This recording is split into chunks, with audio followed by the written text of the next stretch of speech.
The average rate to collect all 61 uniques from elite clues is 8,132 elite clues. If you're 100% efficient the whole time, this grind can take up to 3,218 hours. That's a ridiculous amount of time to spend on literally anything. Despite that, I wanted to challenge myself and do what most people will never do. But otherwise, welcome to my journey to green logging elite clues. I hope you guys enjoyed. Alright, I'm here at Sriracha, or Sarachnis. I like to call it Sriracha. That's how I've always read the name when I first saw it. Anyways, with the recent clue update that came out, clues that you receive disappear after 1 hour, and as you can see on the bottom, I have a lot of timers for clues right here, but I got those clues from somewhere else. But I'm trying to test this thing out at Sriracha to see if it's worth and even possible to AFK this boss while passively obtaining clues. This is my gear setup, full Justiciar, pretty much all tank gear. I got Blood Fury, Elysian, and the Inquisitor's Mace, so I'll test this out to see if it's good. If not, I'll try Bulwark, since I've heard that it's okay as well, but anyways, I'm gonna get started. So the goal here, besides clues, is AFK, and I mean true AFK. So I want to pay attention as little as possible. So I tried testing out a few methods. The first one you saw with an Inquisitor's Mace and Elysian Spirit Shield, and that was not working out at all. With this setup, I have really good range and melee defense bonuses, but it was not enough to keep me alive for a long time. I would keep getting destroyed by Sarachnis specifically.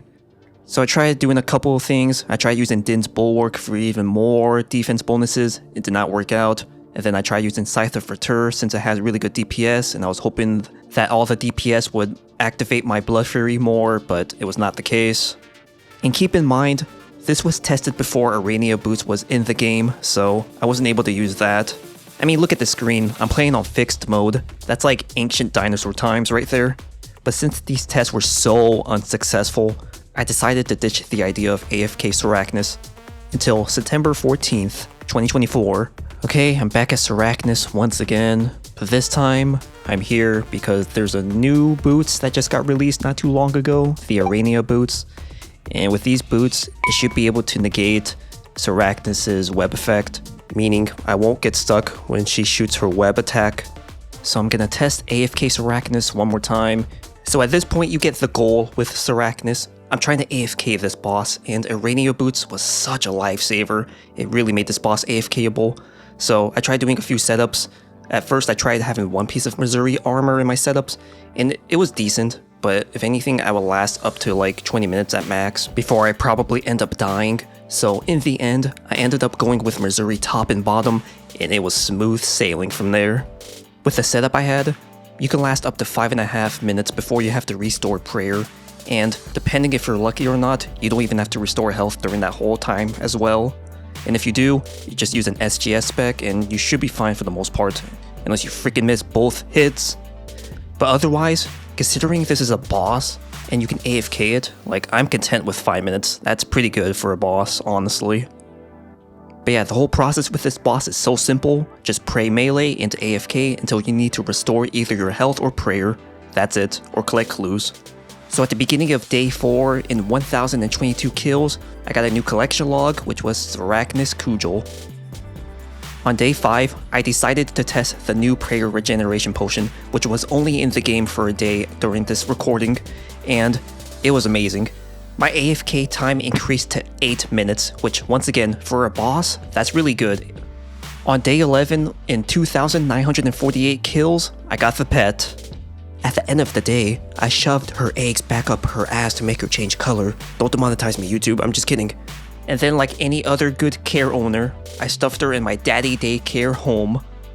So the day I got the Sarachnis pet, that was October 12th, 2024. This clip you're seeing right now is November 5th, 2024.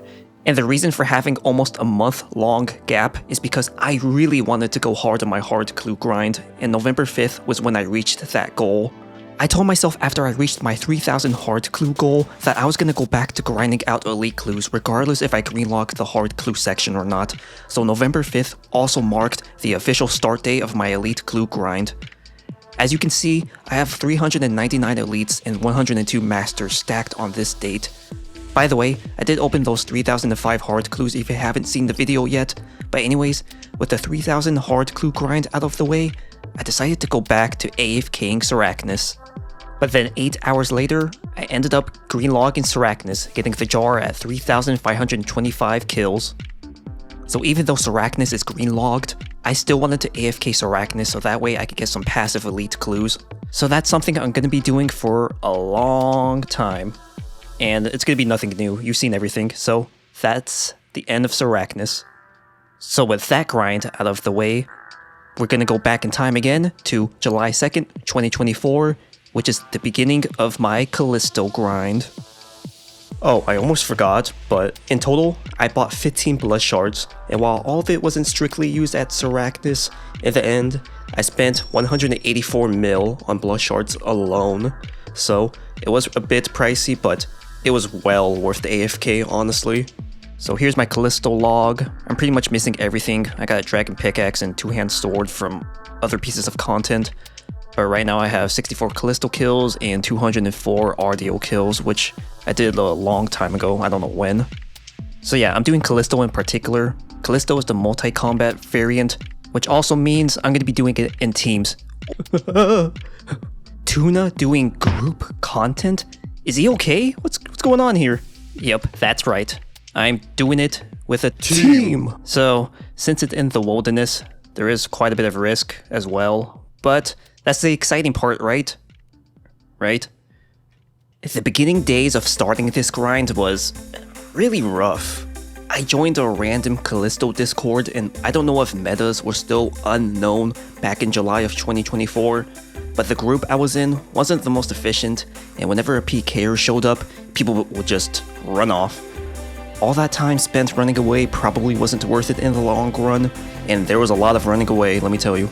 But I didn't know better back then. I barely even knew how to kill Callisto for that matter, honestly. So, within a time span of 3.5 months, that's how most of Callisto was like for me. Just kill bear, hope you get something good, and that you don't get hit by PKers. Oh fuck. Oh, Void Waker, sweet. I am out of here. Alright, I managed to escape. I was in a PvP world, so that's why I hopped, but Void Waker hilt. So in 866 Callisto kills, I got my first hilt, and I'm almost done. I just have the pet and the ring left, and I'll be greenlogged. Alright, and I just sold the hilt for 27 mil. So the last time I was here at Callisto, which was like a month and a half, something like that, I realized that this whole time I was using a normal Ring of Wealth instead of a imbued version, so I haven't been getting as much clues as I should have, but it's fixed now, so bring in the clues. Oh my god, 3 elite clues in a row. Oh, that is the sexiest thing I've ever seen in my life. Has anyone seen 3 elite clues in a row? Like, look at this. Probably hard to see with this transparent chat box, but yeah, I just got 3 in a row.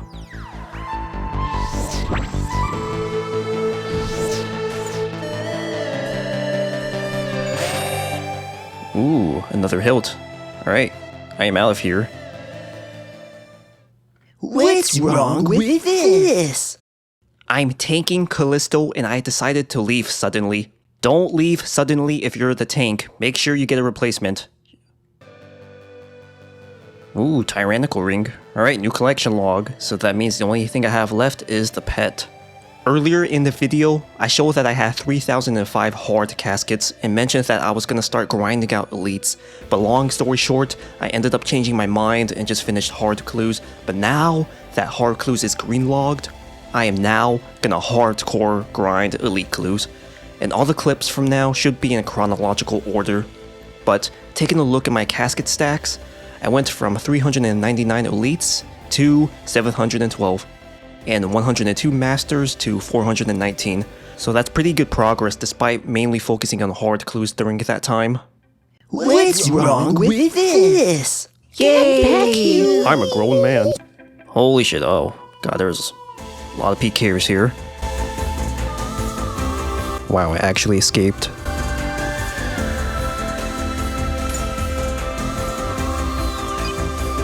Am I actually this stupid? What am I doing? I shouldn't have ran right into the middle of them. I already checked earlier, but this loot key is 2.5 mil, and I got a nice heavy ballista PK, so awesome. In my last video, I realized I never showed the Hellhound loot, so here it is. In total, I killed 73,580 Hellhounds, and I got 2,326 hard clues. So I'm glad I decided to give it a chance instead of just going broke by opening impling jars, because that would have really set me back. So now that I'm beginning the elite clue grind, I decided that I'm gonna grind out some volcanic mine teleports because there is a clue step here, and the time invested is actually worth it, at least based off my rough calculations. My rough calculations. But that's what I'm gonna be doing. So the main purpose in this section is talking about long elite clue steps. There's quite a few of them, like this one, the sled steps, that goes all the way to Trollwise Mountain. There's also some like the Proud Spire, mostly harmless, the diving step, and those steps along with some others, they take way too long to complete. It takes roughly up to 1.5 minutes, even if you're being efficient. So those clue steps in particular are steps that I'm not gonna do. So when I decide to not do those steps, that means I'm gonna end up turning these elite clues into Watson, so that way I can get a master clue. And doing that saves more time compared to just doing that elite clue step in the first place, especially considering master clues are pretty rare to get, or it's not fast if anything. If master clues weren't a thing, or there was a stupid fast way to get elite clues, then I would do these long elite steps, but that's not the case. So going back to the earlier point about long elite clue steps, most elite clue steps seem to take up to 30 to 40 seconds to complete, and then you have the long ones that take longer than that. So anything above probably 50 seconds, I'm just gonna turn into Watson. I'm still gonna experiment around and see what's better, but that's the goal. So even though my goal of reaching 3,000 elite clues will be much slower because I'll be turning in more elite clues to Watson, I think in the long run I'll be saving more time. But like I said, I'm gonna be experimenting and see what's the best decision to make. I got the strat right here. So since I'm doing a lot of AFK Sarachnis, and Sarachnis drops both elite and hard clues, when I have a bad elite clue, which is the long elite clue steps that I turn into Watson for a master clue, I can also turn in these hard clues as well. Doing that should save me a little bit of time and money. I'm not going to calculate how much, but if anything, since I'll be opening magpie impling jars for hard clues if I ever need them, if I remember correctly, you spend about 1 mil per hard clue you receive from magpies, so saving that 1 mil would definitely be beneficial. But that's something you can do if you're doing the same thing like me with Sarachnis, trying to farm elite clues. So I'll try to keep this part pretty brief since I need to figure out what I want to do for sure. But recently the Pet Cord Discord, which is where I get my alt account setups, they updated their whole section, and taking a look at it, one thing that caught my eye is alt accounts. So with alt accounts, there's a few upgrades I want to do, and also I have 4 alt accounts right now. I think I might actually make a 5th one, since the guides tend to be catered towards 5 alt accounts, obviously depending on the boss. So I'm thinking about making a 5th alt account, and then for the upgrades for my other ones, for all the alt accounts, I'm thinking about getting divine rune pouches for them, infernal capes, and I guess that's it. And then for my main alt account PNM, I'm thinking about getting elite void for Kriara, and getting the hard combat achievements, maybe master as well, I'm not sure yet. And I also plan on getting 2200 total level for my main alt account. But in the end, I have to see if it's worth the time investment for some of these upgrades, but that's the plan otherwise, so expect to see more Altscape content pretty soon. So since I'm testing these long elite clue steps, it did make me curious on how many elite clues I can complete in an hour, so I'm gonna test that out. I'll do a few test runs, but I'm gonna start once it hits 6 minutes on the bottom over here. Alright, so my 1 hour is about to be up. I'm not gonna try to do another clue, I don't think I have time anyways. But I forgot to mention how many clues I even had to begin with, but I did keep track of how many caskets I had, but I'll be right back. So when I started off, I originally had 745 in the bank, but right now I have 761, so that's 16 clues I completed within that hour. So while I was solving my elite clues, there were some steps that caught my attention, and it made me think if I should even do them in the first place, because they're kind of long as well. So for example, this one, the Port Phasmatis step, which is on that one ship. And then there's the Dragon Tooth step, where you have to use the Ectophile teleport to get there, or at least it's the fastest. And then the Mounting Camp step, which is east of Releka. And I'm sure there's a few more, but I didn't get to them this session. So I just went through all the elite clue steps that exist, and in the end, I'm not going to do 24 elite clue steps, which is quite a bit, but in total, there's 164 elite clue steps, so 24 out of 164 isn't that bad. So in more desperate attempts to find AFK elite clue methods, I tried doing AFK RTO, which consists of blood barraging in melee distance, and it wasn't worth it simply because it's in the wilderness. I got interrupted by PKers 3 times, and even if I didn't get interrupted by PKers, the elite clue rate will be the exact same as AFK Sarachnis, so there really is no reason to do this. Time to do farm runs. So right now I'm at level 90 farming, and I'm just trying to get to 2200 total level on this account. And I think farming is one of the more faster skills to level up at this point, so even though it'll be expensive, I really want to get this 2200 total level grind out of the way, so that's the route I'll be going for right now. Alright, I'm back with more clues, and in total I have 42 elite clues, and then if you exclude the skippable clues, in total I have 34 elite clues that I can do. So I'll be back in about an hour. Alright, the 1 hour is up. So the very first session I completed 16 elites, but in this session I completed 20, so that is pretty good for elite clues. Skipping all these longer steps definitely saves up a bit of time, but I mean this is only test 2, so I'll be doing a few more tests. Alright, 99 smithing on the alt account, so smithing is now done. That puts me at 2122 total level, and you know what that means. More skilling, yeah. That is going to be the end of this video. A bit uneventful this time around, but next video, there's going to be quite a lot happening, including me getting banned. I'm not kidding, unfortunately. Hopefully you guys enjoyed the video. I apologize for content taking a while to come out, but I think you can see why now, because I'm doing a stupid long grind. And with that said, thank you for watching. I'll see you in the next video. You better be there. So I'm here at Spindle, and there's something I want to test out at Venenatis specifically, which is the multi-combat variant of the boss. But right now I'm doing the singles version, just to get used to the boss mechanics and all of that, and see if there's anything that stands out. But if anything, Spindle has a pretty decent money and elite clue distribution rate. I think it's like 1.17 elites an hour, something like that. So since that's the case, I decided to drop Vorkath to do Spindle for now. And it'll be nice to get some wilderness content out of the way, especially while I'm a nobody of interest on YouTube. Okay, I just realized that I was recording the wrong screen apparently, but on the last kill at 604 kills, I got the trees in this ring. So that is a new collection log slot, and the only thing I have left is the pet and Void Breaker gem. So I just found a team to do Venenatis with, so this is a good opportunity to see how it's like. Venenatis is pretty good money, but my main focus right now is figuring out how many kills per hour you can get with teams, because higher kills per hour means more elite clues, so I am going to be testing that out.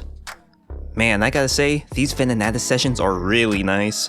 So we have 4 people in total, but it seems like the kills per hour is 102.9, and if you're wearing an imbued Ring of Wealth, that should be 2.18 elites an hour, which is actually pretty competitive, especially when you consider the fastest elite clue methods in the game. But because of how competitive the GP and elite clue rates are over here, the thing I was originally thinking about was using alt accounts on Venenatis. If I can maintain 102 kills per hour or just somewhere close to that, then I will be set in my opinion. I'm also killing 2 birds with 1 stone since I do need the GP for other grinds, so I'm gonna be trying that out after this session. Oh shit, Void Waker gem, 216 kills of Venenatis. That is actually really good. Alright, cool. I should probably bank this. that is the end of my Venenatis session. Really good session overall. So within that session, within about 2 hours, I was able to get 209 kills, and I got 2 elite clues, which not as much as I would like to, unfortunately, but I did get the Void Waker gem, so I made 51 mil, so new collection log was obtained, and I'm content with it, honestly. So all I have left is the pet and the fangs, and Venenatis will be green logged. So I've been doing Winter Todd on the alt account just to get 99 fire making, and I just got the full Pyromancer outfit in 186 rewards. The outfit doesn't really matter in this case. If anything that does matter is just getting to 2200 total level with this account. But if anything, that's just an update on my alt account's progression. So I've been doing Dolo Venenatis for a bit now, and it's pretty simple, but there's one mechanic that's been making this fight really difficult, and that's the web special attack. When you stand on top of the web she shoots out, you lose prayer, HP, and run energy at a pretty fast rate, which is not a desirable situation to be in, especially in the wilderness. So I need to figure out a solution to either prevent the special attack from occurring, or a way to not have my stats get drained so much. So one idea I had was bringing a third account in hopes of having enough DPS before Venenatis used her web attack, but most of the time, it wasn't enough DPS. Another thing I was looking to fix was my APM, because my APM is way higher than necessary. Here's what I'm dealing with. Dealing with Venenatis' web attack, her fast respawn timer, picking up loot on 3 accounts, clicking on Venenatis when she respawns, maintaining everyone's health, prayer, and run energy, and dealing with PKers when they show up. So all of that is honestly a bit stressful, but I'm pretty determined on trying to make this work. I really feel like it might be worth it in the end, but it's pretty clear right now I have a lot I need to think about. So I just finished my session for the day, and it was a pretty good session. So I got 86 kills, and within that 86 kills I got 8 elite clues, which is really good, especially considering the drop rate's 1 in 47 for me. But I made 5 mil in this account, which is my main account. And then for my other account, I made 3.63 mil. Then this other alt account, I got 4.53 mil. So that means in an hour, I made 12 to 13 mil. So that is really good and exactly what I was hoping for. But it is only day 1, so we'll see how the rest of the days turn out.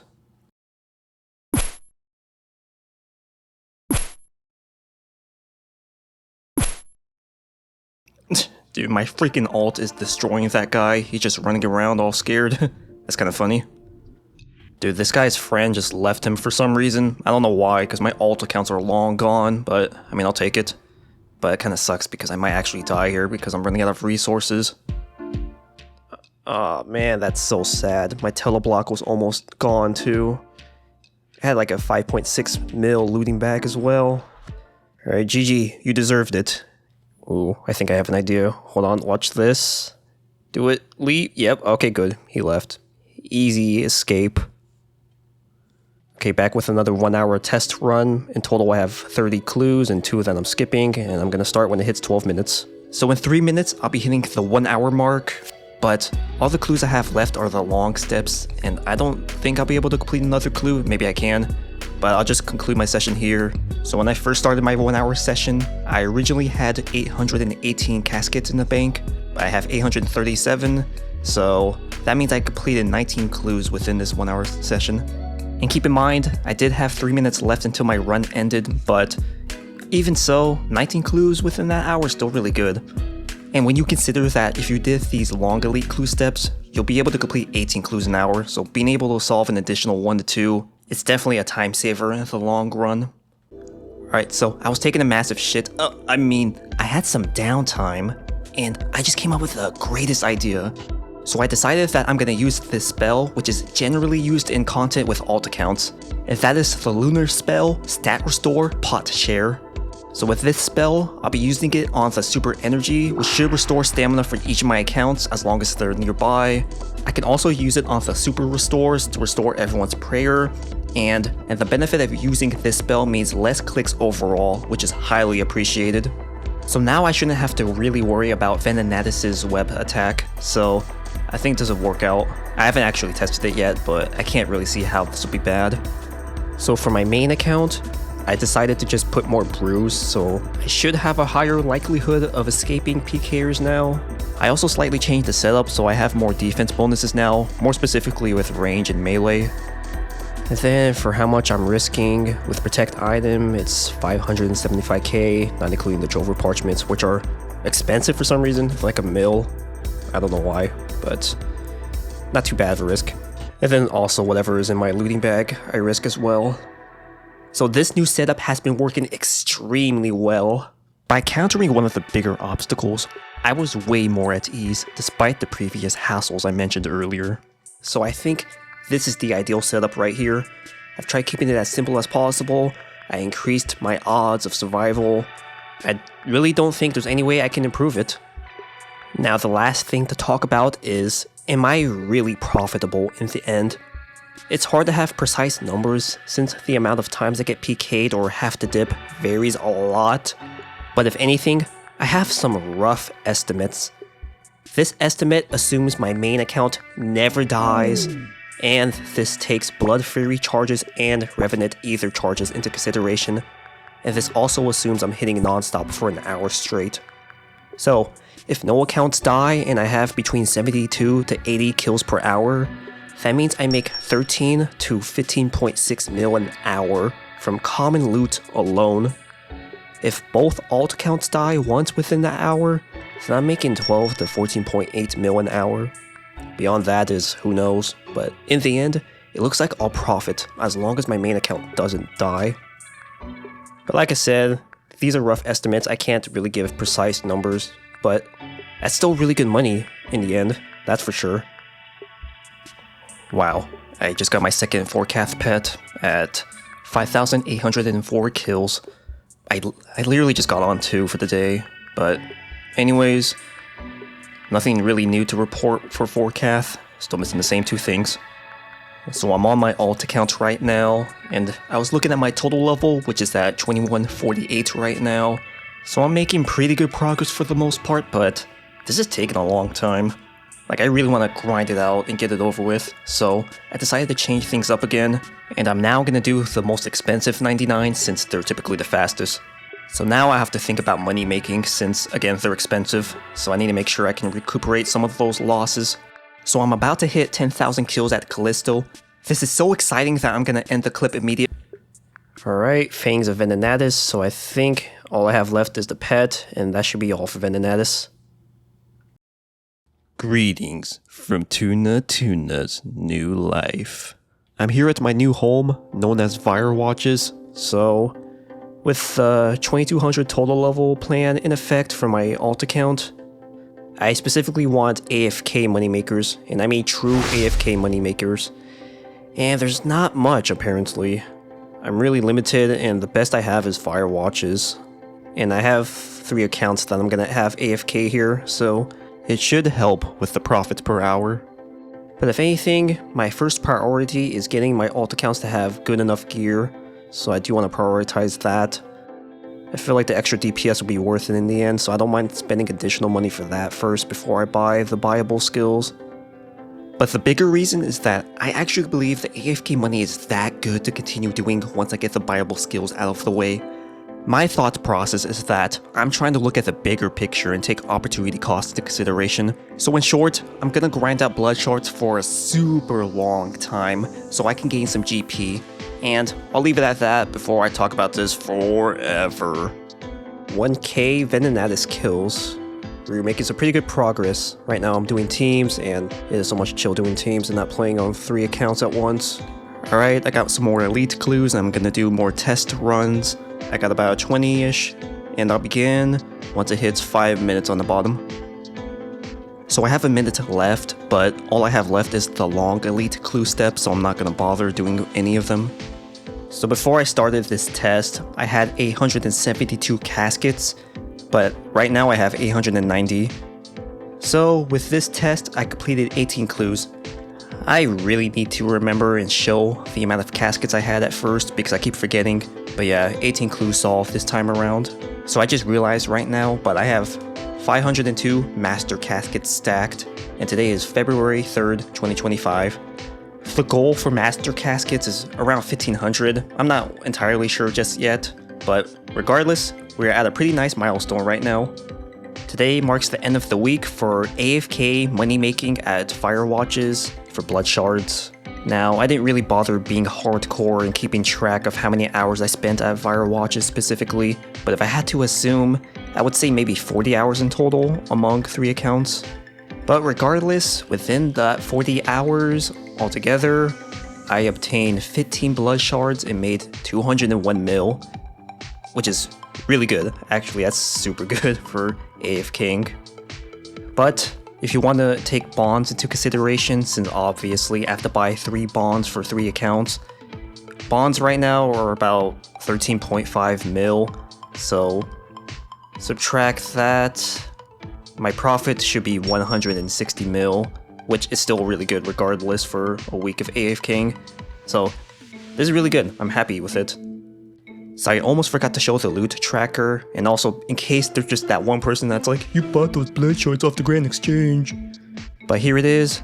So for tuna, I got 4 blood shards and I killed 6,200 Firewatches that week. For my alt account PNM, I killed 5,547 Firewatches and obtained 7 blood shards. And the reason why I'm saying completely different numbers despite what you're seeing right now is because this account has been used for Firewatches before, but I still killed 5,000 within this week. And then for my 2 alt account, I got 5 blood shards and killed 5,723 Firewatches. So in the DPS calculator, I have some different setups, and pretty much the best upgrade right now is a Rancor.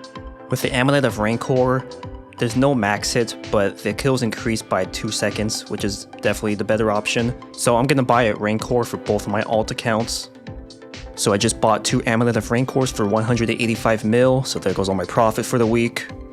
Technically, Torva Helm or Altering would be the next upgrade, but this account doesn't have Desert Treasure 2 done, and Torva Helmet is really expensive. So the next upgrade is Ferocious Gloves for my 2 alt account. PNM already has Ferocious Gloves, but I just bought this for 9 mil. As for a Vernic Defender, I really don't think it's useful for this account in particular, even for later grinds, but my mind might change, we'll see. But the next upgrade right now is Torva Helmet. Today is Valentine's Day and love is in the air because I got banned for supposedly botting at Firewatches. So it's really cool. As you may or may not know, I use Chrome Remote Desktop when I'm at work to control my PC via my phone.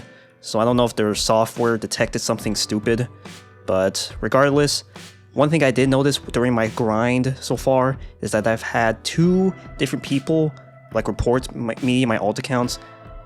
I mean, I didn't have all my accounts in the same world, but regardless, I would see them every once in a while. They'd be like, Tuna's botting, PNM's botting, and they literally have no proof. But unfortunately, I don't either, so you can definitely take what I say with a grain of salt. I don't blame you if you accuse me of botting, like I can't prove it. But in the end, I got banned. Thankfully, it's temp bans, but I mean, it's pretty cringe, honestly. So anyways, let's take a look at the evidence. And this evidence pretty much states, it looks like some copy-pasted thing that they probably sent to a bunch of people. Pretty much saying, oh, we caught you macroing, and our software is totally correct. So I did send an appeal before I started this recording, but depending on Jagex's response, it will determine if I continue doing Firewatches or not, because the fact I got banned in the first place is really stupid, but if they deny it, then it's risky. Because I've never had trouble with Chrome Remote Desktop, so I don't know why it'll be an issue now unless it's always been an issue and I just finally got caught or something. Anyways, for my appeal, if anyone cares, I pretty much said I have 3 accounts and I AFK grinding for blood shards using Chrome Remote Desktop. The app's kind of shitty sometimes, because it really is. And then I explained that I've been using Chrome Remote Desktop for years, and I never had issues, and that's pretty much it. But yeah, fun stuff. I'll keep you guys updated on what happens. Alright, so 2 days have passed by, and 3 of my accounts have been unbanned finally. And I caught Jagex on the weekend since my appeal is still pending, but hopefully I get good news. Today also happens to be the end of my AFK Firewatch money making, so within those, what is it, I think 2-3 days of AFKing, I got 8 blood shards and made 110 mil, so that's still pretty good at least. Was it worth the ban? Not really. And the blood shards have sold for 109 mil. Looking at the loot tracker for this week, so for my main account Tuna, I got 3 blood shards this week. For PNM, I got 2 this week for PNM. And for Tuna, I got 3 blood shards for this week. So I'm on PNM, and I'm about to hit 99 fire making, so I'm just finishing off the last of it by burning logs. And 99 fire making. So that is another 99 out of the way, and the total level is at 2160. While we're at it, since I did Winter Todd for most of it, I have 664 rewards, so let's see if we get anything special. Because on my main account, I have not completed Winter Todd. I'm missing like the pet, and I think the tome. But yeah, let's go see what we get.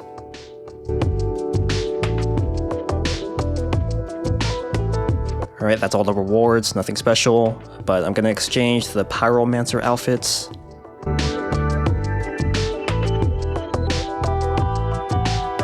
Okay, last 14 crates. Let's see what we get. Just gonna spam it. Wow, okay. I'm surprised. Usually this alt account gets spooned on stupid shit. But that's all for Winter Todd. Here's the log if anyone cares. Alright, now it's time to train another skill. Alright, here's the loot tracker. 7 million loot. Today is February 16th, and I've been doing a bit of thinking.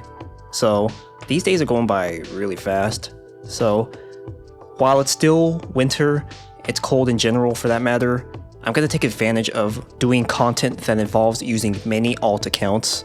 And the reason for this is because it's cold. If I have many alt accounts, that means my computer will get hot, which means my room will get hot, and then the house gets hot. Oh my god, I'm such a genius, or am I just an idiot? Either ways, the house will be warm. But that also means in the summer, if I have that many accounts, whoo, it's gonna be hot. So I don't wanna play on many accounts. So the goal right now is to do Venenatis until green log. So now the next thing to talk about is DPS. On my Toon alt account, I can't wear a Helm of Nedaznot or Mythical Cape. So right now, I have the requirements for Fremenic Isles, so I'm gonna complete that quest first. And Fremenic Isles is completed, so now I can use the Helm of Nedaznot. So for Mythical Cape, I'm not going to do it because I need to complete Dragon Slayer 2, and I have a lot of skilling and quests to do, which is not really worth it, honestly. So I wanted to get the Unholy Book, which is extra DPS and also a cheap alternative to using a Defender, but I need to complete this quest, Horrors of the Deep, first, so I'm going to do that real quick. Okay, I skipped dialogue too fast, but Horrors of the Deep is completed. So now I can buy myself a book, and the setup for Toon is complete. Oh my god, who's that guy? That is the hottest guy I've ever seen. And my risk is 366k since I'm not risking a Myth Cape and Barrel's Glove, so it is relatively cheap. Wow, my alt account just got the pet. And of course it's PNM, it's always PNM with the pet drops. So I just looked, but PNM got the pet at 664 kills. So with this Venenatis grind, if there's one thing I've noticed and not a fan of is using blessings like the other random ones, because buying them on the Grand Exchange, the volume is actually kind of low, and I don't have the diary to get a Rada's blessing, but I'm gonna change that. I'm gonna get the Korend, easy, and medium diaries completed for both Toon and this Tuna alt account. I'm not sure if it's worth the time investment, but I'm still gonna do it anyways. Alright, on Toon, I finished medium Korend diary, so now I have Rada's blessing. I also completed medium Korend diary on Tuna alt account, but I was recording the wrong screen apparently, so that's why you haven't seen anything. So the next grind is Barrel's Gloves on the Toon alt account. I originally wasn't gonna do it because I had so much to do, but I decided to give in because that is quite a bit of DPS that I'm losing, and it will be useful for other grinds as well. And it has pretty good defense bonuses, so I decided why not. Dude, no way my freaking other alt account gets the pet as well. That is insane. It's not really insane, but it's interesting. And 416 kills, my Toon account gets the pet. And talk about lucky. Alright, it's been 4 days since I got banned, and I just got a message, and my appeal got denied. And it seemed like it got denied for literally no reason. Like, the message they sent just looked like some copy-pasted thing, and it looked like a real human was actually typing to me. So that's pretty cool. So, because that's the case, I'm not gonna AFK Firewatches at work. It's risky. So with that being the case, I need to figure out something else I can do to AFK. I don't even know if AFK is even a good idea. So because of this outcome, I was still pretty set on the idea that Chrome Remote Desktop isn't bannable and decided to take the stupid risk of continuing to use it. So now the question was figuring out what I can do to gain AFK money. I tried doing a few different things. At first, I tried doing armored zombies with the ticket items being the zombie helmet, which cost 446k, and the zombie axe being 1.7 mil. Unfortunately, it didn't work out because even with high defense bonuses, I was getting shredded faster than necessary, which was not viable if I want to AFK longer than 3 minutes. I also proceeded to do some quick math, and in 32 hours, I would make 14.5 mil, and since bonds cost 14 mil right now, the profit I make for the amount of attention I have to put in didn't seem worth it for me, so I scrapped that idea. I then tested out gargoyles with the main focus being granite mauls, which cost 898k, and from granite mauls alone, in 2 weeks, I can gain 34 mil, and subtract the cost of a bond. In 2 weeks, I should profit roughly 20 mil. So I decided to have my PNM alt account grind here, and wearing tank gear makes things pretty AFK. For my main account, I grinded out Iraq sights for Arania boots, which cost 8.6 mil, and with the Serpentine helmet and Venator bow, it was really AFK and decently profitable. Including supply cost, I could profit roughly 32 mil in 2 weeks. For my Tuna alt account, I rationalized the idea that having multiple accounts at Firewatches was what got me banned, and I took the risky and stupid decision to have that account stay at Fires. But otherwise, this is the route I'm going for AFK for now. Oh boy, the grind to meet the requirements for this quest took way longer than I thought it would. But Recipe for Disaster is now complete, which means my Toon alt account can now use Barrel's gloves.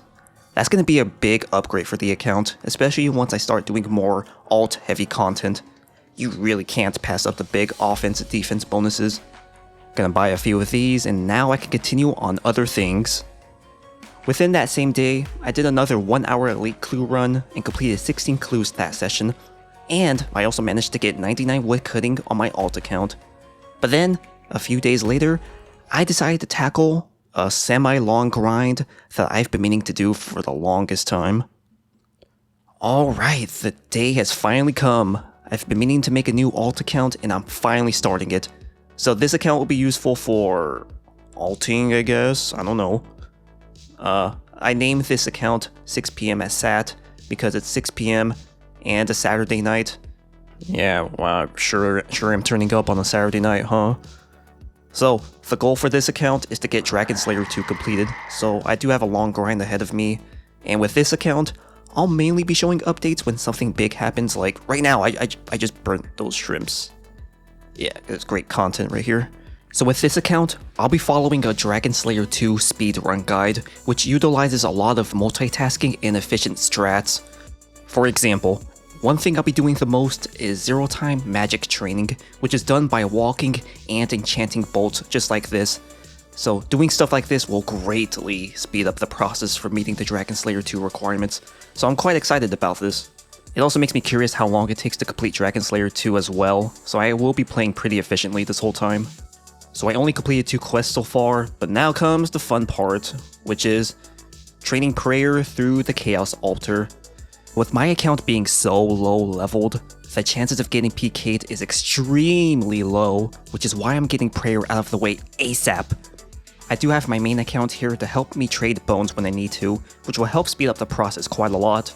I have some pretty decent defense and a lot of brews, and I do have sacks for Ice Barrage in case I need to use it. But yeah, let's get started. I probably shouldn't do this because it's 8 PM on a Saturday, so it is busy, but fuck it.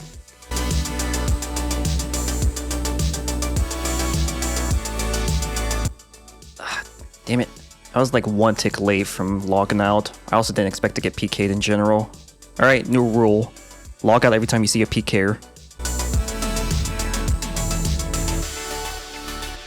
Oh, what the fuck? Okay, this guy just like 1 tick hit me. Oh, at least I didn't have too much bones this time. Okay, so after about an hour of training prayer, I got to my goal, which is 709,696 prayer experience. It's very specific in the guide. I'm guessing I'm gonna get some prayer experience somewhere else later in the game. But yeah, hopefully that's the last time I ever go to the Chaos Altar, because even being a low leveled and all, it's kind of stressful. I thought I would share this because this is interesting, but I'm training construction on a PvP world because if I teleport to Lumbridge, I'll be right next to the bank chest, which means fast banking. But if you're gonna do this method, be smart, make sure your private is on friends or off, and don't leave the safe zones. Alright, a little update on the alt account. So right now, I'm about 10 hours of active gameplay, and within those 10 hours, I completed 33 quests, and I have some pretty good progress with the stats. It's just a bunch of random shit. But that's mainly it. But within 10 hours, I'd say this is pretty good progress. Alright, here's another milestone. I completed Dragon Slayer 1, and right before this quest, I actually completed Monkey Madness 1 as well. We are at 11.5 hours of gameplay. My AFK money making week is now over, and this is the week after getting banned from Firewatches. So within this week, for my main account, I got 6 Arania boots and 2 granite mauls. I got the 2 granite mauls when I was originally testing out gargoyles. For my PNM alt account, I got 23 granite mauls with 1 blood shard, because I did 1 random test at Firewatches and I managed to get a blood shard. For my 2 Na alt account, I got 2 blood shards. So I'm going to be trading all the loot to my main account and then sell all my profit. So all my loot has sold, so that means within that week, I made myself a nice profit of 121 mil. So that's still really good for what it is. It would have been better if I was able to do Firewatches for all of them, but oh well, I'll take what I can.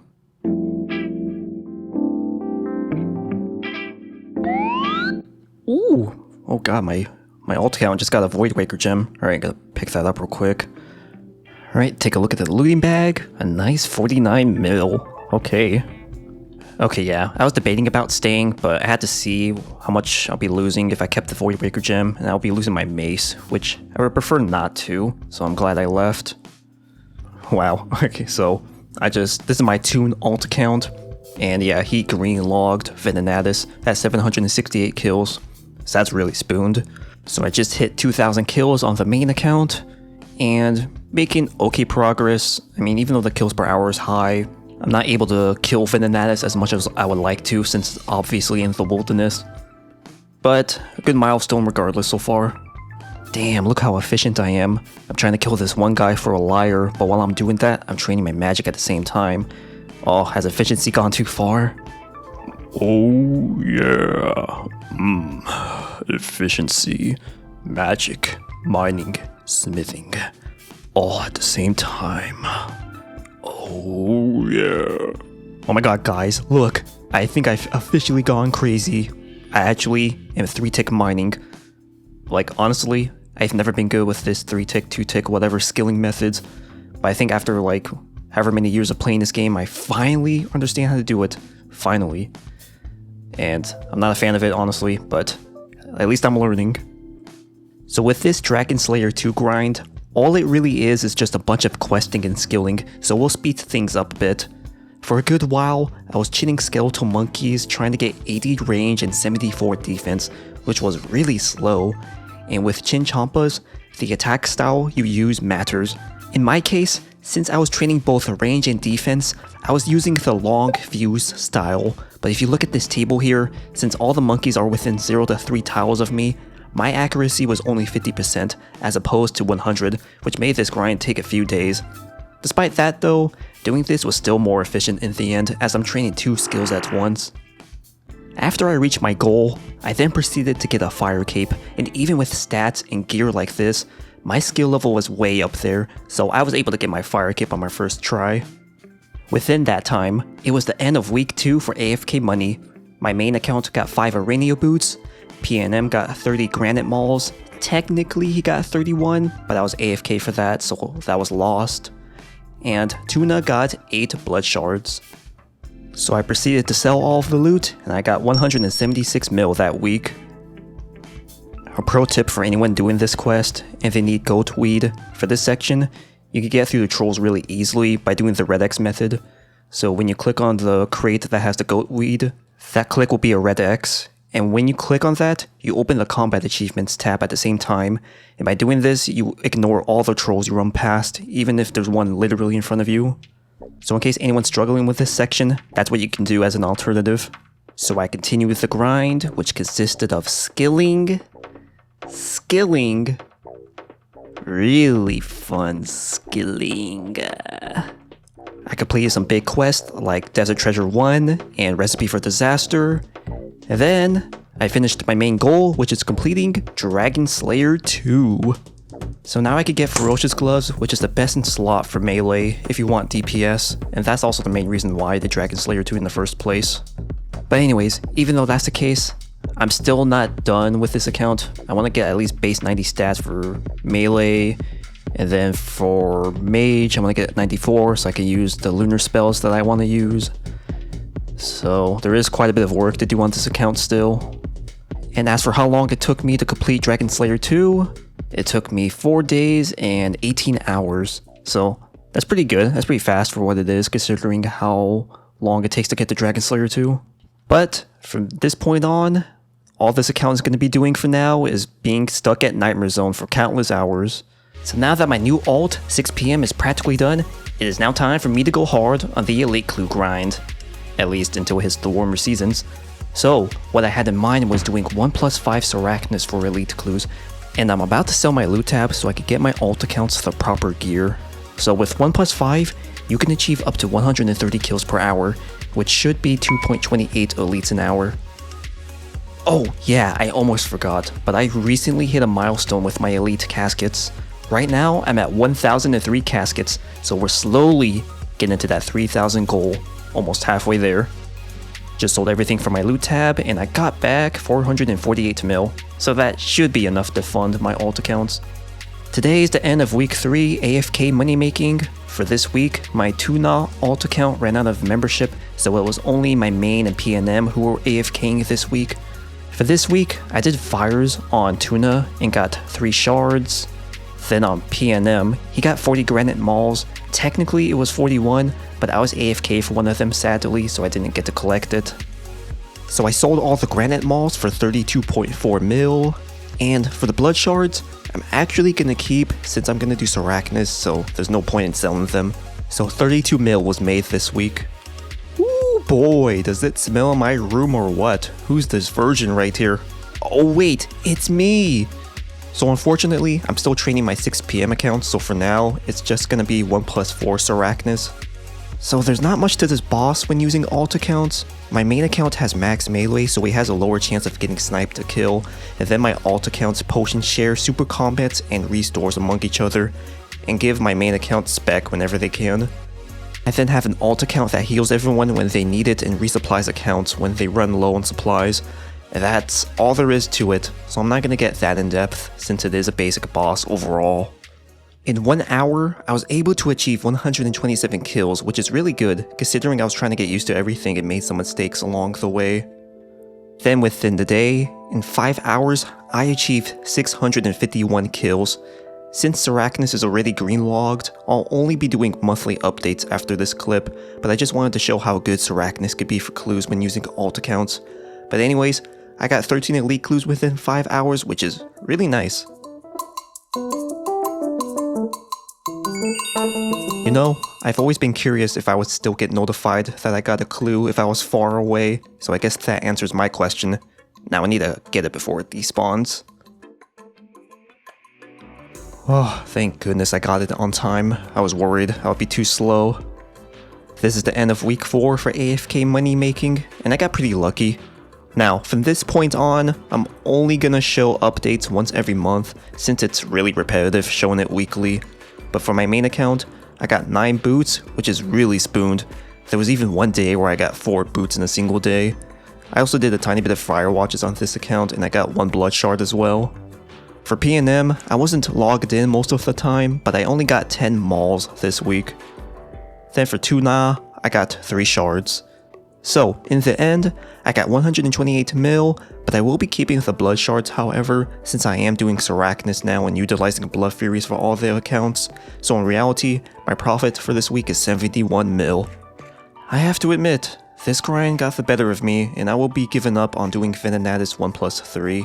It really is such a huge time waste trying to gear up multiple accounts and having PKers show up so often, so it's not worth the time investment. Because I wanted to avoid doing Shade so bad, my original plan was doing Venenatis until I reached my goal of 3,000 elite caskets while making bank, but again, it's not worth it. I would need like PKers to help protect me at this point, but that's not happening. And now that I'm doing 1+5 Sarachnis, I'm better off just sticking to that. So from now on, I will be doing Spindle since all I have left is the pet, and doing Spindle is the most efficient way to get the pet anyways. A few days later, I AFK'd 6 PM's magic and obtained 94 magic, thus ending the magic grind. That same night, I went ahead and unlocked Piety, and now all I have left for this account is to reach 99 combat skills, and this account will be completely ready.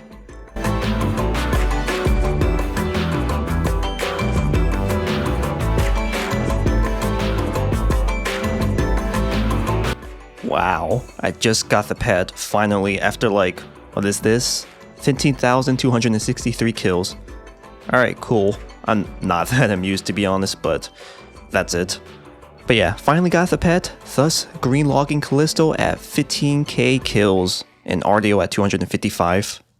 Alright, sweet. 99 strength obtained. I am so strong, but not in real life though. So now that that's out of the way, just gotta get 99 attack, which should take a day or two, and right now I'm at 19 days and 11 hours of gameplay time. I can't wait to finally be done with training this account and not having to make another account ever again. Like seriously. Alright, Jagex has done it again. Was it smart for me to go back to Viral Watches? No, not really, but it just seemed odd to me that I got banned that first time around because I've used Chrome Remote Desktop for years with no problems. So after my accounts got unbanned that first time, I purposely made the 3 accounts go to different pieces of content because I assumed that along with Chrome Remote Desktop, maybe their software thought I had some bot farm, so it made sense to me to spread them out. So, after AFKing content for a month and a half straight, none of them got banned, not even the alt that continued to stay at Viral Watches. So because of that, I had P&M go back to Vires, and very shortly after, he got banned. And the ban reason is the exact same as last time, so it's pretty cringe honestly, but I submitted an appeal. This time I recorded video proof via my phone, Chrome Remote Desktop, and how janky it is. Oh yeah, I should mention that P&M was the only one banned. All my accounts are safe, thankfully. So I'll try to wrap things up. So in the end, my appeal got denied, and they sent the exact same copy-pasted message like the first time I got banned. And I understand that Jagex probably gets a billion bot reports a day, and if they had to meet a quota, but I really don't think it's fair if players are given the option to appeal a ban just to get denied and received a copy-pasted message that doesn't answer anything, especially when a ban is false. And I get it, people lie, and who knows, maybe I'm lying too. I'm just some dude on the internet, and there's no way I'm gonna record hundreds of hours of AFK content in case situations like this happens. I didn't make the temp bans into a big deal and just accepted it, but seeing something like this, I feel I have to say something. Even if Chrome Remote Desktop was illegal this whole time, then fine, I can accept it. I can accept that I'm at fault. But look, in my appeal, I even asked if Chrome Remote Desktop was illegal, and they didn't even answer that out of anything. I feel like that's the one thing that should have been answered out of anything. Anyways, I know what you're thinking. Oh my god, I love drama! I love people complaining about their stupid problems. Man, get a life, dude. This is great content, right, by the way? Yeah. Such a loser. Yeah, no problem. I aim to serve for the people. It takes up to 2,163 hours to obtain 5,000 elite caskets from scratch, and I want those 5,000 caskets before the end of 2025. It is the month of May, and I'm shy of 1,300 elite caskets, which is so little. To make matters worse, look at the leaderboards. Only the top 5 have completed over 5,000 elite clues. Why? Because elite clues are so scarce to get and require a huge time investment. This grind goes beyond just having time. It's a literal mind game that will test my discipline and creativity, and I will achieve this goal. And when I do, I will make the best Clue Scroll opening video ever. It's been a while since the last video, so I'm gonna give a quick recap as everything is related to the clue grind. On episode 24, I AFK'd Firewatches for passive money, and as a result, one of my alt accounts got permabanned. Because of that, I decided to not risk doing Firewatches anymore, which really sucked because that money was going to be used to do skilling on my alt accounts. I also started on Venenatis and 1+5 Sarachnis, which was my original plan for grinding out elite clues. Okay, that's all for the recap. So I was doing some thinking on how I want to continue with the clue grind, and I decided on a few things. First, I decided to stop doing Venenatis and 1+5 Sarachnis. When I really thought about it, I was losing more time than anything by doing those methods. Anyways, I originally did Venenatis and 1+5 Sarachnis because I really dread doing the second fastest method for elite clues. But I finally decided to get over it and just do it. That method in question is Burning Shades. Burning Shades can net you up to 2.7 elites an hour when done efficiently. The way you get elite clues from shades is that you go to Morton and cremate a Urium shade, and as a result, you'll receive either a gold key or coins, but the key is what you want.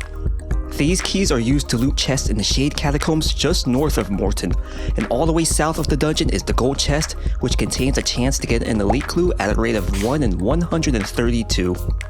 So, why do I dread doing shades? Take a look at my mouse. This method is called 7-tick looting, which involves tick manipulation and using every tick efficiently, and you have to do this for many hours just to receive a lot of keys. I am not a fan of tick manipulation, nor am I good at it, which is the issue for me. Remember, max efficiency gives you 2.7 elites, which is little in the grand scheme of things, so unless I want to spend a super long time to reach 5,000 elite clues, it would be in my best interest to do tick manipulation. So I will be keeping track of how much Urium Shades and Redwood Pyrologs I buy for this whole clue grind. So far I've bought 11,000 Pyrologs for 31 mil, and when all the Uriums buy, it'll be for 36 mil. So it will be a bit pricey, which is why I want to keep track of everything, out of curiosity's sakes. I'll also be keeping track of Morton teleports as well. Lastly, I'll be keeping track of how much fire making and prayer XP I gain along the way to show how long I was at Shades. With the Mauritania Elite Diary complete, you get 750 fire making XP and 181 prayer XP. So it's not amazing XP per hour, but you'd be surprised how much XP you can gain when doing this for a long time. After a few days of burning 10,000 shades, I got myself 7,975 keys, so I'm gonna loot some chests. So for looting chests, I believe the most efficient way to do this is just 13 of 2 key colors and do a group of 4 chests that are adjacent. I tried looking up info, but there's like nothing out there for looting chests efficiently, so I'm just guessing everything. So I got a clue from this trip, but now that my keys are used, I just go to the bank, grab a new set of keys, and repeat, so it's a very simple process. Why does it say 2 on the loot tracker, even though I only looted 1 clue so far? Oh boy, please don't tell me it's some bug. So while Shades is not difficult content by any means, I have been running into small mishaps that are eating up some time. The first is Crimson Keys. At first, I didn't realize how many Crimson Keys you get over the other colors, and looting only 1 color chest per trip instead of 2 colors is roughly a 9-second time loss, which is the issue of having too many Crimson Keys. The other issue is a gear setup, because as more Zealots spawn, you actually get shredded over time. I don't really have solutions right now, but it is something I'll have to think about. Also, every once in a while, the loot tracker seems to double and sometimes even triple count the clues I get from chests for some reason. Take a look at this clip. On the right of the loot tracker, notice how I've looted 61 elites from the Crimson chest and 51 elites from the red chest so far. Then, right when I receive 1 elite from the red chest, The loot tracker updates the red chest loot to 52 elite clues, which is fine, but the loot tracker also updated the crimson loot to account for 62 clues, even though I didn't get a clue from there. That was kinda annoying because now that means that I personally have to keep track of how many elites I received during this grind because of this weird dupe glitch, which means it's also eating up my time too. But regardless, I'm gonna have to come up with solutions to these problems if I want to save time. So I'm gonna stop looting chests now. It's getting a little late and the new boss, Yama, is coming out tomorrow, which I want to do. But right now, I have 41 clues in total. So far I used 5,502 keys and divide that by 132, which is the drop rate for an elite clue. That equals 41. So I am on rate for elite clues so far, thankfully. But yeah, I'm gonna solve these clues before I sleep so that way I'll be set to take on the new boss. Today is finally the day. The new boss, Yama, is now in the game. Oh, I'm so excited to try it out. Alright, let's begin. Alright, we're entering Yama's domain. Oh my god, this is so amazing. I just unlocked all the music tracks again. This is very important because I was stuck on the fallow step and couldn't use the music cape teleport. Okay, jokes aside, I want to finish these master clues before I do Yama, which gives me a chance to watch people's streams, so that way I could get an idea of how to do the boss, which will help me out a bit. Clues are finished, so now I'm actually going to take on the boss, and I think I have an idea on how to kill the boss.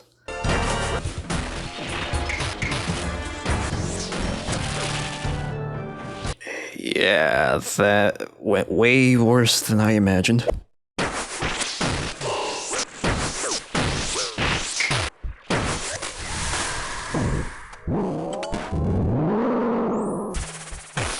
Well, I got to phase 2, but that was pretty bad. So as you saw from those clips, that's how my first few attempts at Yama went.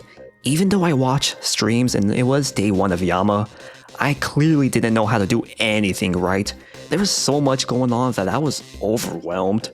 And I have a habit of going completely brain dead when too much is happening, so I was literally learning nothing.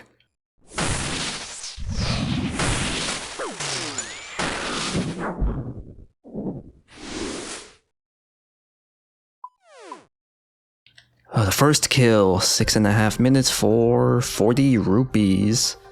So I'm starting to understand the mechanics, but I still feel overwhelmed. So once I stop feeling like that, I should be able to actually do the mechanics correctly.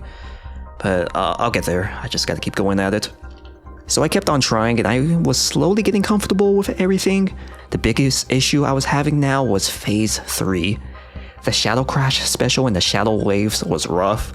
So what I ended up doing was frantically running around the room to deal with it, which is not a good strategy, believe it or not. Oh god, just barely made it by. Alright, Law Runes.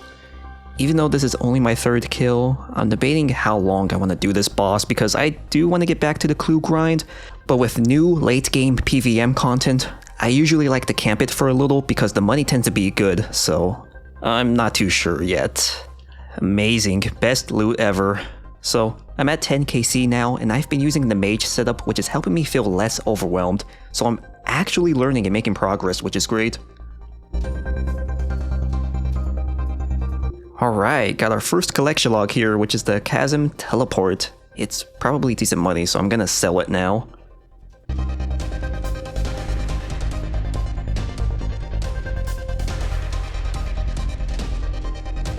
Ooh, sub 6, 548, pretty good. Ooh, Soul Flame Horn, sweet, awesome. Oh, my first rare unique, that's actually exciting. It's definitely something I'm gonna be selling immediately. If I remember correctly, this is mainly used for group content, but do I look like I have friends? Who's in here? It's just Yama and the Thrall. Yeah, I don't have any friends, so time to sell it. So I sold my Chasm Teleports for 246k, and 47 mil for the Soul Flame Horn.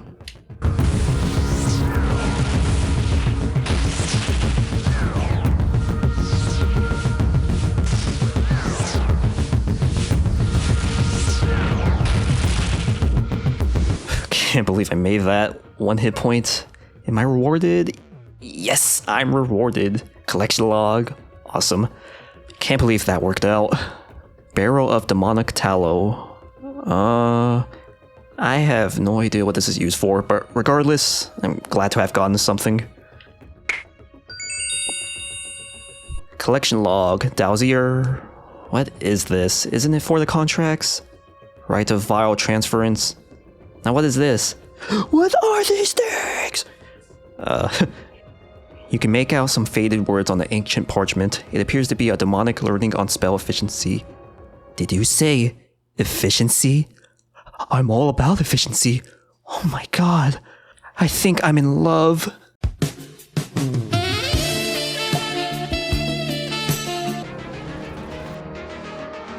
You study the scroll and upgrade an OSRS spell, Death Charge. Oh, hell yeah. Oh my god, that's awesome. Alright, let's go take a look at my log. Right now I'm at 28 Yama kills, and I'm halfway done with the log. Pretty much just getting the easy shit. No oath plate pieces yet, but I'm finally getting good at the boss, which I'm happy about, so let's continue with the grind, and I hope I get a lot of money in the long run. Oath plate shards. That's it. Where is it? Well, it's not on the collection log, even though I just got the pop-up, so I guess Jagex forgot to add it on there. Alright, cool. New collection log, Forgotten Lockbox at 104 kills, so now it's just the rare stuff, which is the pet and oath plate armor. Let's open this up and see what I get. Dragon bolts.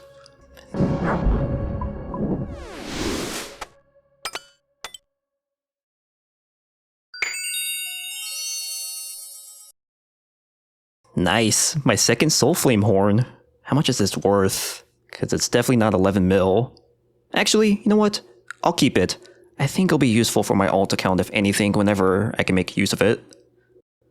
Alright, we are at 150 kills at Yama, and it's time for me to stop being a little bitch and learn how to do Donofly. I usually don't like doing high risk stuff, so like in this case, the idea of spending 5+ minutes just to die bothers me, as it's such a big time waste. I'm usually not the best at this kind of thing. My accuracy to click on the right tile isn't good when I'm moving, so I'll need to work on that.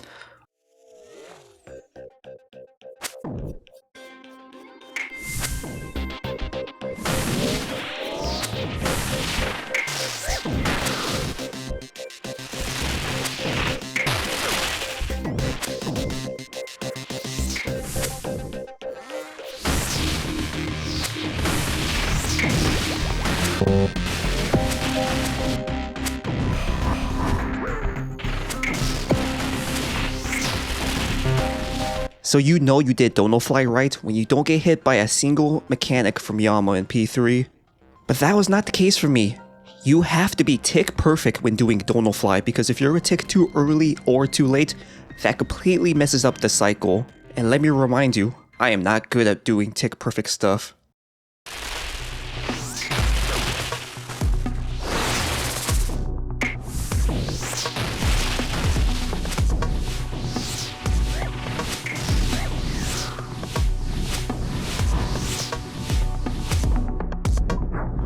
That was almost a perfect Donofly run. I forgot how to do the square pathing when I got there, but everything felt good otherwise. But dude, I am so bad at this.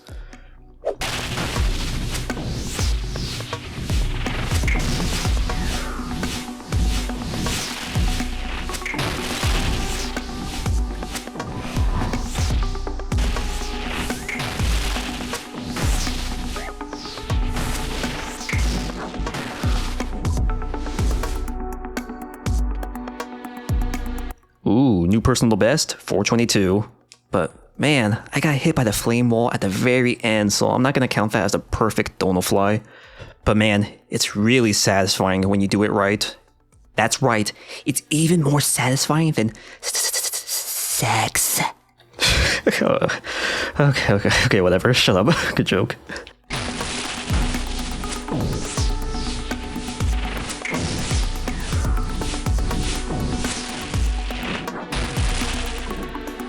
Perfect. That was a perfect run. Oh, that felt good. Man, it took me 42 attempts to do a perfect Donofly run. Surely the average person perfected it faster than me, right? I just don't know what it is with tick perfect that I can't seem to grasp, but it should get better from here at least.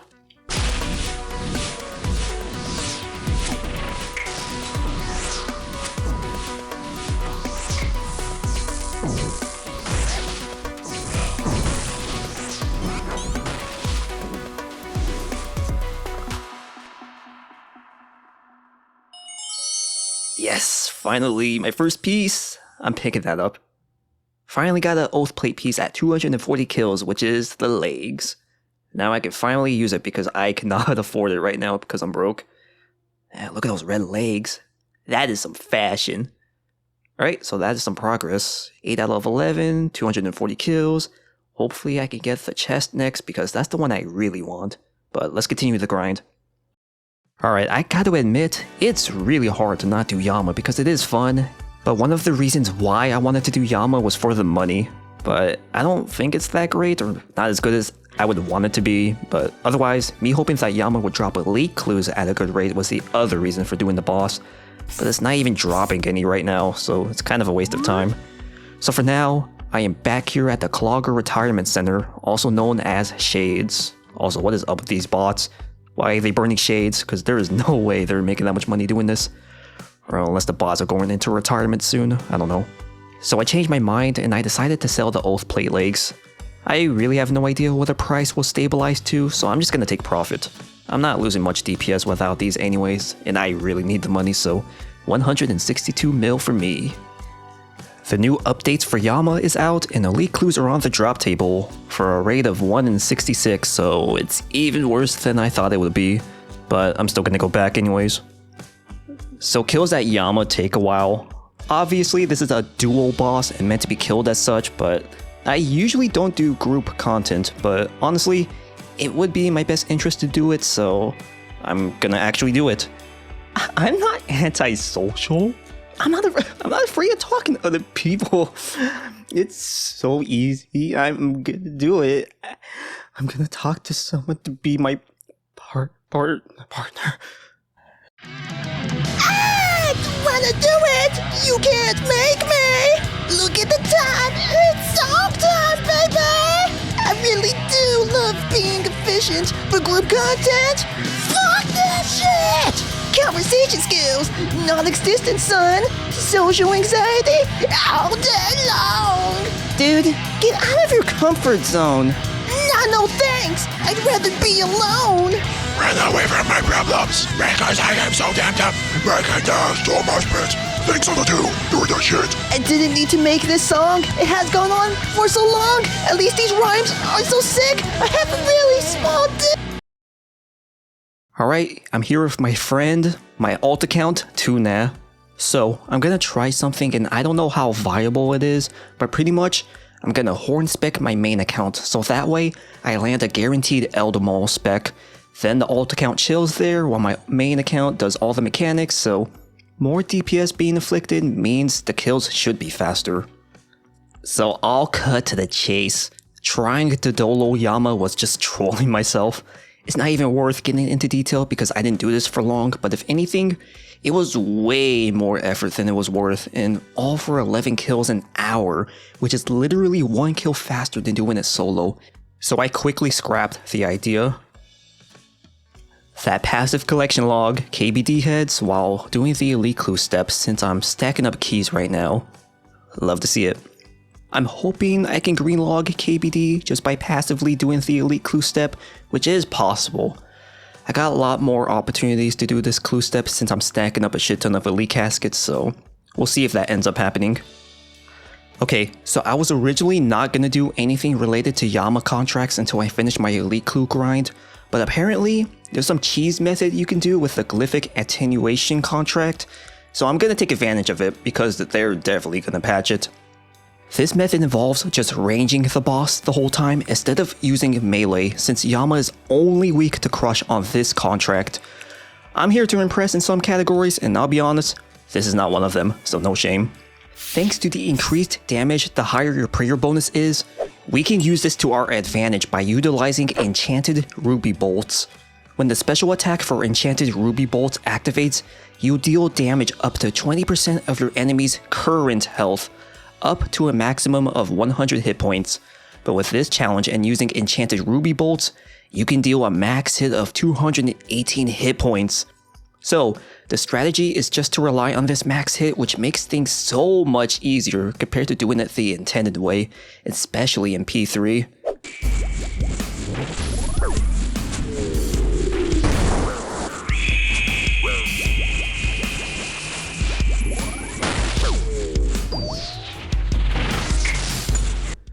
Oh, whoops. I wasn't even using the contract this whole time. Oh my god, what a big waste of my time.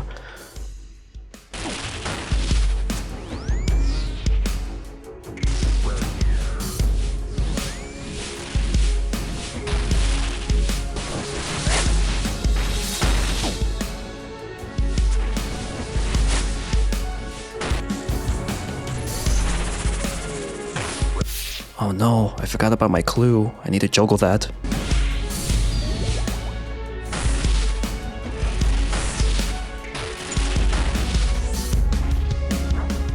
Oh god, finally yes. Got some combat achievements. I really need to juggle my clues, but I'll pick up my purifying ass cheek, whatever it's called, that's not even funny. I need to juggle. Oh. So, I got 3 of the combat achievements because I haven't touched Yama since the combat achievements came out. So these 2 are KC related, and this one is for completing any of the contracts. I'm glad I did this contract because it's definitely gonna get patched. So as I was taking a look at my video backlog as I'm editing this part, I realized that I never mentioned anywhere that I stopped doing Yama. I don't know why I never mentioned it, so I'm gonna do it now. From this point, yeah, there's no more Yama clips, and I'm highly sure the reason is because, you know, the Elite Clue grind. I wanted to be tapped in on that. So, that's the end of Yama. This grind goes beyond just having time. It's a literal mind game that will test my discipline and creativity. So when I said that, you were probably wondering, what kind of drugs are you on when I said that exaggeration on the intro? None, because the reason is actually true. As of right now, it is June 1st and I have 1,736 caskets. I need 3,264 caskets to reach 5,000. Let's do quick math. I have 6 months to reach my goal. There's 4,380 hours in 6 months. If I play 8 hours a day, I can reach my 5,000 casket goal in 176.5 days. By the way, there's 182.5 days in 6 months, which leaves me with 6 days of free time if I seriously commit to playing 8 hours a day, which is cutting it very close. But let's be real, playing efficiently 100% tapped in for 8 hours a day for the next 6 months is not realistic. So it is not going to work out like that, so I need to think what I can do to make it work. I strategically avoided saying the fastest Elite Clue method for so long. It is now time to reveal what it is. The fastest Elite Clue method is 10-man Callisto. When wearing an imbued Ring of Wealth, the drop rate for Elite Clues goes from 1 to 100 to 1 in 50, and an efficient 10-man Callisto group can net you up to 3.33 elites an hour, which surpasses Shades. So, why 10-man over 11 plus people? Only the top 10 MVPs get loot when Callisto is killed, so having more people will hurt your Elite Clue rates. The only issue with Callisto is that it is in the wilderness. PKers will affect your trips dramatically depending on luck, and that will eat up a lot of time if unlucky. And if you haven't figured it out by now, time is crucial in making this goal achievable. Finding a group of 9 other people presents a challenge too. I want to test my odds and try it out because Shades is not fun, so getting a break whenever I can will be great. This grind will either make or break this goal. Today is June 2nd, 2025, and right now I'm about 31,000 kills, and obviously I greenlocked Callisto a long time ago already, and ooh, Elite Clue, sexy. Anyways, the main thing I want to go over since it's June is the loot tracker. Right now, I made about 1.3 bill off of 31k kills, got 20 Void Waker hilts, and of course the most important thing, you can ignore that, that's challenge scrolls which get counted for some reason. I have obtained 671 clues so far, so definitely pretty good Elite Clue rates, but that is all to share so far. Alright, so after a lot of thinking, today is June 4th, 2025, and while the customer support thing in the fall will occur eventually, I'm trying to plan for the future for the worst case scenario, which is my alt account, PNM, not getting unbanned. So I'm gonna try getting this account to 2200 total level. It might be a waste of time. I don't know how long it will take me to get to 2200, especially since I'm so far behind at 1684 total level. For now, I'm just gonna do the more casual and AFK routes to train skills so the time commitment isn't too heavy in case PNM gets unbanned. So we'll see how things go. So, me doing the casual route for training the alt account didn't last long. I decided to work hard on training the alt account whenever possible, and one of the best ways was during Callisto. Callisto is not a heavy focus boss by any means, so while my main account is killing Callisto, I did more focus heavy skilling on the alt when possible. Since I have a lot of skills to train, I wanted some fast gains, so I started off with cooking. I would click on Callisto when he spawns on the main account and one-tick cook Quran bonds, which gave me about 500k cooking XP an hour. Or if I wanted something more reclined, I would scout as a PK account and train fletching. The goal was to use the time as effectively as possible, so do know that a lot of the things that I do on the alt account are most likely happening during Callisto. While we're talking about time, since it's so cutthroat on whether I'll reach my goal or not, I decided that some sacrifices need to be made. I value my sleep a lot, but with Callisto being such a good elite clue method, I needed to take up on those opportunities whenever I could find a team. You can't obtain your goals fast if you don't put in the time, so from now on, I will sacrifice my sleep when I can to achieve my goal faster. And to prove it, I installed a plugin that displays my current time, so from here on out, you can look at the time to get an idea on the commitment I'm putting into these grinds. So long as I remember to turn on the plugin at least. It's June 17th, almost 7 AM for me, about to get nerd logged, almost been 6 hours. But we're staying up, at least for another hour if anything, so this is gonna be a 7-hour Callisto session. Surprisingly, I've been awake enough, but yeah, sacrifices you have to make for the elite clues. 20 elites so far for today. Oh, so sad. I almost hit my first 1000 kill session. Got 964, but we had to end because we got hit by a clan. Otherwise, pretty good. Got 22 elite clues, which was nice, all within a 6.5 hour session. Alright, today is June 17th, 2025, and we have reached a new milestone. We have acquired 2,000 elite caskets. I can probably acquire another 1,000 within a month or two, maybe a month and a half, I don't know exactly, but that is the goal for now. We are slowly making some progress. Right now I'm at 1731 total level, and I have some chores I need to do. So first of all, I want to do some more farm runs, or farm runs in general for that matter, and right now I'm only level 45, and if I want to do farm runs, that means I should complete Song of the Elves at most, so I can use the trees over there at Prifdinus and Letia. But I have a few prerequisites I need to get before I can do that. Otherwise, for starters, I need to complete Children of the Sun, so I have access to Volamore, then complete a Riveting Tale, so I can use the hardwood tree patch over there, so that's my first goal. A Riveting Tale completed, so now I can use the hardwood patch over there. Man, this is the best I've ever gotten in one session. 26 elite clues in almost 6 hours. A really good session. I love to see it. I forgot DriftNet is a thing, so I'm doing that while doing Callisto. DriftNet trains both fishing and hunter at the same time, so it's pretty efficient to do, especially considering lower level hunter training sucks. So I made a little notepad on skilling methods and a general route to go for, but as I was doing this list, I was thinking, I still have quests to do on my account.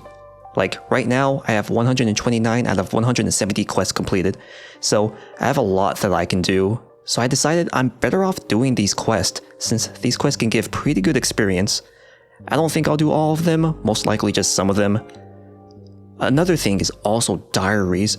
I need to figure out which ones are worth doing, but these XP lamps I get from them will help out a lot. I believe the best route will be following the optimal quest guide. It's a very useful page that makes it so you have to spend as little time scaling your account as possible, so I will be following this guide pretty strictly. With a new goal set, I parked my main account as Arachnus for passive elite clues and dedicated a whole day of questing, and I managed to complete a lot of quests and a few diaries. Alright, I just finished my longest session ever, did 9 hours straight of Callisto. I kept feeling the urge to pass out, but I got 1,356 kills, 52 mil, and 30 elite clues, so it was worth it in the end, even though it was a very long session. I finished more quests when I got up and got to the Theater of Blood quest with the worst gears setup. I also have almost no top experience because it's group content, which I am a fan of in case you forgot.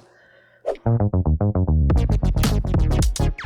my god, I'm an idiot. I brought blighted ancient ice axe, which can only be used in the wilderness. I think I can manage without it though.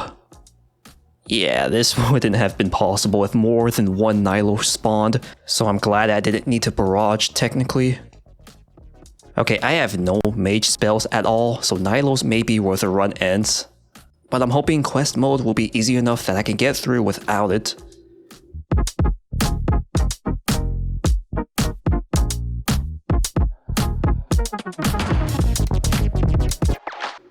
Okay, we are at 16% pillar health, so I'm actually glad this run wasn't a complete waste of time. It should be possible now.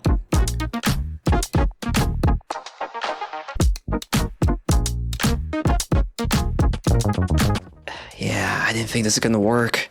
I forgot I need a poison weapon for the purple Nilo, otherwise Verzik is just gonna get healed constantly. Okay, the Nilo doesn't heal Verzik that high, so what I'm gonna try doing instead is out DPSing Verzik, which should work. I can't believe that worked. Okay, P3 should be easy, even though I have no food whatsoever.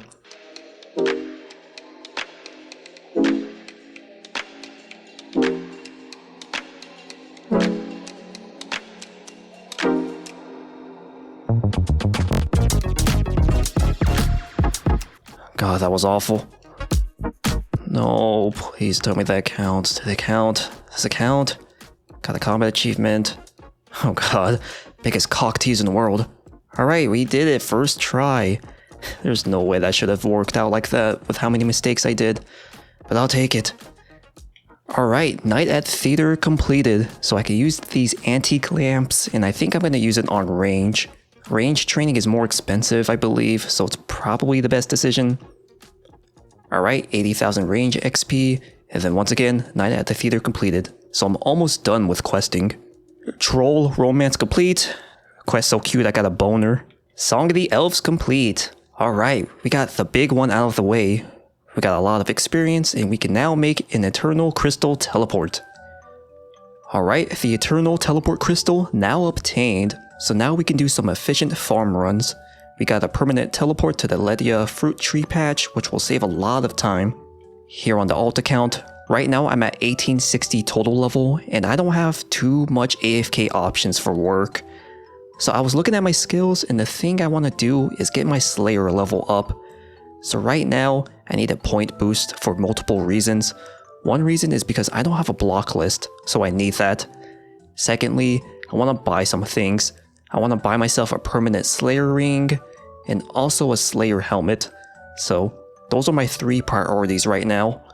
Once I get all of that, I'll point boost for quite a while, maybe get a few thousand points, and then from that point on, I'll do normal Slayer.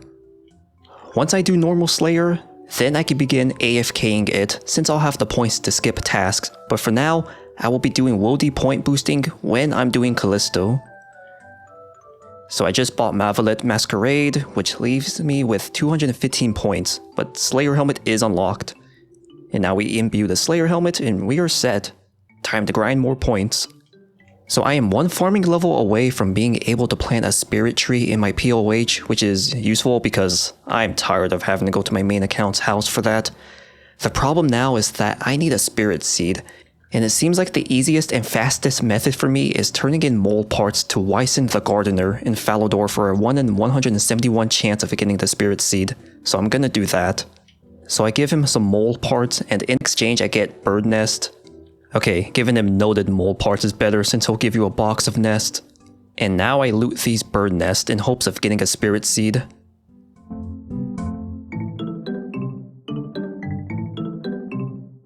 Well, no luck this round, so I'm gonna have to buy more and repeat until I get a spirit seed.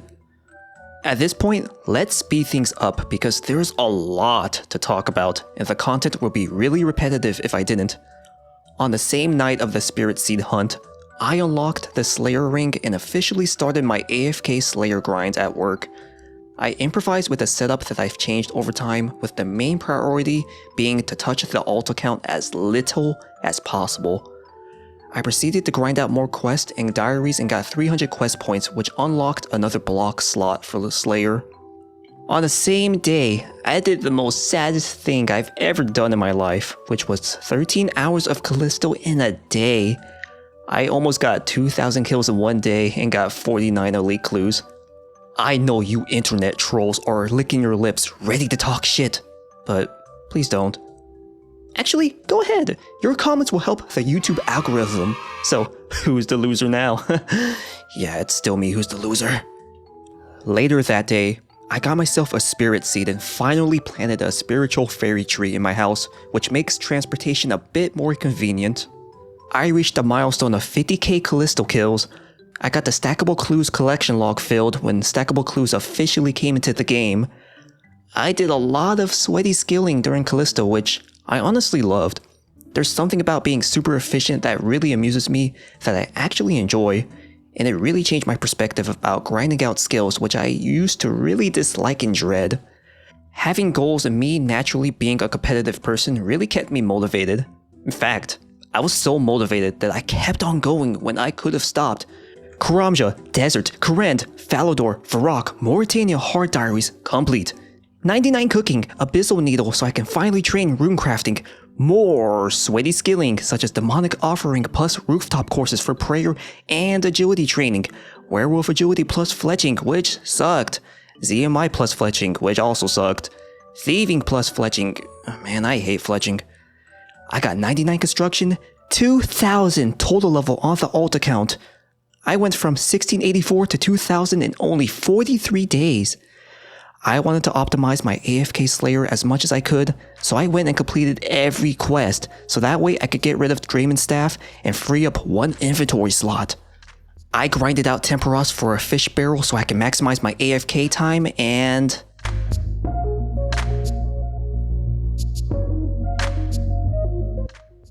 Bro, why did I get the pet before the freaking barrel? I don't want this thing. I don't know what to say about that. I just wanted the barrel, but the grind still continues, I guess. Otherwise, in 536 permits, I got the pet, and I think the drop rate is 1 in 4,000 reward permits, something like that. I then got the barrel in 634 permits. So yeah, I just saved you guys a lot of time. So, a lot of grinding has been done this episode, but it only gets worse from here. In the next video, I take on my next big grind and spend almost 3 whole months there. This grind really tested my patience and mindset, and I think you guys will enjoy it. I have a very ambitious goal of collecting 5,000 elite caskets before the end of 2025, and as of July 22nd, I have 2,736 caskets stacked up. With the Doom of Mokhaiotl being released tomorrow, I'm taking my chances and doing the boss in hopes of escalating my clue goal faster. I really hope this boss will be a good time investment in the end. So the new Delve boss is coming out tomorrow, and I'm conflicted on how long I want to do the boss. But I do know that if anything, I'm really interested in the new Confliction Gauntlets and the Vernic Treads, as they will be new best in slot items, so I want to see if I could get lucky and get those as drops.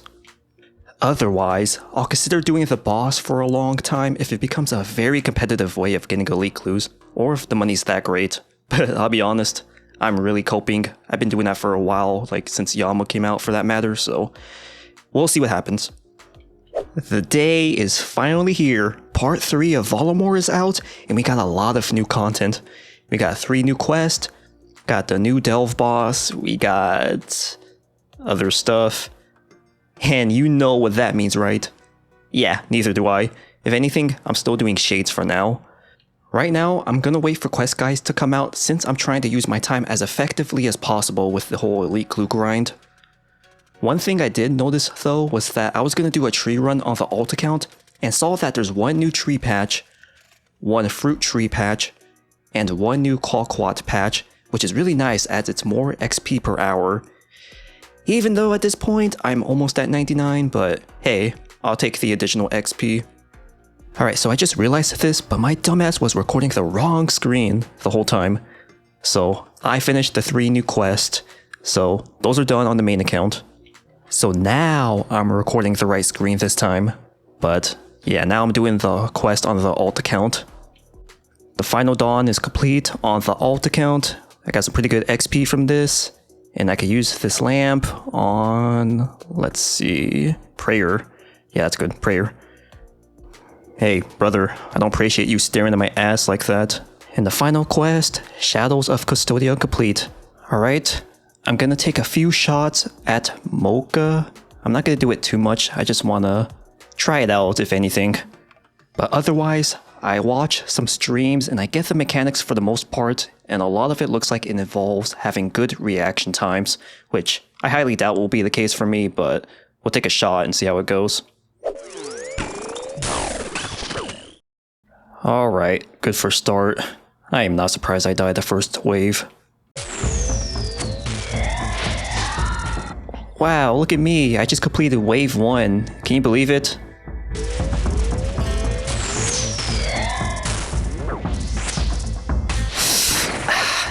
Oh, I didn't move in time, damn it. Well, there's the teleport. But as much as I want collection logs, I want to see how far I can get. That should be the priority for now, unless it's something big. But for now, I want to get better. So, the teleport to get to the boss is expensive, and the run to get here is kinda long, so every time I die, instead of going to the bank to resupply, I'm just gonna send it immediately.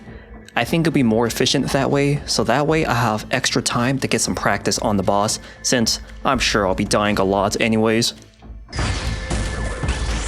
So where does this thing spawn? Like, I really can't figure out where this thing comes from. I seriously have no idea how to do with that orb thing. Like, I have no idea where that spawns. But other than that, I do gotta say, this is a pretty fun boss. I am liking it. It's challenging but not overly annoying. Like, it's pretty much just right in my opinion, which is great.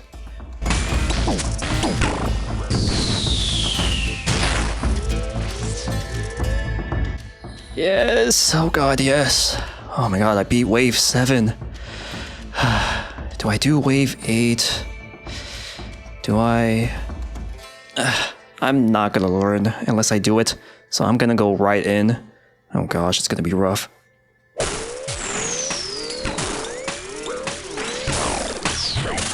Yeah, that was not good.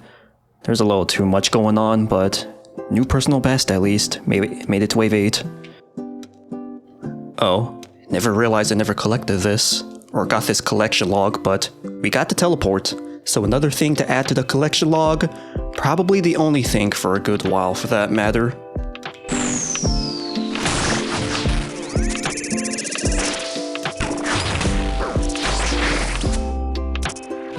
Cool, thanks for running right under him.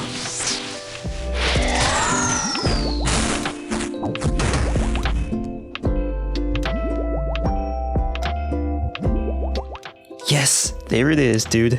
As early as wave 2. That's actually pretty insane. But claim that and leave, and we got ourselves the new best in slot. What is it? Hand slot? Mage hand slot? Man, this is awkward. Okay, anyways, I'm so glad. So, it is now time for me to make the new gloves. By the way, did you catch how many times I almost threw that run? Let's go back and see. I somehow yellow clicked the boss, making me run right into him, and I took up to 55 damage. So I only had 19 hit points left. I then get meleeed, but I completely lucked out and got hit a 0, which, by the way, Mocha's melee attack can hit you as high as 40 hit points. So 2 different ways I could have died. And if I did, I wouldn't have walked away with that Mokhaiotl cloth. So I didn't know how to make the gauntlets until I used the wiki just now. But apparently, the gauntlets themselves are actually tradable, which I didn't realize. This whole time I was just looking at the... Ooh, that's a pretty cool animation. I like that. But yeah, like I was saying, I was just so fixated on the cloth itself, and I knew that wasn't tradable, and I guess I didn't use my brain. So yeah, anyways, we got ourselves the gauntlets, but since they're tradable, honestly, I think now is the perfect time to sell it, because the money is going to be pretty good. Right, the gauntlets have sold for 215 mil, so it was worth it. I think that was the better idea.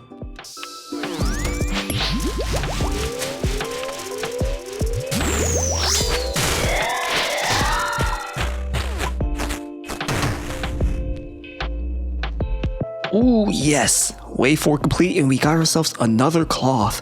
So that means I can finally have my own pair to myself, which is gonna be a big upgrade for me when I go back to Callisto. So as of now, the Delve boss has been out for 4 days, and as more people do new content, the more people figure things out. One thing that served to be an issue for a lot of people was the death coffer.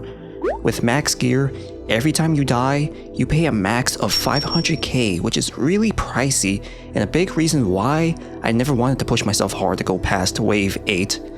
But it was then discovered that you can reduce that coffer dramatically by downgrading what gear you bring. And with Protect item on, you can reduce your coffer from 500k to as little as 20k. And the best part is that even though I said I downgraded my gear, the DPS is almost the exact same as Missouri, which is such a big relief.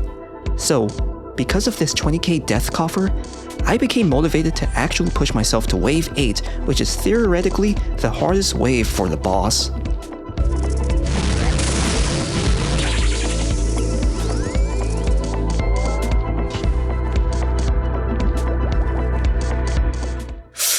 Ooh, oh my god, wave 6 pet. Wave 6 pet. Dude, no freaking way. Okay, now that we have the pet, what that means is that all we have to get is the Avernic Treads and the Eye of Ayak. Confirm. So we got a new pet and another to add to the collection log, Dom. So at 841 levels, we got the pet. I don't know if this is lucky because the drop rates aren't out yet, but I'm just glad to have this pet because usually the pets are the longest thing to grind for bosses. So here's my log. But I really didn't want to stay at this boss for long because I wanted to go back to my elite clue grind. But at this point, since I got the pet, I might as well greenlog this boss while I actually know how to do the mechanics. But oh man, I'm so conflicted. Like, this boss is fun, but I really should go back to the elite clues.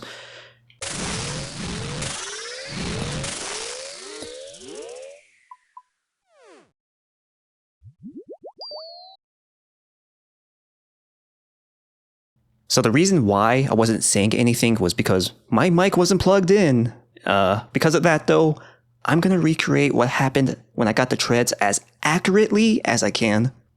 Oh my god, yes, the Avernic Treads! I'm so fucking talented and rich and sexy! Oh my god, you got the Avernic Treads! This is why you're my boyfriend!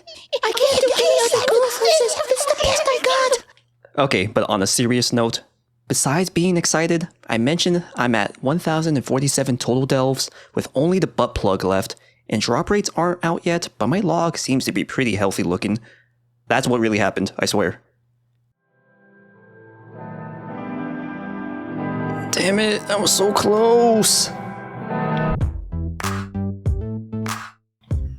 Yes, please. Oh god, yes. Wave 8 completed. Finally got a completion. Oh man.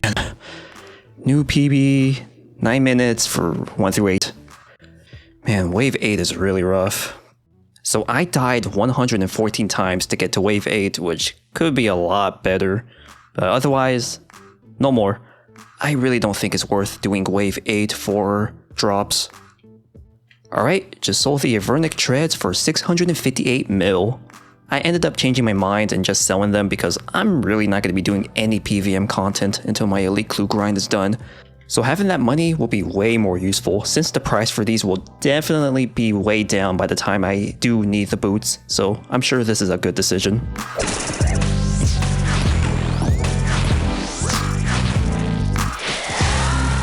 Ah, that sucks, but it counts, I guess. Second wave 8 completion.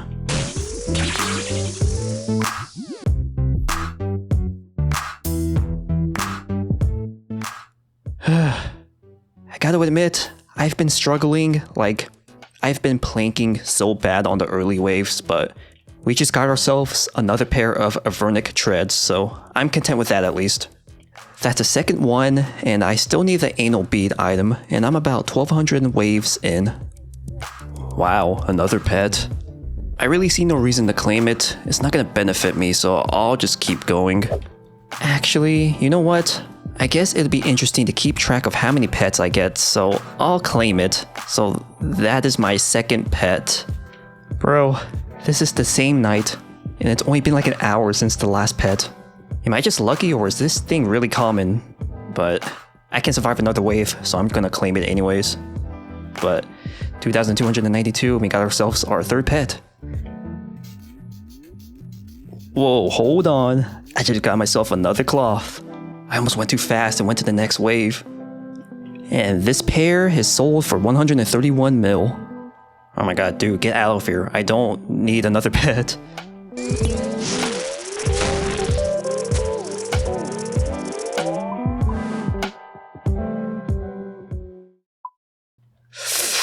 There it is. There it fucking is. The anal bead. I should probably stop saying that.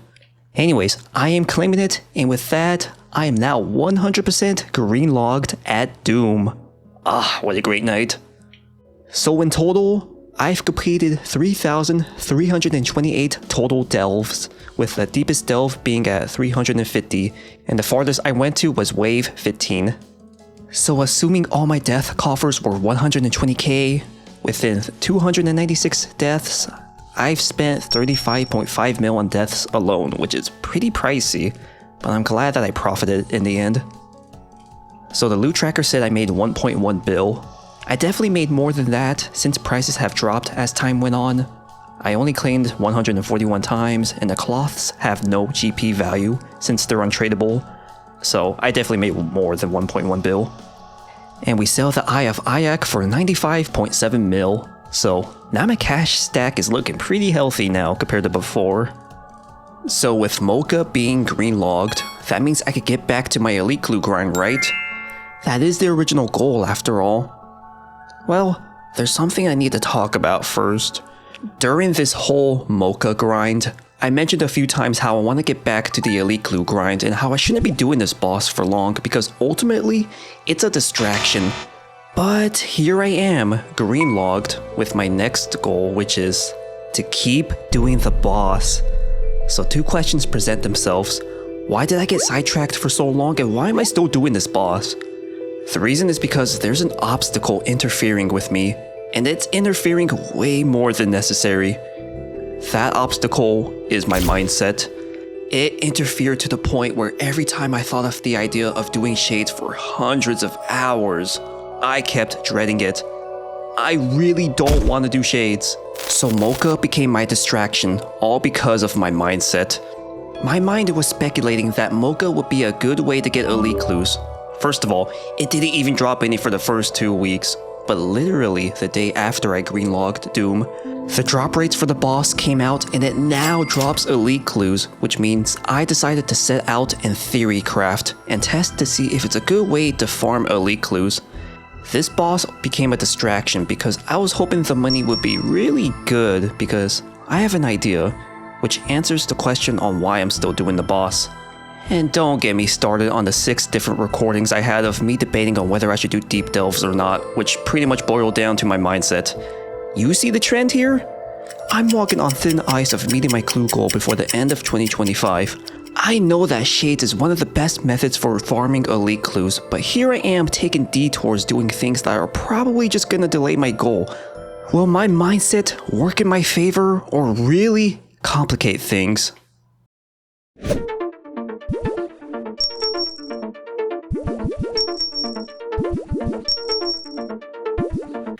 Dragon Implings. This is one of the reasons I'm still doing the Delve boss. I won't go hardcore on buying Dragon Implings because I know I'm gonna go broke, but this boss might give me enough money that I can actually afford to buy them. If you take a look, Dragon Implings have gone really cheap.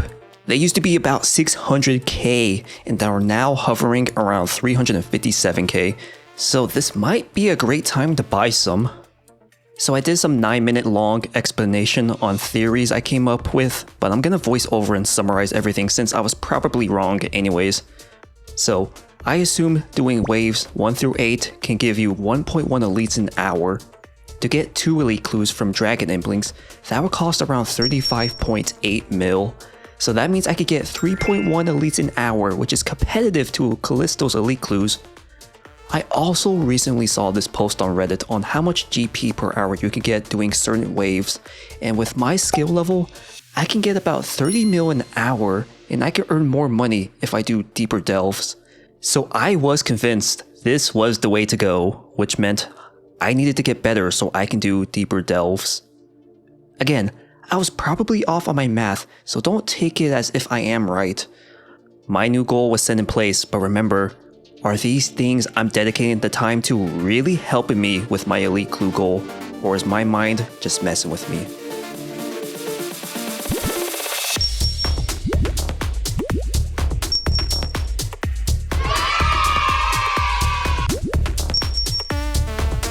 A couple of days ago, I reached the milestone of 1,000 deep delves, and in total, I got 5,300 total.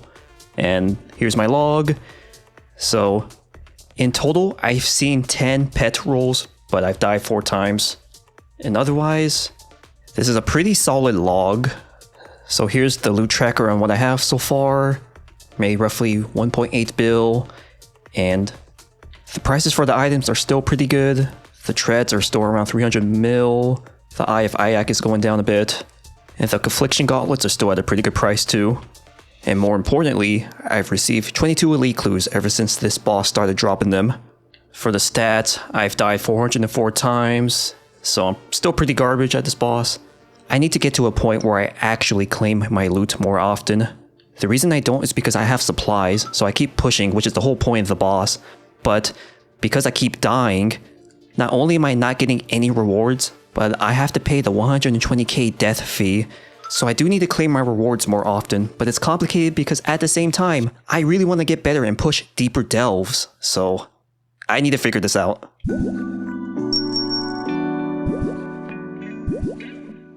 We sold the loot we got yesterday, sold the Avernic Treads for 329 mil and Confliction Gauntlets for 108 mil. Ah, it's so good. Look at the cash stack, it keeps growing. Too bad all of it is going to be used on Dragon Implings. By the way, I have 1000 Dragon Imps, which cost 349 mil, so these things are no joke when I say they're expensive. Since I am determined to continue grinding the Doom boss with the intention of progressing my elite clue goal, a lot of the grind is now just countless hours grinding the boss, doing the same thing you've already seen. So for now, we will take a break and rewind because during this time, I made lots of progress on my alt account. I started a huge skilling grind on my alt account, Tuna, with the goal to get it to 2200 total level, and in the last video, I got the account to 2000 total level from 1684 in only 43 days. That grind still continues. In the beginning of this video, I learned that 3 new tree patches came out with Volumore Part 3. The quickest way to get there is by using the Pendant of 80s, which I don't have, so I'm gonna grind it out. Oh, just got the pendant at 5 kills, so that was a lot faster than I was expecting it to be. And I got 1 combat achievement, which is actually useful just in case my alt account PNM doesn't get unbanned, because if it doesn't, then this is gonna be the main alt account for God Wars Dungeon when I do that grind eventually. This teleport is unlocked, so now I can get to the Colquat and Fruit Tree patch. And this one is for the normal tree patch, so I am now set for future tree runs. When I'm at work, I've been AFKing Sarachnis for elite clues, which I do have to pay a bit of attention to. Despite that, I wanted to get my alt account to 2200 ASAP, so I decided to increase my workload and train the alt account while at work as well. My priority was getting 99 crafting, as the crafting cape is such a useful thing to have for quick banking, so when I was able to put in a lot of focus, I would craft D-hide bodies, which definitely requires a lot of attention. Otherwise, if I need to AFK, then I would do bonfires to train fire making, which was perfect for me. I'd be lying if I said all this extra work wasn't annoying, because it most certainly was. But it's only a temporary thing, so I can tolerate it until then. Alright, 99 farming. This was literally the last tree for my run, so I lucked out. But that's another 99 out of the way, and I'm glad to be done with farming. Even though it's only a 5 to 10 minute task every whatever hours, I just never liked doing farm runs. And it's pricey too, which is a big thing, but we are done. 4 days later, I got 99 fire making while at work because I'm such a good employee. And on days when I'm at home doing Doom, I was doing low intensity fishing on the alt account. This was exactly why I grinded out the fish barrel so I could do barbarian fishing near chambers to bank the fish, so that way I'm not dropping the fish every minute, which is obnoxious to do. Best part is that I'm also getting pretty decent XP rates. 9 days later, I got 99 crafting, and you could tell I'm a good crafter because I was crafting something else. You know what I'm saying? Yeah. No? Okay. A few days later, I tried to strategize the most efficient ways to level my alt account depending on what I was doing, so I came up with a list. It was slowly starting to get to a point during my Callisto grind where, in one of the groups I was in, I would have to be the one to tank Callisto all the time because everyone had a 2200 alt but me. And tanking Callisto sucks as you have to be there and pay attention at all times. That was the big reason why I wanted to go hard with grinding the alt account. On August 16th, I reached 2104 total level on the account. I'm getting so close, but a lot of work still needs to be done. 99 herb lore. I'm glad I did most of this at work because I do not like training this skill. It has very little downtime and it's focus intensive if you want good XP rates. Anyways, time for the next skill. On June 30th, I was at 72 Slayer and started my AFK Slayer grind, and in a month and a half, I am now at 93 Slayer, and with how slow of a skill it is to train, I decided that this was good enough, which concluded my Slayer grind. I'm really glad I decided to try to figure out a solution for AFKing Slayer because it really helped out a lot, or else I would have had to resort to training it actively. 91 Fishing. I'm done doing fishing because it's starting to get really slow to train, but since I'm level 91, I'm gonna finish Mauritania Elite Diary by boosting with an Admiral Pie.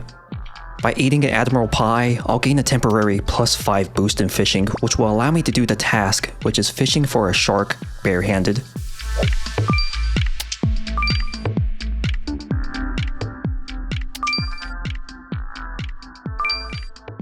And the Elite Mauritania Diary is complete. So now I'll use this on... I can't use it on runecrafting. Oh yeah, fuck my life. I think I need 70 to be able to use it when I think about it. Can I bank this at least? No. Do I get 70 runecrafting real quick? I then proceeded to train runecrafting while I was doing Callisto. Alright, about to hit 70 runecrafting. Now I can use this lamp on more runecrafting. There you go, 50k runecrafting experience. And fuck runecrafting, I'm gonna go train some other skill now. Okay, we are now caught up and up to date with everything, so now we will continue the clips in chronological order. I've been doing some thinking, so this is my... No, we are not putting this in the video. We are putting this with the collection. Long story short, I was talking about me struggling with deeper delves and how I should get better. There you go, save your time.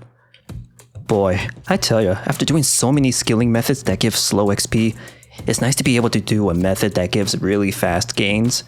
You really do take methods like these for granted, even if they're very tedious and boring. Like, I'd rather do this than do a method that's slow and boring, so I definitely appreciate something like this. Oh man, it's been a long time, but I just reached a new PB of Wave 26.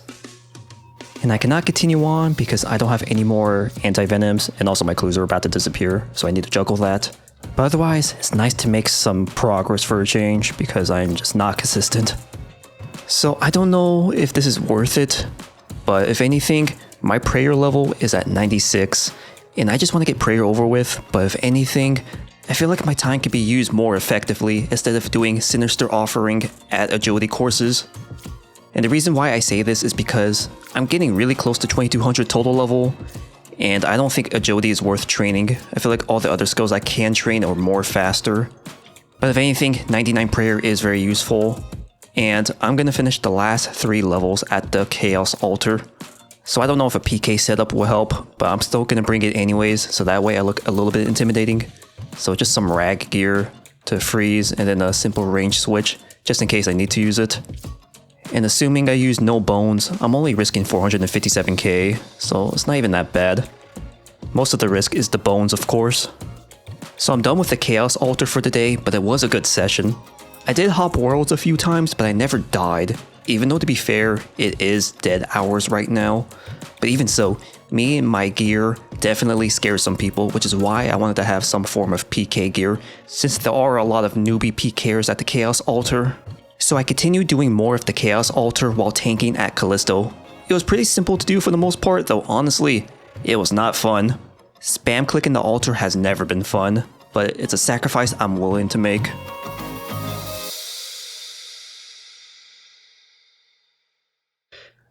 The alt account is at 99 prayer. So I am maxed combat now, and I am out of here. Fuck the Chaos Altar. I only died once during this grind. I didn't record any clips, which I probably should have, but regardless, it was an easy grind. Everyone else is pretty easy to escape when they did attack me, because again, there is a lot of newbie PKers that PK at the Chaos Altar. I finally got enough day out essence to get me to 82 rune crafting. I grinded all of this while at work, which was a good idea in my opinion, because even though day out gives you more XP, it's usually never worth the time to grind it out, because all that time spent mining the essence is better used actually rune crafting normally. But considering I was doing it at work and my AFK options are getting kinda limited, I felt like this was a better use of my time, especially considering I already planned out how I want to train the rest of the skills. Either ways, I got a lot of rune crafting ahead of me. I forgot to mention, but it is August 24th and I'm at 2142 total level, so my goal is to hopefully get this account to 2200 by next month. I do have a lot of pretty fast skills to train, so it is possible, but I really want to get this done because at this point, I am tanking at Callisto at all times, which is really not ideal, especially for many hours non-stop. Alright, so I've been trying to do some thinking. Oh, not this again. Wait, actually, for once, this one is kinda important, but it's a 5-minute clip, so let's make it shorter. For a good while, I've been trying to figure out if the money at Doom is really that good. The money making page for Doom has been out for some time now, and it gives you a general idea of how much money you can make per hour. There's also a loot calculator which will give you estimates on what to expect upon completing certain waves. Even with those resources available, I just cannot grasp my head to figuring out if the money per hour was actually accurate, even if I was doing perfect runs. But it really did get me wondering if I should continue doing this boss or not. If one thing is certain though, while this is important to think about, it also shows that, once again, my mindset is eating up precious time, which is the common trend in this video. Anyways, I realize that I have a lot of clips I need to go through, so let's pick up the pace. The grinds are still the same, a lot of killing Mocha for money, and a lot of skilling on the alt account, and whenever possible, multi-skilling for extra efficiency. 2 days after hitting 2142 total level, I reached 2150 by doing fletching and stealing artifacts, leaving me with only 50 levels left to gain. The next day, I got another skill to level 99, which was fletching, which was done during Callisto. After that Callisto session and some needed sleep, exciting news, because as of today, August 27th, 2025, we have reached a new milestone of 3,000 elite caskets. Yes, 3,000 elite caskets. We did it, but that was the original goal. The real goal is 5,000, so we still have a long way ahead of us. I'm still hoping I can reach my goal by the end of the year, but honestly, it's looking kinda grim. I mean, I hope I can do it, but if anything, Doom is still the best money in the game, though the money per hour is depleting, so I'm not actually sure how long I'm gonna keep doing this boss. But while it's still good money, I'm gonna take advantage so I can buy dragon nibblings. I proceeded to get 84 thieving on the alt account, which gave me access to Rogue's chest, so I switched over to doing that. I got 75 rune crafting, which gave me access to the second best rune crafting pouch. I did a good amount of hunter training doing maniacal monkeys at work, which was undoubtedly my least favorite to do because of how often I have to pay attention since you are on a timer. I could always just do my job, to which my response is no. At the end of August, I reached 2175 total level and stopped training Hunter altogether, as it will be more of a time waste than anything at the level I'm at. I was then reminded that I have diaries that I can complete, so I went and finished up the hard diaries I never completed. Ardoin and Fremenic hard diaries completed. I also started on the Korend Elite Diary and didn't realize until the very end that the last task I had to do was to complete a raid at Chambers. I don't know how I didn't realize that, but since I already committed to the diary, I thought I might as well complete it. I leeched off of my main account, and in usual fashion, I played like shit because I forgot how to do Ohm hands since it's been months since I was at Chambers last. I did finish the raid in the end and completed the Korend Elite Diary. I used the XP lamps on runecrafting and I began the Lumbridge Hard Diary, and I was reminded that I need to unlock Bones to Peaches at the Mage Training Arena. I haven't touched this content in years, but they did improve things, and one of the things is that it takes about 2 to 3 hours to unlock Bones to Peaches, which is a huge improvement. But since it's faster to unlock now, that means I can't milk out my content, which makes me so mad. Wait, I can. What am I talking about? Just kidding, Bones to Peaches unlocked. Lumbridge Diary. I gotta wait about 5 hours for this patch to grow, assuming it doesn't die, of course. While we wait for the patch to grow, let's talk about today's sponsor. Just kidding. I'm just kidding, dude. Don't skip ahead, please. Stop. I continued the diary grind and completed the elite diaries for Varrock, Wilderness, Lumbridge, Fremenic. I'm just now taking a better look at this. I knew I had to kill the Dagonoth Kings, but I clearly didn't look thoroughly enough because I'm now noticing I have to kill the God Wars bosses as well. So it's a waste of time doing it, but at the same time, I've already committed, so I might as well do it, I guess. Oh my god, real world trading, guys. Look, I'm real world. That's the police because I'm real world trading. Speaking stuff. I think I found the hardest obstacle for this task, which is finding an empty world because every world is fucking taken. Oh god, this is not good. I probably should have tried prayer flicking, but it's too late now. He's dead. Ooh, Dragon Axe collection log. Amazing. This is like the best day of my life right now. Alright, that's all 3 Dagonoth Kings, so the task is completed. Now I gotta do God Wars, which is gonna be the biggest pain for sure. Alright, so I haven't done these bosses in a long time, but I'm just gonna wing it. Get it? Because all these guys are flying. Alright, yeah. I'm just gonna wing it and brute force the fights. Alright, he's dead. I wasn't recording, but I crashed the bot and got kill counts, so I think it's fine. Here's another bot. Do I crash it? Yes, I do. Teamwork. Where you going, bro? Dude, where's the boss? Oh, the boss is freaking dead. Maybe I should have waited. That's how she sounds like when she dies. Time to kill the last boss. Krill. Combat achievement and elite task, so I am now finished. Yeah, this was not a good time investment. I really need to learn how to read. Fremenic Elite Diary complete. I'm gonna use the lamp on runecrafting and it should advance me to 81 runecrafting. 2180 total level with only 20 more levels to go. It is September 1st and with 4 months left till the end of 2025, I thought I would show a quick look at progress. The casket stack is at 3092. I got 1.5 bill worth of dragon imps. The cash is still increasing with 1.2 bill in cash right now, though I am still slowly buying dragon imps. Here's my Callisto log. Got about 70k kills. For Sarachnis, I have 57k kills. 2.83 bill in loot has been tracked with almost 1500 clues collected in total.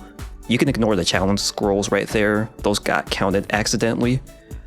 1.58 bill in loot for Sarachnis, which I haven't collected about 95% of the loot since I AFK Sarachnis. And I'm a little shy of over 1000 clues, so I've been grinding really hard, but that's all I wanted to show. Man, I've been runecrafting for 2 hours straight, which is definitely a record for me, but I am now 83 runecrafting, which means no more runecrafting on this account, which I am happy to be done with. With 83 rune crafting, I wanted to complete the Falador Diary, which requires you to have 88 rune crafting, but with an orange spicy stew, I was going to use that to temporarily boost my rune crafting level to 88. First off, never rely on the stews for a +5 boost. They're such a waste of time a good majority of the time. It took me a whole hour for me to get the right boost with the stew. But after completing that task, I go to complete the last task in the diary. Ah yes, the lack of reading has struck again. For this last task, I need to kill 1300 Black Knights, which I forgot was a thing. I was trying to purchase this white two-handed sword, but I couldn't, so I went on the wiki and saw why I couldn't. I can't be asked for that. It's a waste of time, so yeah. Let that be a lesson for everyone. Read. Read. Read! I proceeded onto my next goal, which was thieving. Since I am 87 thieving, my plan was to loot Rogue's Chest, as it's a really good method for XP, and for some reason, I thought Rogue's Chest would be a low intensity method, and I was more than wrong. Bots and PKers made this hard for me to do this method with low effort. I honestly don't know what I was thinking. Thankfully, I was recommended a clan chat to join where a group of people get together to do Rogue's Chest, and because of the numbers we had, it made it easy to deal with PKers and train thieving in peace. The goal for now was to get to 92 thieving so I can do pyramid plunder. Tank test. Hey, watch this.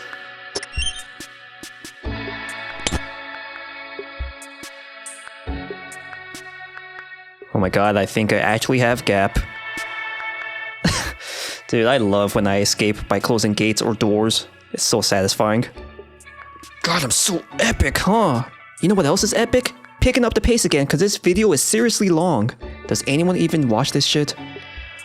On September 4th, my alt account got to 2190 total level, and I'm at the home stretch.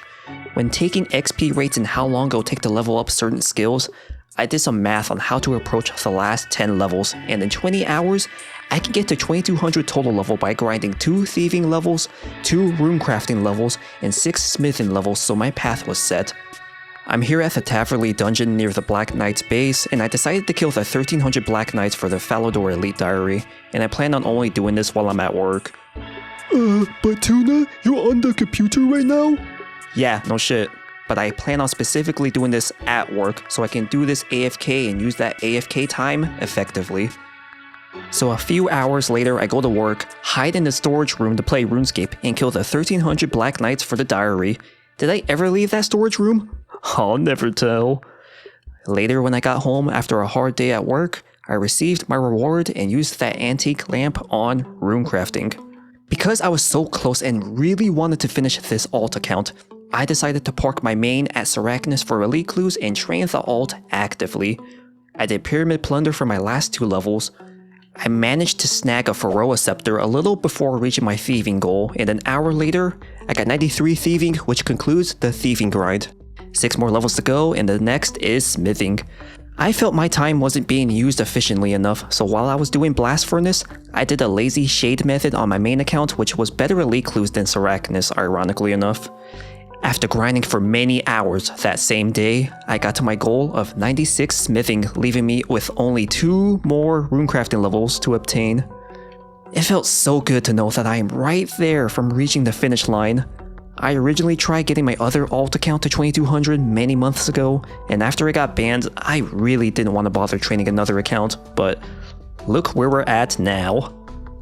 Yes, 2199, 84 runecrafting. Oh my god, I'm so excited. Finally, after months, I finally got 43 XP left. God damn it, freaking cock blocking me. Alright, we're almost there. Either ways, finally after months, I'm finally gonna reach 2200 total level. I am so relieved to be done. I actually have a smile on my face, it hurts.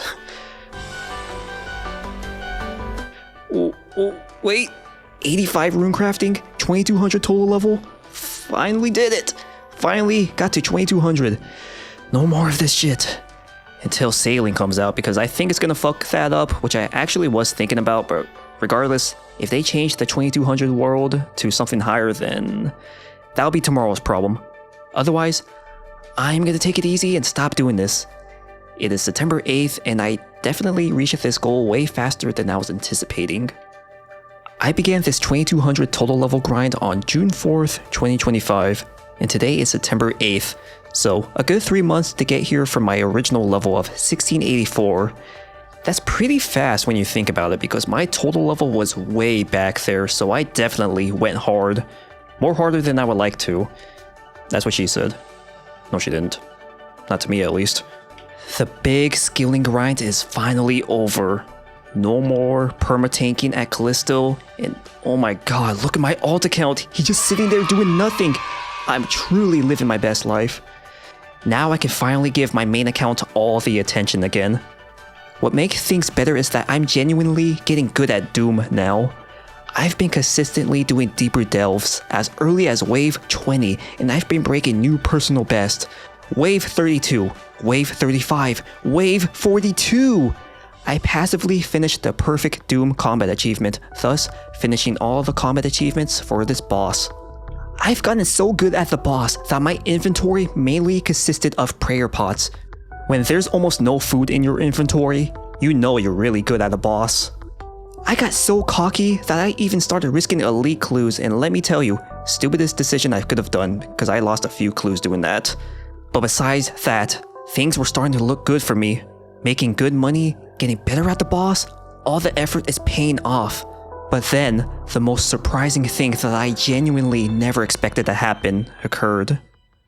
On September 15th, as part of the player support roadmap, players were able to get a second chance for appealing a ban, and I took the opportunity to do that, and look at that! Appeal outcome granted. PNM is finally unbanned. I honestly can't believe it, because I genuinely thought I would never get this account back. Let's log into the account. 172 days was the last time I logged in. I am so happy, dude. Pin 3928. Just kidding, that's not my pin. But I am glad I didn't make another alt account to replace this one, because that would have been a waste of time. Let's look at the total level. I was at 2174, so I was close to 2200 on this account. Is it even worth grinding this account out?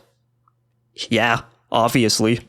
Came up with a plan. Late to work because of this. Wilderness Elite, Fremenic Medium Hard, Ardoin Elite, Mauritania Elite, Runecrafting, 99 Herb Lord. Oh my god, he's on 3 accounts and literally no ladies give a shit. 99 Construction. This is so inefficient. Varrock Elite, Runecrafting, Fremenic Elite, Runecrafting, 80 Runecrafting, 21.99, 22 total level on PNM. I don't know if there's an elite clue hiding in here. I really wish they would add a scroll bar, but that's never gonna happen at this point. But I finally got to wave 50. It's a new personal best. I don't have any supplies besides 1 sip of restore, but I could technically do another wave. I'm not gonna do that though, because I'm smarter than that.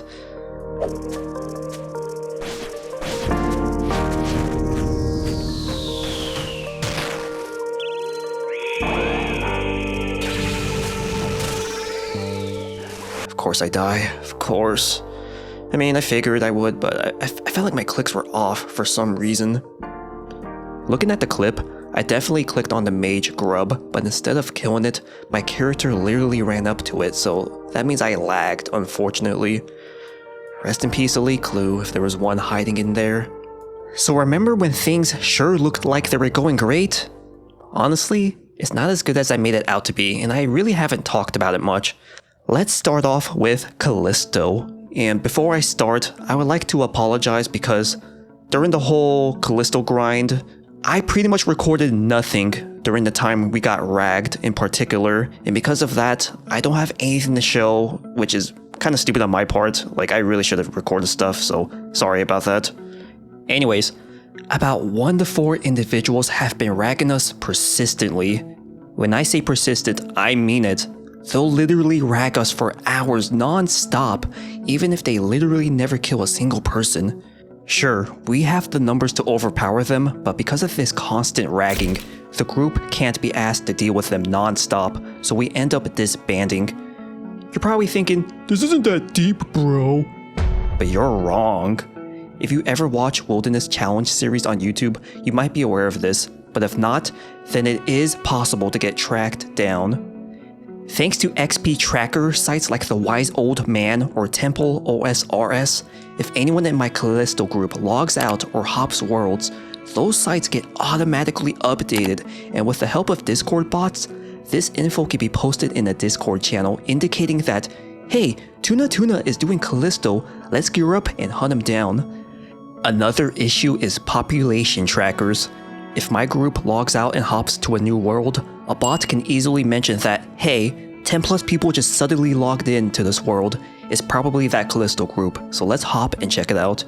I personally didn't believe these things were real, but considering we've been constantly found for many months now, it was definitely no coincidence. And because it's legit, that means my Callisto sessions have been shorter than usual. I had sessions where I was putting in stupid hours like a degenerate, but nowadays, I'm only averaging about 4 hours at Callisto, and it's only getting worse.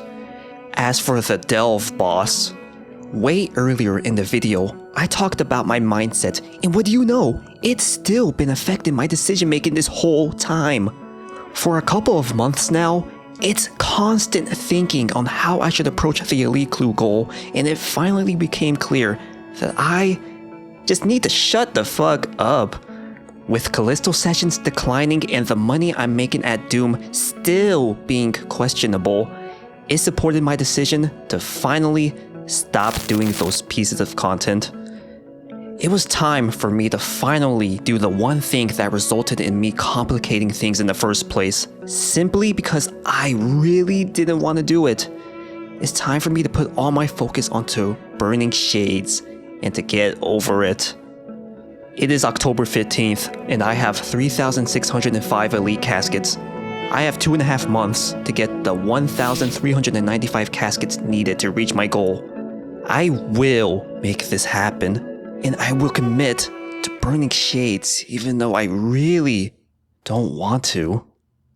Over 3,600 elite caskets have been obtained, and I have 77 days to meet my 5,000 casket goal before the end of 2025. In the last video, I cut off Callisto and Doom as they started to feel like it was holding me back from reaching my goal faster. But let's see how much these grinds really help me out. For the Delve boss, if we actually add how much I sold each unique for, in total, I made 4.8 bill from uniques alone, and most of that money went into buying dragon implings. I also received 99 elite clues, which helped out quite a bit.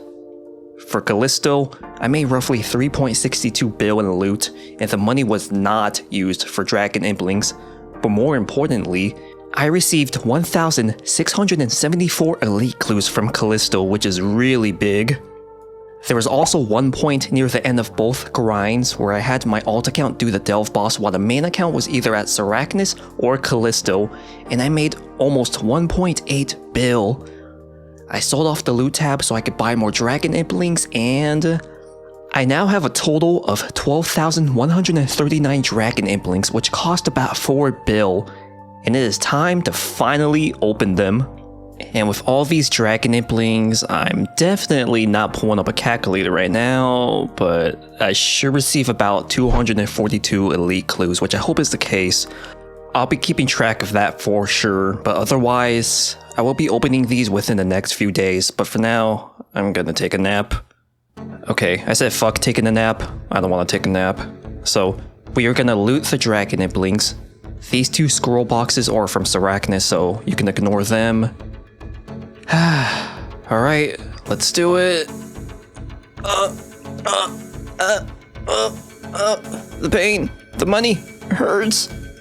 With time ticking down, I tried going hard to make up for the time that I lost.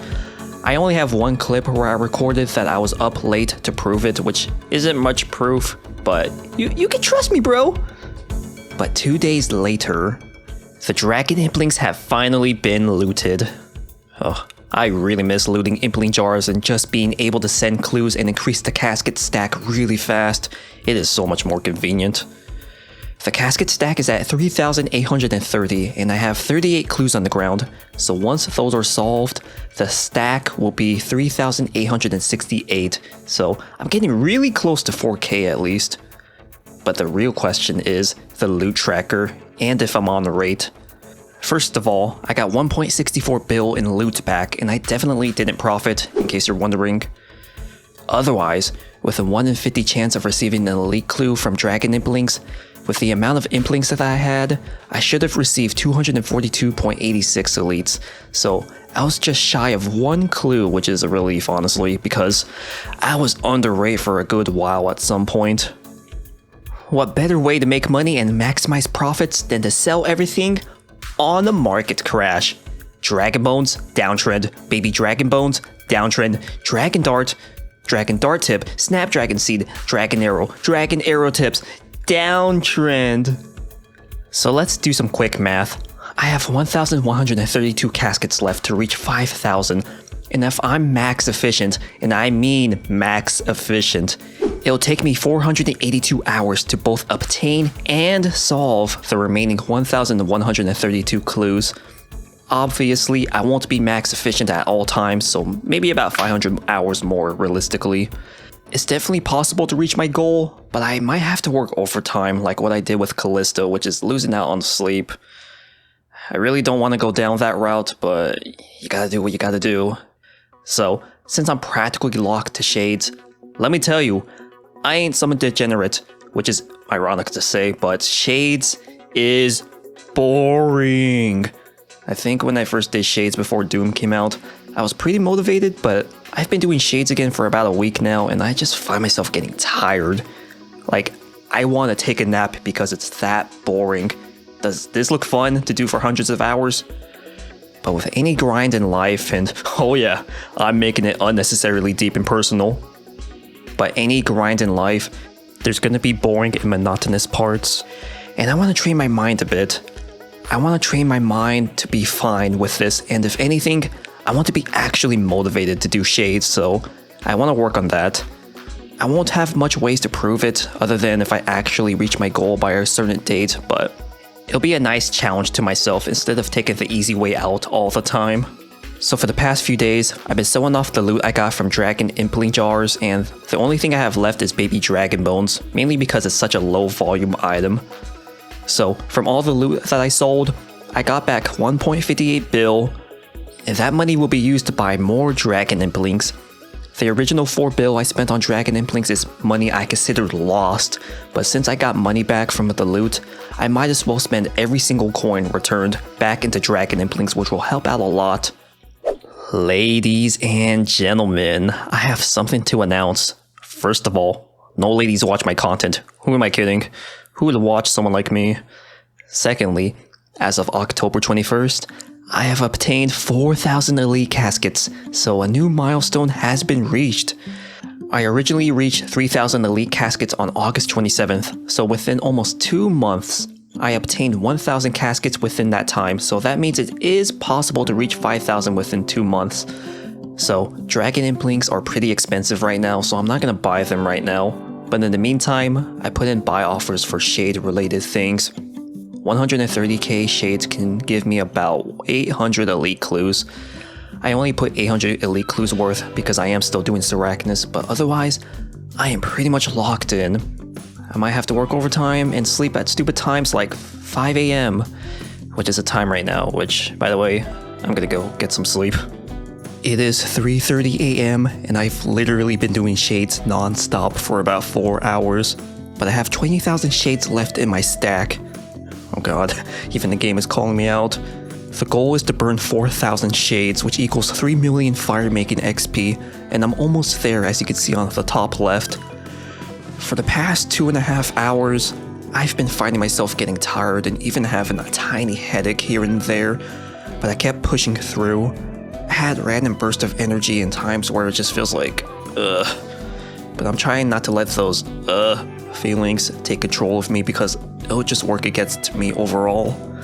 Anyways, I'm gonna finish the rest of the shades needed to meet today's goal and then sleep. Alright guys, today is officially the worst day of my entire life. as of today, the official date for sailing has been announced, and I'm mad. Alright, bad voice acting aside, when sailing does come out, what that ultimately means is that I won't be able to use my max cape, and a max cape is very useful for solving clues. And while it's not the worst thing to lose, it is a bit of a time loss, so because of that, I'm gonna be giving myself the low hours of sleep treatment, and I'll see where I'm at from there. My new goal has been set. I've already been going hard on the grind, but with sailing now in the picture, I want to go into overdrive. I decided that the goal was to burn 4,000 shades every day when possible. To achieve it, I need to do 6 hours of efficient playing, which will take me roughly 29 days to burn all 129k shades that I have. Now, 6 hours every day is not realistic for some days, so I'll try to do 2,000 shades at minimum, which is 3 hours. 3 mil in firemaking XP meant that I burned 4,000 shades, and 1.5 mil in firemaking XP meant that I burned 2,000 shades. In 9 days, I went from 129k shades to under 100k, so my shade stack is no longer white, and I truly hope that I never see a white stack of shades ever again. The days are ticking down fast, but every session at Shades felt so long. Some days I would meet my goals, and some I wouldn't. I wanted to deal with sailing clue steps as little as possible, so I even resorted to opening dragon implinks despite the fact that money is getting really low. But then... Today is November 17th, and we have reached the next big milestone. 4,500 elite caskets. Oh my god, dude. The fact we are getting so close is just exciting. This goal is actually gonna come to life, because this is the longest year ever. But regardless, 4,500 elite caskets.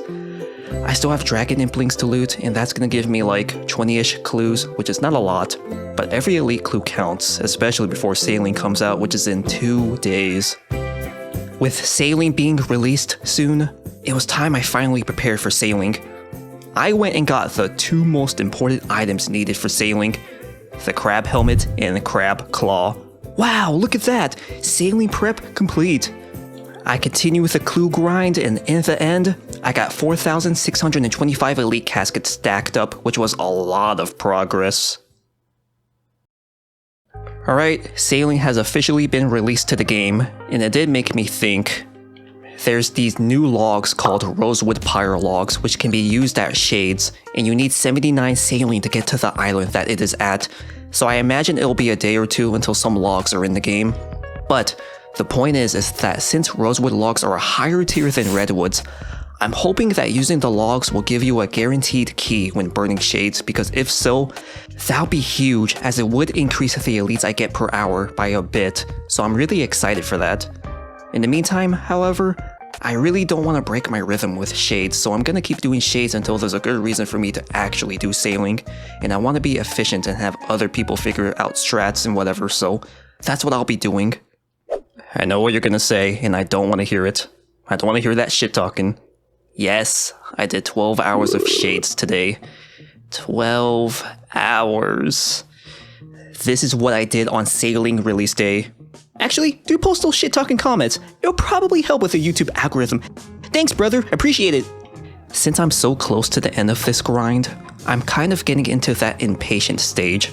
What I mean by that is that I'm both excited to get my goal done soon, so I want to go hard to finish it, but I also just want to finally be done with it at the same time. Either ways, it's 5 AM, so time to sleep. Alright, Rosewood logs are finally coming into the game, and I bought myself 100 of them, so I'll be testing a full inventory's worth, which is 20, and I'm gonna hope it will give me a guaranteed key. Okay, oh my god, I'm so excited. Dude, this is so sad. This is the thing that excites me the most with sailing being released. Anyways, the moment of truth. Let's go and see. So, I'll do 100 of them, and if I don't get a key, then that means... what? I'm still getting coins? Man, that is so lame. That is actually really lame. It looks like I'm only just getting more firemaking XP, which is 870. Yeah, nothing looks different, which is so disappointing. Okay, well, I'm just gonna sell these logs then. Dude, this game hates me. It's only day 2 of sailing, and tell me why I got 2 sailing steps out of the 10 clues I got from Arachnus today. Oh man, what a rough life I live. But because of that, the plan is to not do the steps still. I plan on juggling these steps because I still want to wait a while before I do sailing. I'm waiting for metas to be established and for updates to calm down for a bit. As usual, I'm trying to be as efficient as I can with my time, so that's why I'm waiting for now. So I ended up thinking more into the future and I decided on some things. First of all, the goal was to get my shade stack down to 8,601, and after that, the plan is to finish it off by opening Dragon Implings. I also came up with a brilliant idea of continuing to do 12-hour shade days on my days off. And I know what you're thinking. Oh boy, Tuna makes it so easy to talk shit about him. Yeah, I hear you haters. Get your oily ass Cheeto hands on their keyboards and type up those comments. Give me those paragraphs. You think I'm not gonna read them? Oh, I'll read them. Go ahead. I'm waiting. Another thing I'm having issues with is sleepiness because once again, Shades is boring. So what I'm gonna do specifically late at night where I should be sleeping for the night is that if I don't reach my goal by the end of the day and I'm too tired, I'm gonna purposely nap on the floor. The floor is not comfy to nap on. Trust me, I've tried it. So because of that, I should wake up within a shortish time span and have okay enough rest for me to get up and continue until I reach the goal for the day. That is my plan and it will not be fun, but it should get me to my goal faster at least, so I'll tolerate it until then. Hey, come on internet trolls, type faster, hurry up! So I tried my best to make it work and it did not go well. I would love to say that I'm a machine, but no. I did not meet my goals and I did succumb to sleepiness, but I did try my best every time I did do shades, which counts I guess. So I am now gonna officially start training sailing. Right now the goal is to get to 15 sailing so I can AFK it at work, and I'm gonna train both the main and alt account. But the first step is to complete the Pandemonium quest. Fuck, I'm such a dumbass, such an asshole. I forgot the most important thing with sailing, which is my sailing outfit.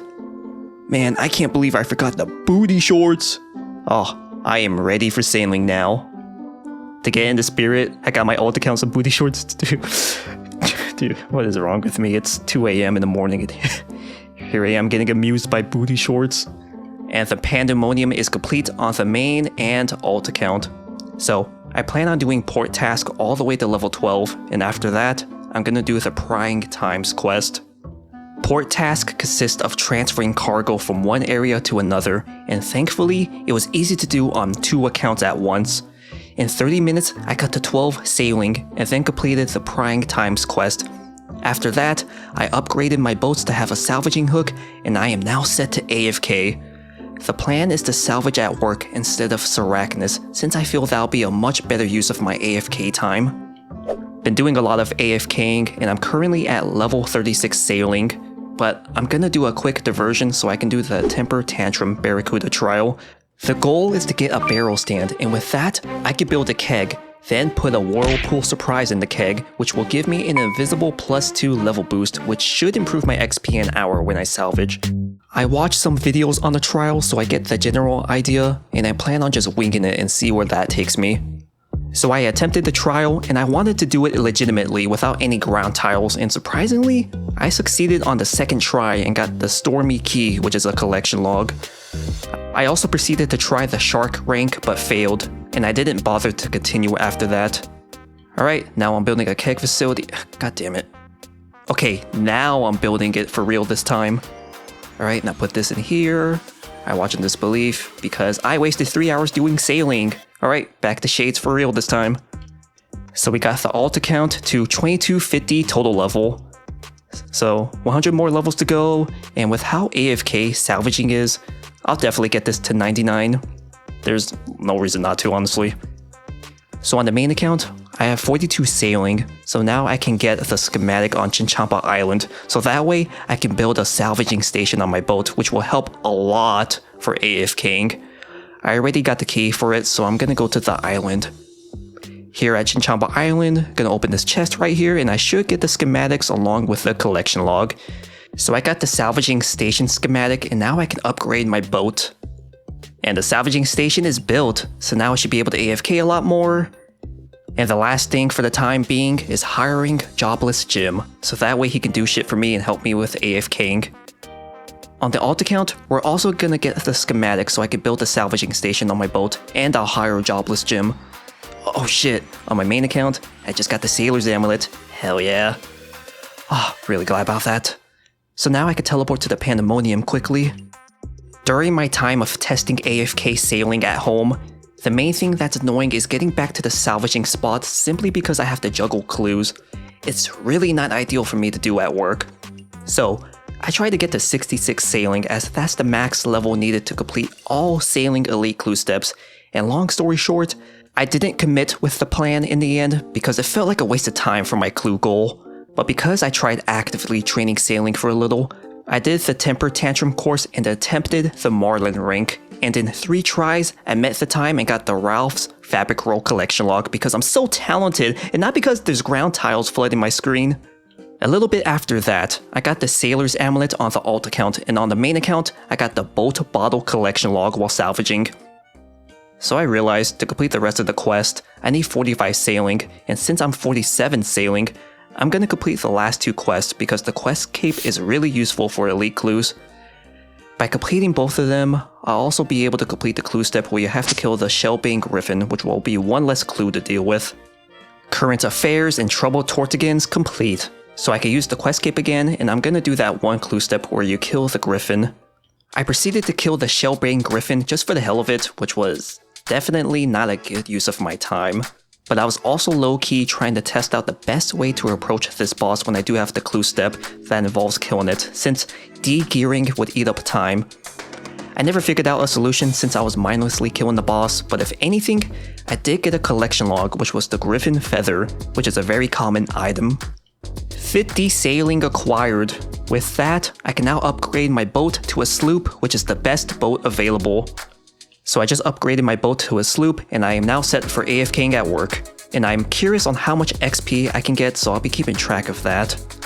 Alright, so I just finished 9 hours of AFK sailing, but before I get into that, for anyone who knows and is invested in the view poll lore, he told me to eat a dick and that I have a lisp. Otherwise, I got 105k with 10k XP gained in an hour, so it was pretty shit, but every XP counts, I suppose. The alt account got 154k with 14.1k XP an hour. During my time of AFKing sailing today, I got the Broken Compass, and now that I've gained some levels, it's time to do some chores. So the first one is recruiting Captain Syed, so he is now a crewmate that'll help me for AFKing. I now unlock the teleport to Port Roberts, and I upgraded my boat. I have no clips of doing it, so that's a huge "trust me bro" moment. Just trust me bro. Otherwise, I'm gonna do the same thing on my alt account, which I'm also not gonna show, and then after that, I'm gonna get shades done. I have enough time. It's only 4.5 hours to be finished. The shade stack is at 10k, and will finally hit 4 digits. I got 2 more hours to meet the goal, which is at 8,601 shade stack. And I am tired, but I'm gonna try pushing through so I can both get it done and go to sleep sooner, so let's continue. It is 4 AM and I am 300 away from the goal, but honestly, I just want to sleep. I literally took a 30-minute nap by accident at some point, and even though I'm awake enough, this is good enough for me. I don't want to spend another half hour burning the last 300. But I did put in the effort to do 4 hours tonight at least. I'll explain what I want to talk about in the morning. Time to sleep now. Good night, my homies.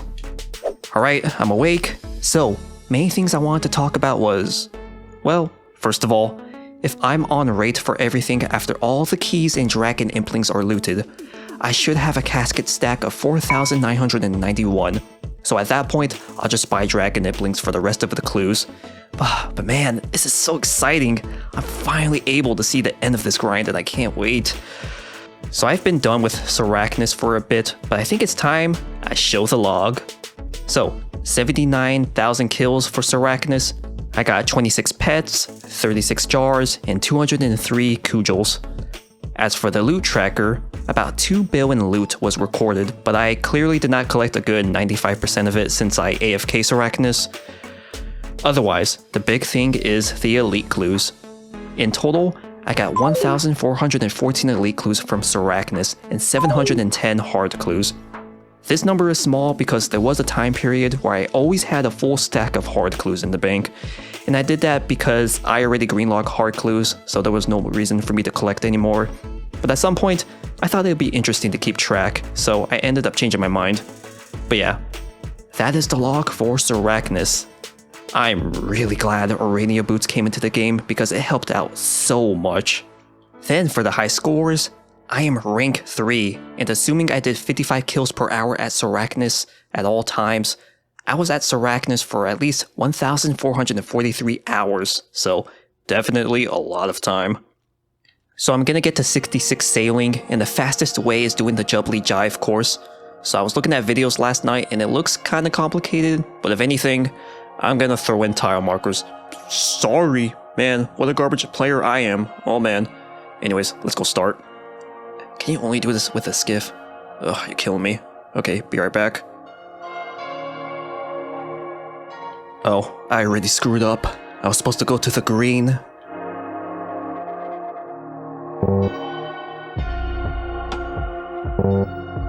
So this is a classic example of me not properly digesting info like I should've.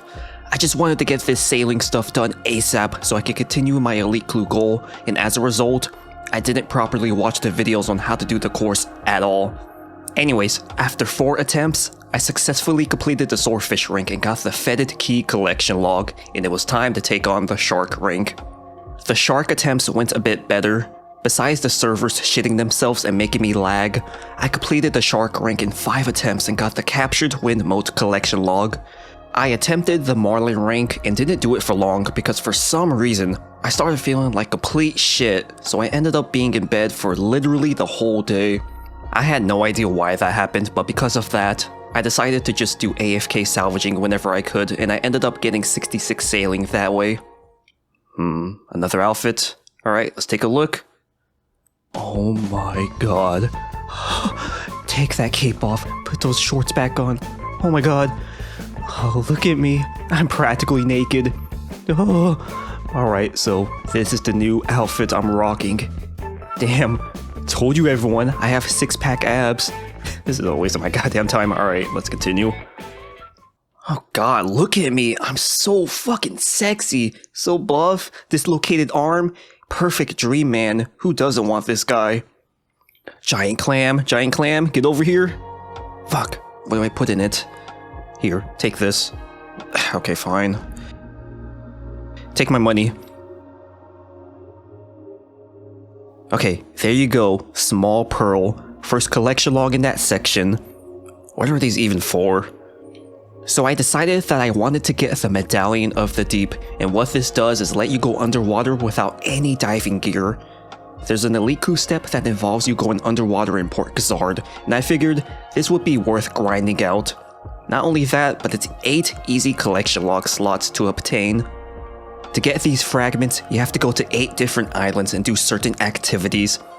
Picklock the rusty chest, investigate the coral reef that's underwater. On the Onyx Crest Island, you have to kill or pickpocket a pirate, but while I was here, I decided to dig for this key, which is used to unlock a chest. Give the raccoon a piece of fruit, stealing the silver stall in Port Roberts, chop a teak tree in Shimmering Atoll, investigate the cauldron at Isle of Bones, and chart the crab monument in Rintumber Island. You also get the crab dance emote from charting the monument, which is an emote you have to perform on that island for an elite clue step, so I am glad that was taken care of. So, I just got this journal and I'm gonna read through all of it. Oh my god, I'm so educated, I'm so smart, it's like what I do with Quest. Whoa, hurry up! Alright, now I can combine this and we got ourselves the Medallion of the Deep, which I can use for the elite clue step. And the key I got earlier is used to collect the Gale Catcher schematic, which should be useful for the Jubbly Jive course. Got my first boat docked at Leatherith Island, and the last boat at Windtumber Island, so I want to test out how this teleport boat thing works, since I'm not sure. Oh god, it isn't highlighted. What does this mean? Greater teleport focus? Oh god, now I need to look into that. So there's a few things to go over.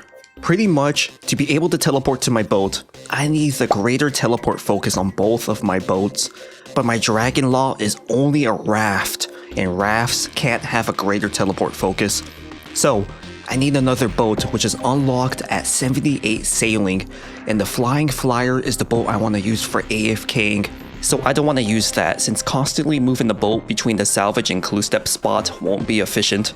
So I'm just gonna actively grind the 78 sailing and get it over with. So I went back to the Jubbly Jive as that's currently my best method for trading sailing, and let me tell you, the visual clutter was absolutely obnoxious. There is too much going on my screen and it was hard to figure out what to do a lot of the time. So I went and cleaned it up, which helped out a lot. In 9 attempts, I finally got an actual completion. I didn't meet the Marlin time, so I kept on going. But finally, on attempt number 12... Alright, I think we got it.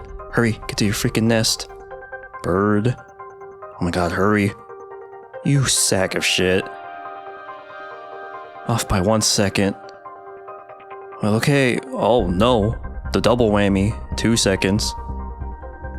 I don't know what it is with this course, but it gave me so much trouble. I kept making so many random mistakes, and sometimes the path wasn't intuitive, so I took the tiles from the wiki and used that, since I concluded that the ones that I was using was designed to where you can't make any mistakes, and in 27 attempts... Yes! Please tell me we did it. Please tell me. Hurry up, bird. Yes! Oh my god, finally did it. Finally reached the time. Got the collection log for this stupid thing. Alright, great. About time. So, now I do this minigame all the way until 72 and I'm out of this course. I really hope the Gwyneth course or whatever it's called is better. Alright, I'm a huge dumbass. I wasn't recording like I thought it was, so I was just talking to nothing for the past minute.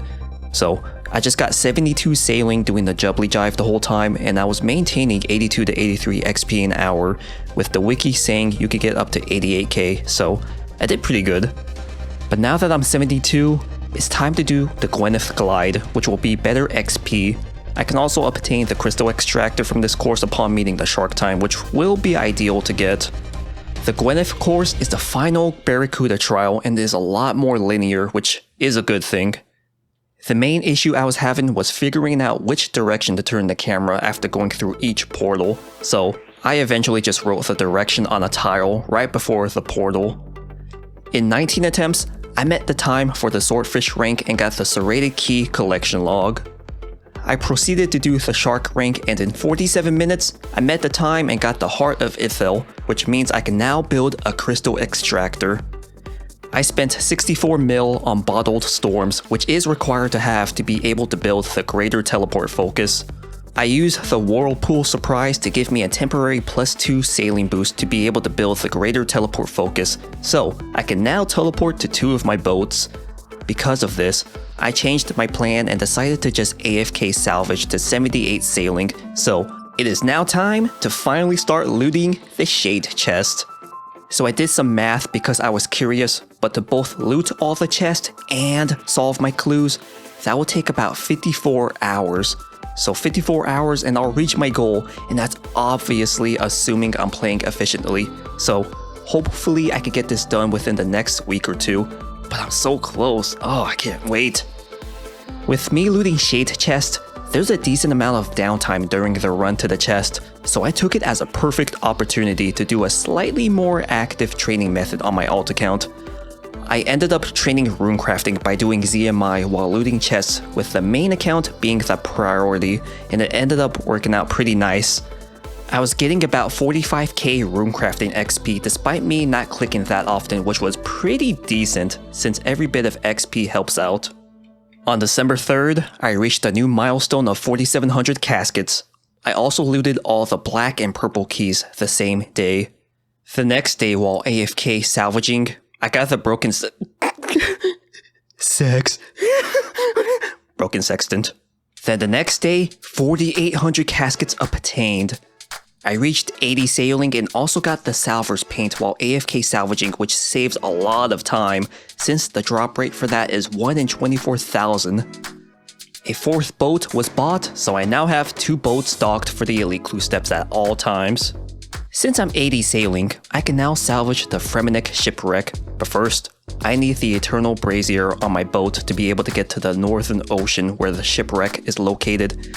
So, I got the schematic for the Eternal Brazier, which is a new collection log slot. My boat needed an upgrade, and I decided to rearrange some stuff, so I did that and got the Eternal Brazier created.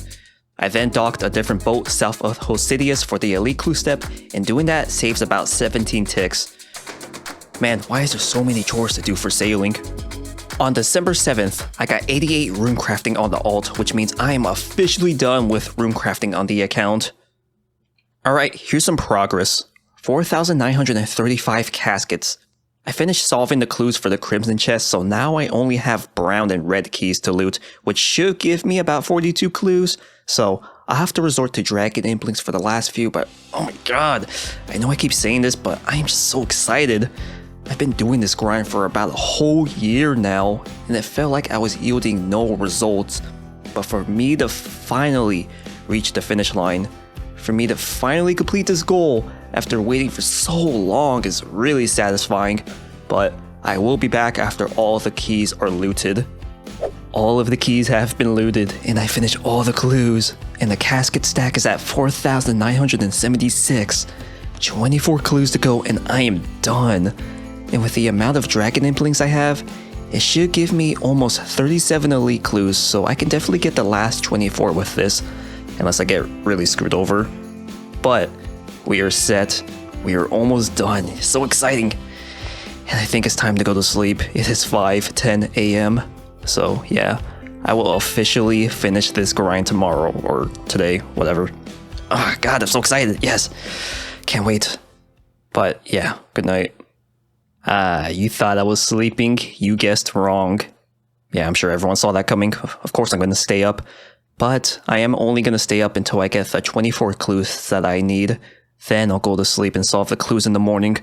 Otherwise, as far as quick statistics, so with all those shade keys that I had, in total, I had 42,479 keys, and that should have netted me 309 elite clues.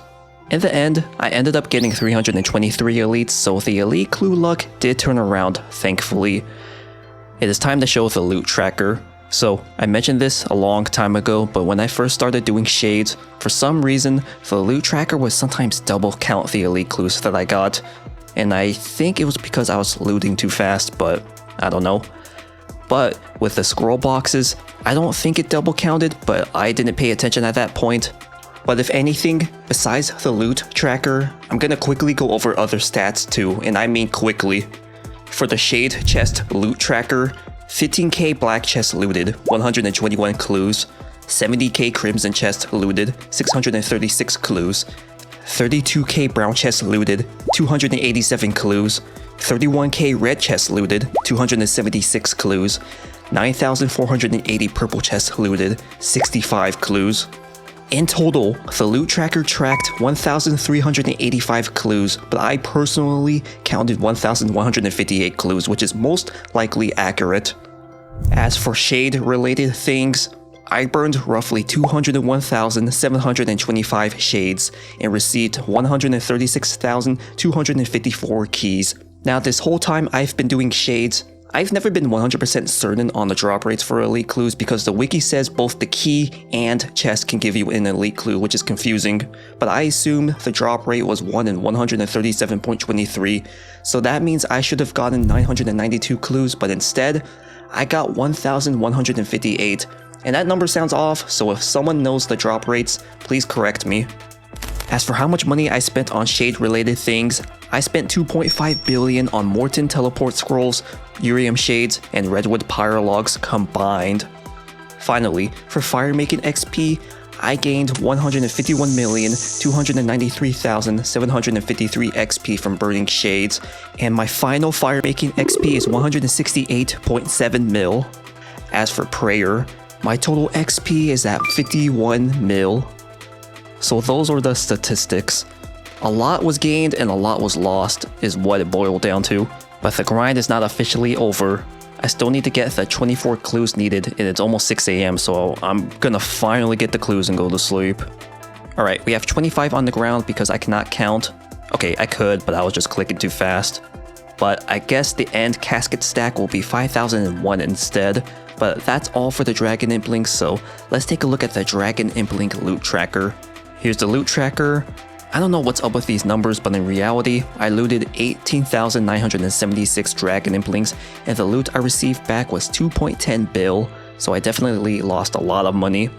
For the elite clues, this is actually correct, but I received 374 elite clues from Dragon Imp and to be on rate for 18,976, I should have received 379, so I was only 5 under rate, which isn't that bad, thankfully. But that is the Dragon Imp loot and the loot for all the elite clue type stuff for that matter. But otherwise, gonna get myself a good probably 4 hours of sleep, and we are finally gonna finish the goal, 5,000 elite clues.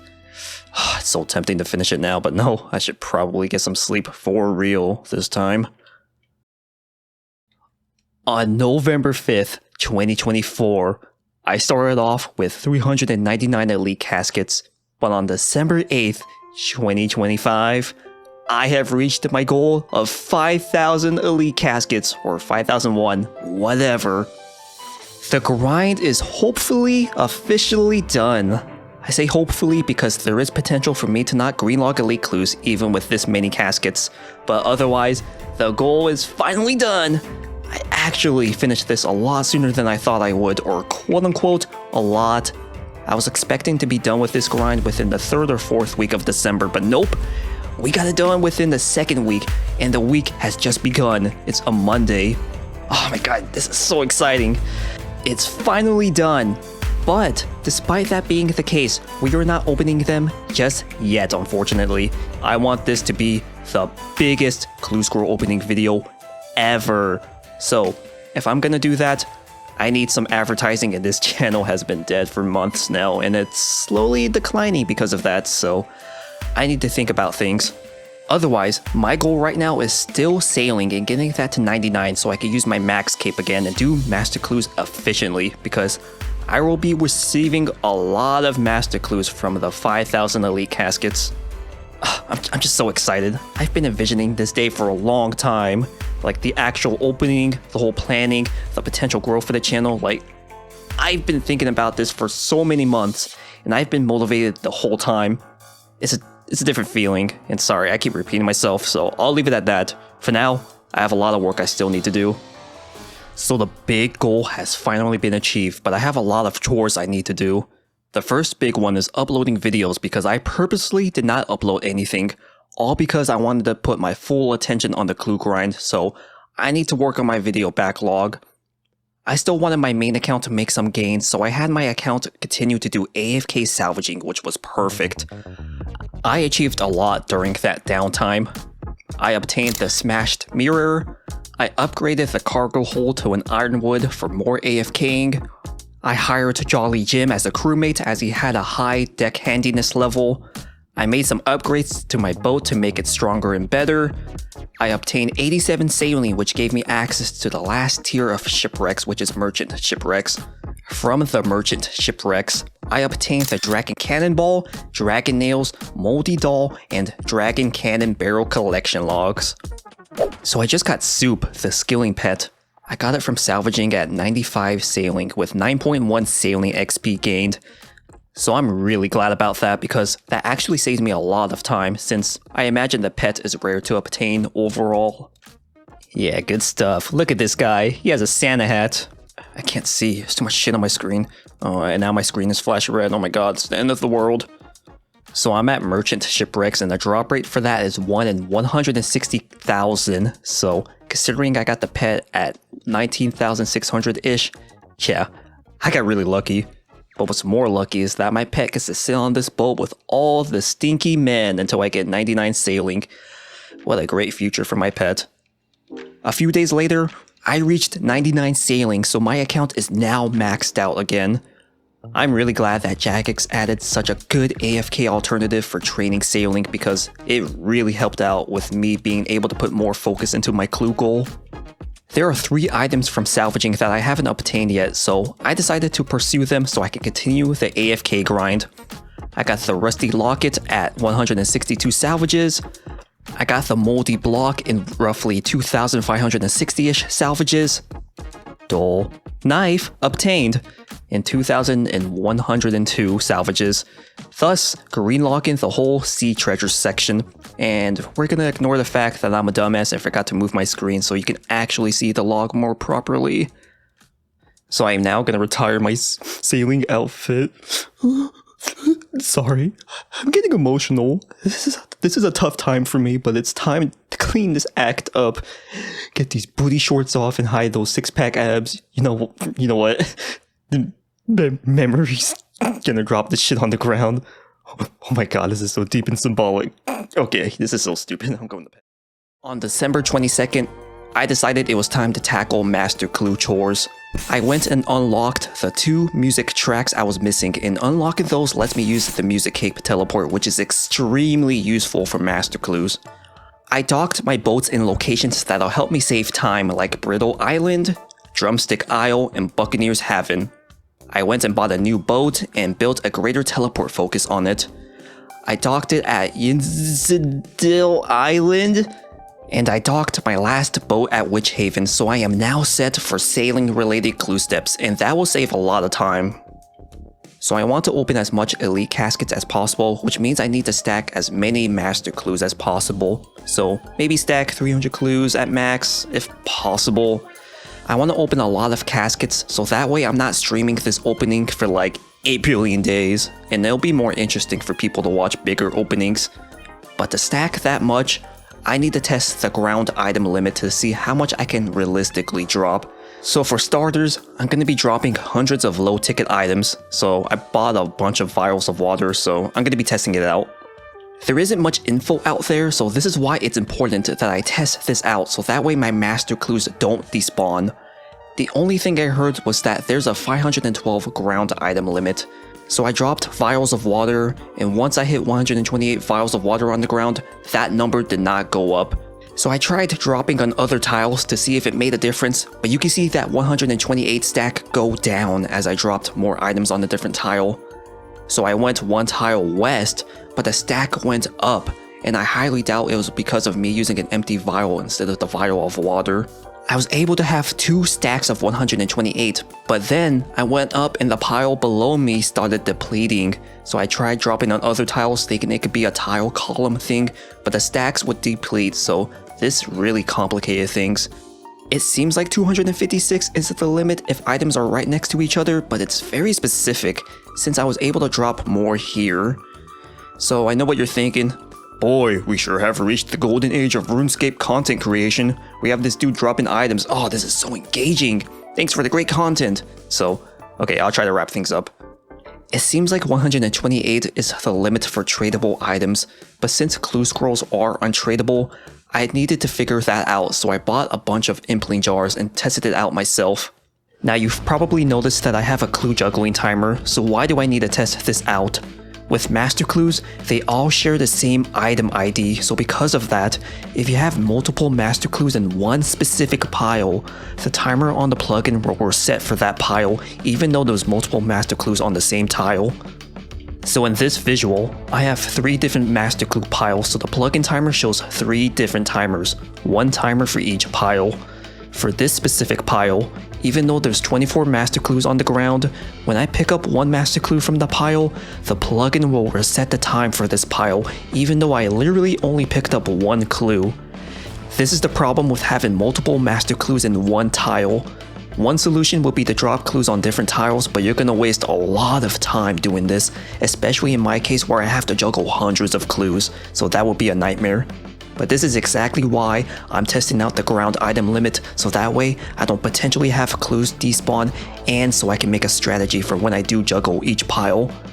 There's also a timer near the ground clue itself, but I've heard of instances of people's clues despawning because of that timer being off, so I haven't trusted it since then.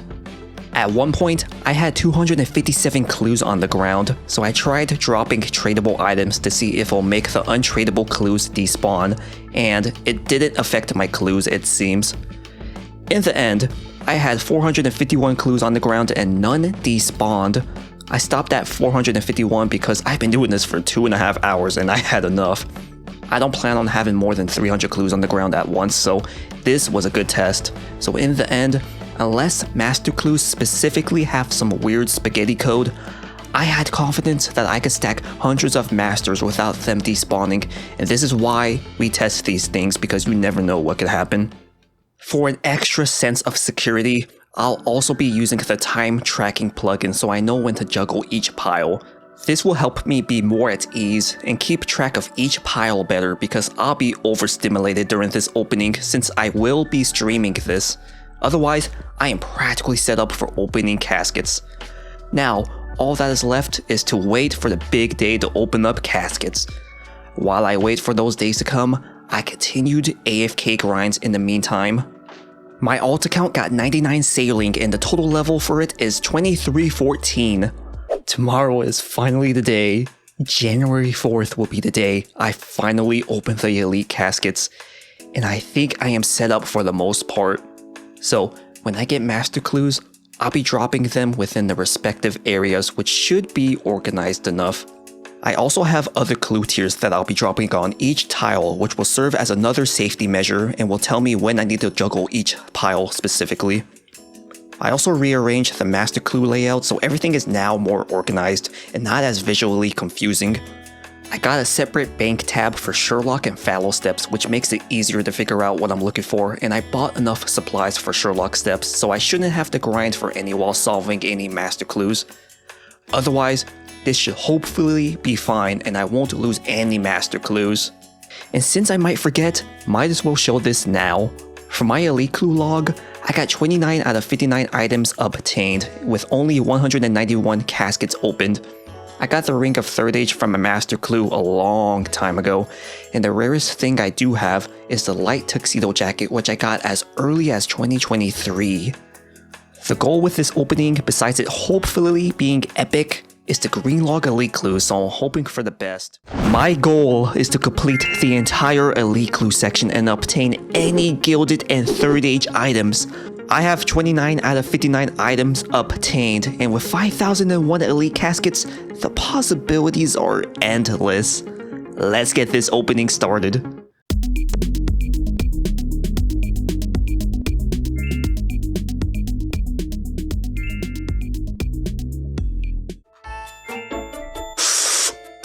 Wait, oh, katana. God damn it, I got baited. I thought that was the third age longsword. Fucking life.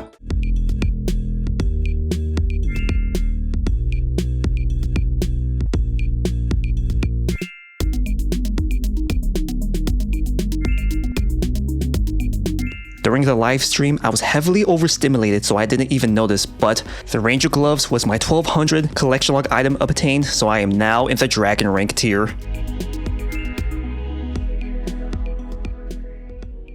Light trousers, there you go. The second official tuxedo piece at 290 elite caskets. Tuxedo pieces are considered rare drops. On average, it takes about 7,468 elite clues to greenlog elites, and it's because of the rarity of the 10 tuxedo pieces. So keep this in mind whenever me or my clan makes a big deal out of them.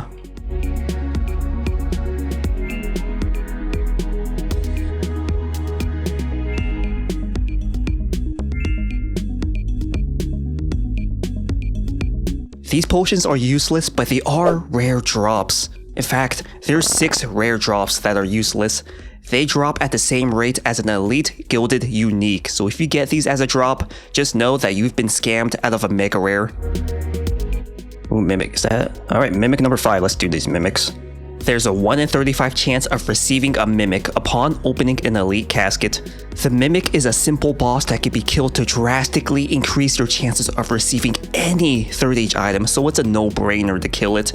I received 5 mimics within opening 154 elite caskets, and holy shit, 600 death runes? Hell yeah, dude. 15 manta rays, 500 blood runes, 25 renari weeds, and a lot of bullshit. Okay, let's continue.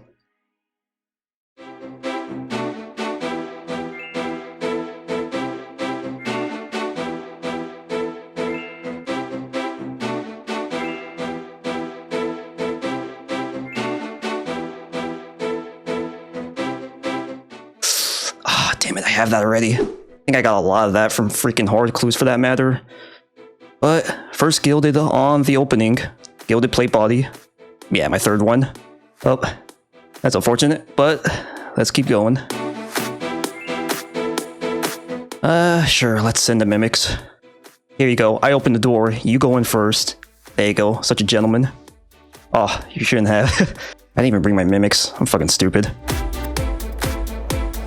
5 wine to Zami, 15 manta rays, 500 blood runes, more blood runes, and 600 death runes.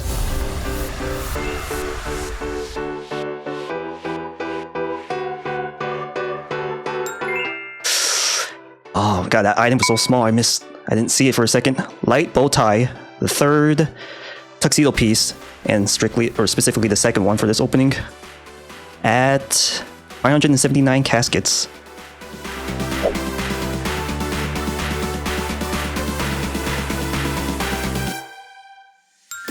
What the fuck, dude? Another tuxedo piece? I already lost count. Was that like 4 or 5? God damn it. Alright. 585 caskets for the next piece. God damn it. Oh, please don't spoon this early. I don't... whatever. It'll be for a good YouTube video, I guess. Mimic number 5. Alright. Let's go send mimics. Let's open up these mimics. More manta rays, please. Oh, asking you will receive 15 manta rays. I deserve that. Wine to Zami, Renar weed, blood runes, Renars. Okay.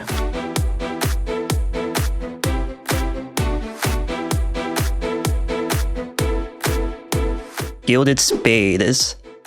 Either way, is gilded spade at 746 caskets. Ooh, gilded pickaxe. Oh, sweet. Yes, 762 elite caskets. Right, 16 out of 45 megarares. Oh, damn it. That's the very first one I got in like 2023. But another tuxedo piece.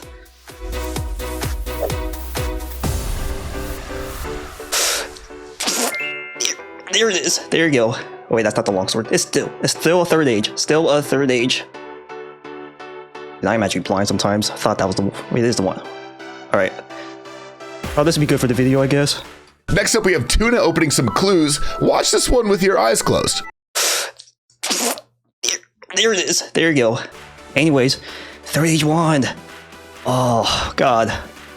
At 814 elites. Oh my god. Damn, I can't fucking see. There's too much clutter. Is that how that looks like? That's what the ladies say to me. Just kidding. All I do is play RuneScape. Send some mimics. Let's equip the scythe. Put that... What is that? Third age wand? Let's just put that in the bank. So, are we getting a unique from the mimic? Yeah, never lucky, I guess. God damn it, why do I have that? Okay. Gilded D-hide body. 903 caskets.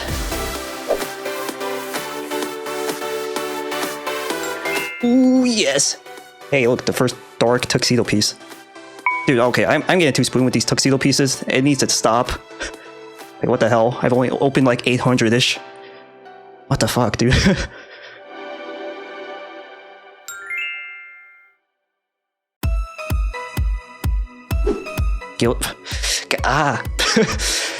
Just So what on earth do you do with all the masters that have been dropped? I'm just gonna let them despawn. Oh, there's the scepter. Also, that's a joke, by the way. Anyways, now it's just rares for the elite clues, and then I'll be green logged.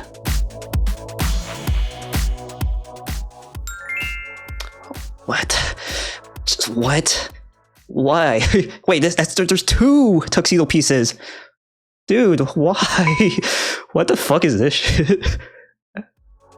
Oh my god. First of all, light tuxedo set, greened. But... okay. Please don't freaking green log before or by the end of this opening.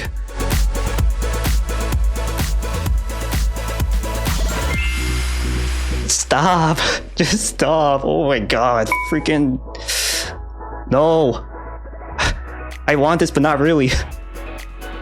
What the fuck? Another tuxedo piece. Wait, what do I have? Like 2 or 3 more left? What the fuck? Yeah, 3 more tuxedo pieces left. The tie, trousers, and jacket. I know I said it like 8 billion times, and I'm probably gonna continue saying it 8 billion times, but I do not want to spoon this early. Gilded, I already have that, of course. Gilded kite shield. Oh, yes, another gilded piece. Gilded spear. Yeah, what is that, 10 uniques now? You know, just only 10. Gilded coif. Dude, some of you people are so mad at me right now, dude. And I don't blame you. Like, I'm literally speechless every time. I don't know what to say. Like, as much as I would love to troll, make some snarky ass remark, it's just, I shouldn't. I don't know, it would be funny, to be honest. Blood runes, death runes, blood runes, manta rays.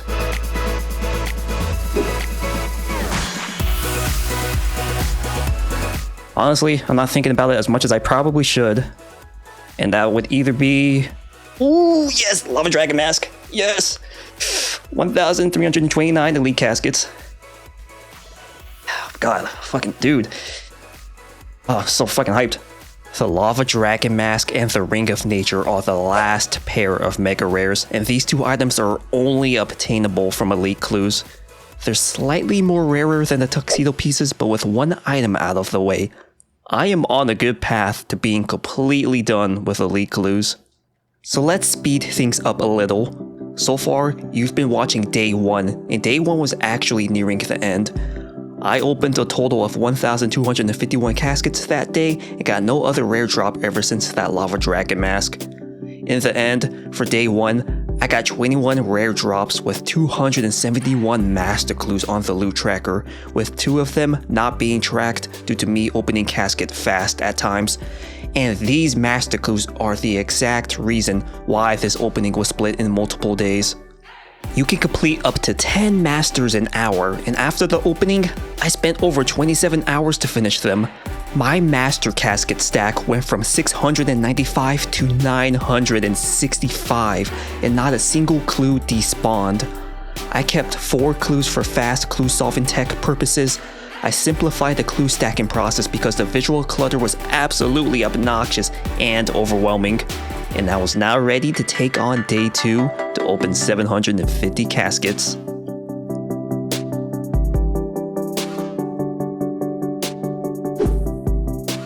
Alright, first collection log for the day, Gilded 2-hand sword. Alright, off to a great start. It's that organization down there. Oh, there's another tuxedo piece. This one's a dupe. What? Okay. Well, my 3rd unique, which is a dupe for the day. Blood runes, death runes, wine to Zammy, and wine to Zammy. Yes! 8 out of 10 tuxedo pieces. Dark trousers. At 1,715 elite caskets. Bro, please don't make me green lock so early. Actually insane. Missing the dark tuxedo jacket, dark bow tie, and the Ring of Nature. And then I'll be done with elite clues. It can't be that easy, right? Right? New collection log. Perfect. I'm acting like this is a new thing in a while. Anyways, Gilded Chain Body. 1,798 elite caskets. Another tuxedo piece. Another tuxedo piece. Another tuxedo piece. Another tuxedo piece. Another tuxedo piece, dude. Right here. Over here. Dark tuxedo cuffs. Dude. I already forgot how much that was. What was that, 12? Oh man, how many people are getting triggered, man? Alright, let's go open these mimics now. Okay, any luck from here? Let us see. Death runes.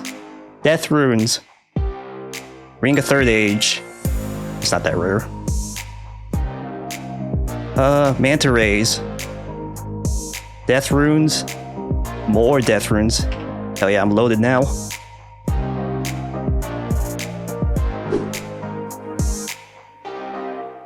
Oh, I did not see that, but I got a potion roll. Usually do, unless Jagex really fucks up something, which I know doesn't happen often. Just like me getting dupe gilded, that doesn't happen often, right? Dude. Gilded Square Shield, 2053 Elite Caskets.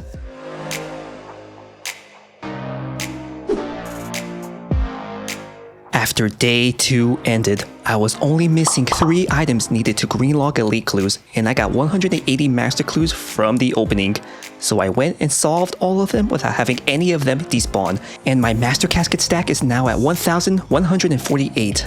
After being able to successfully juggle hundreds of master clues for many hours, I became confident and I decided to make the 5-day streaming event into a 4-day event. On day 2, I actually opened 875 caskets instead of the original 750, and on day 3, I will be opening 875 as well.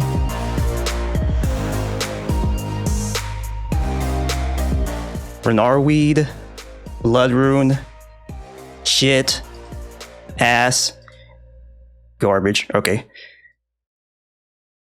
Mimics are never lucky. Alright, let's continue. Ooh, new collection log, and first for the day, Gilded Axe. Yes! That's what you love to see. Oh, shit. Oh. Got Cerapox. Ooh. How long does this take? Yeah, about like a year in a month, roughly. So a long-ass time. Ooh! Yes! Oh my god! Dark Tuxedo Jacket! Oh my god, 9 out of 10 tuxedos.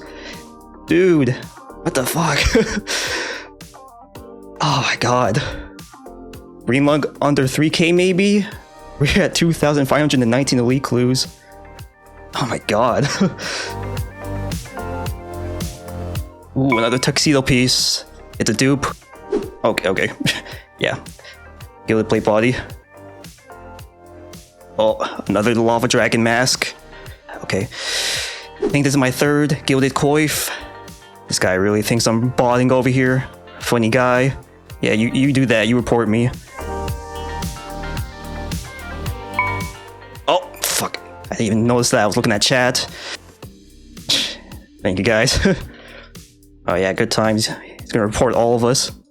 Alright, I'm gonna continue. As much as I would love to joke around. We want Gilded Legs. Ask and you shall receive. Ooh, yes! Gilded Scimitar. Another Gilded. 3 more, I believe, for Elite Gilded to be greened. Yeah, 3 more Gilded pieces for Elite Gilded to be greened. And Ring of Nature. Alright, Tuxedo piece number 19, everybody. We are hitting 20. And probably 3 of fucking each. Alright, let's open the mimics again. Let's get a whole bunch of shit. 600 death runes, Wines of Zami, death runes, Manta Ray, and death runes. Ah, damn it. Got ourselves another potion roll. Oh, the pain. Oh, mimic 1, blood runes, Manta Ray, Renarweed, Blood Runes, I don't have space, and Zammies.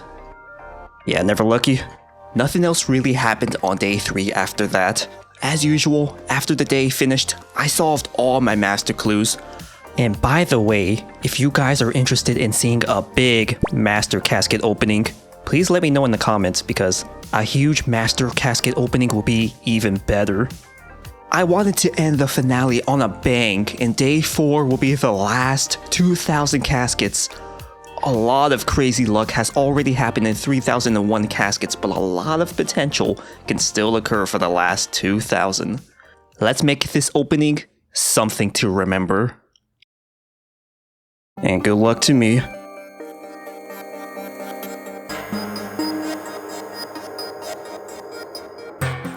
Holy shit, the mimics are rolling in. That's good to hear. And our first unique, it's a dupe, but first unique for the day, dark tuxedo shoes. Alright, let's go send the mimics. Alright, any luck with the mimics this time around? Probably not. Mimic number 1.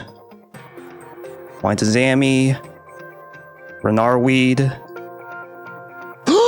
Oh my god, yes! Druidic staff, dude? No way, I got a fucking master unique. Oh my god, yes!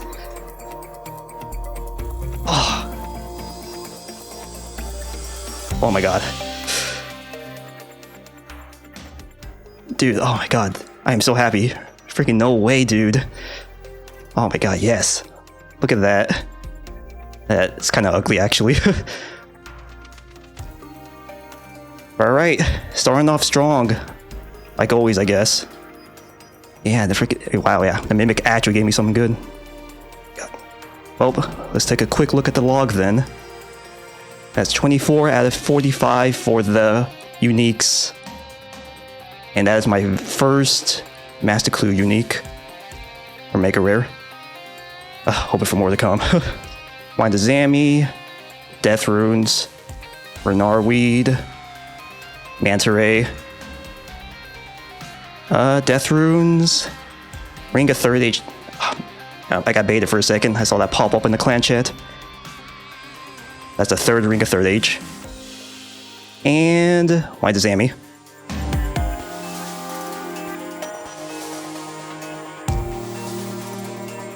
Anyways, I'm gonna send the mimics now. That is the last mimic. No way I'm getting any more luck with mimics, right? Alright. Let us open the mimics. Mimic number 1. Blood Runes. Renarweed. Blood Rune. Manta Ray. Another Third Age ring. I think that's the 4th one. Yes! No fucking way, dude! Another Third Age! Yes, dude! Fucking Third Age range legs. Absolutely mental. What the fuck, dude? Well, that's another to add to the collection log. That is, what is it? 3,743 elites. That actually looks pretty nice. I like that. Let's open these last 4 mimics. Blood Runes. Blood Runes. Blood Runes. Blood Runes. Alright. Well, I'm still content with that. Oh no, another tuxedo dupe. Gilded Kite Shield. Ah, the dupe. Ah, damn it, the dupe. Another tuxedo piece. Anyways, another gilded. Another tuxedo piece. Gilded Axe. Gilded Scimitar. How many gilded is that today? I don't know, 5+, I'm pretty sure. Alright, so that is the last mimic. 3rd time's the charm, maybe? Renarweed, Mimic 2, Wine to Zammy, Wine to Zammy, Renarweed, Blood Rune, Wine to Zammy, and Blood Runes. Alright, halfway done with the opening, 1,000 left.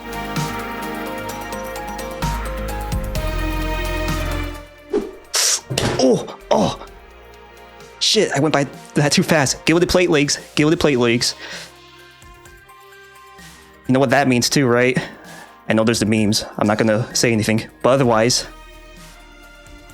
Hard Gilded is complete.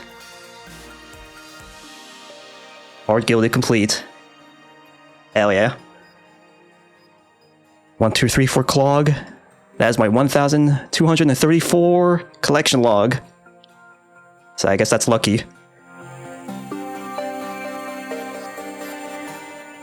Yes, yes, yes, yes, yes. Ring of Nature. And my music paused for some reason. I didn't do that. But oh my god. Yes. Oh my god. We're almost done with elite clues. 4,324 caskets opened. And all we need is the dark bow tie. Look at that. Oh my god. Amazing. Yeah, like I just said, dark bow tie. And we will be done. Wow, that came a lot sooner than I thought it would. Mimic 1, Manta Rays, Renarweed, Death Rune, Manta Ray, Death Rune, Windazami, Death Rune, Windazami, and Manta Rays. RIP. Oh my god, another Ring of Nature? I mean, I'm glad I at least have it though. But I'll take it. It's decent money at the least. Right, well, we're down to our last 500 caskets.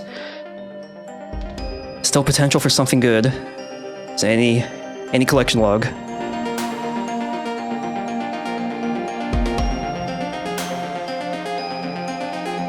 Mimic 1, Renarweed, Manta Ray, Blood Rune, Blood Runes, more Blood Runes, Manta Ray, Death Runes, Blood Runes, and Blood Runes.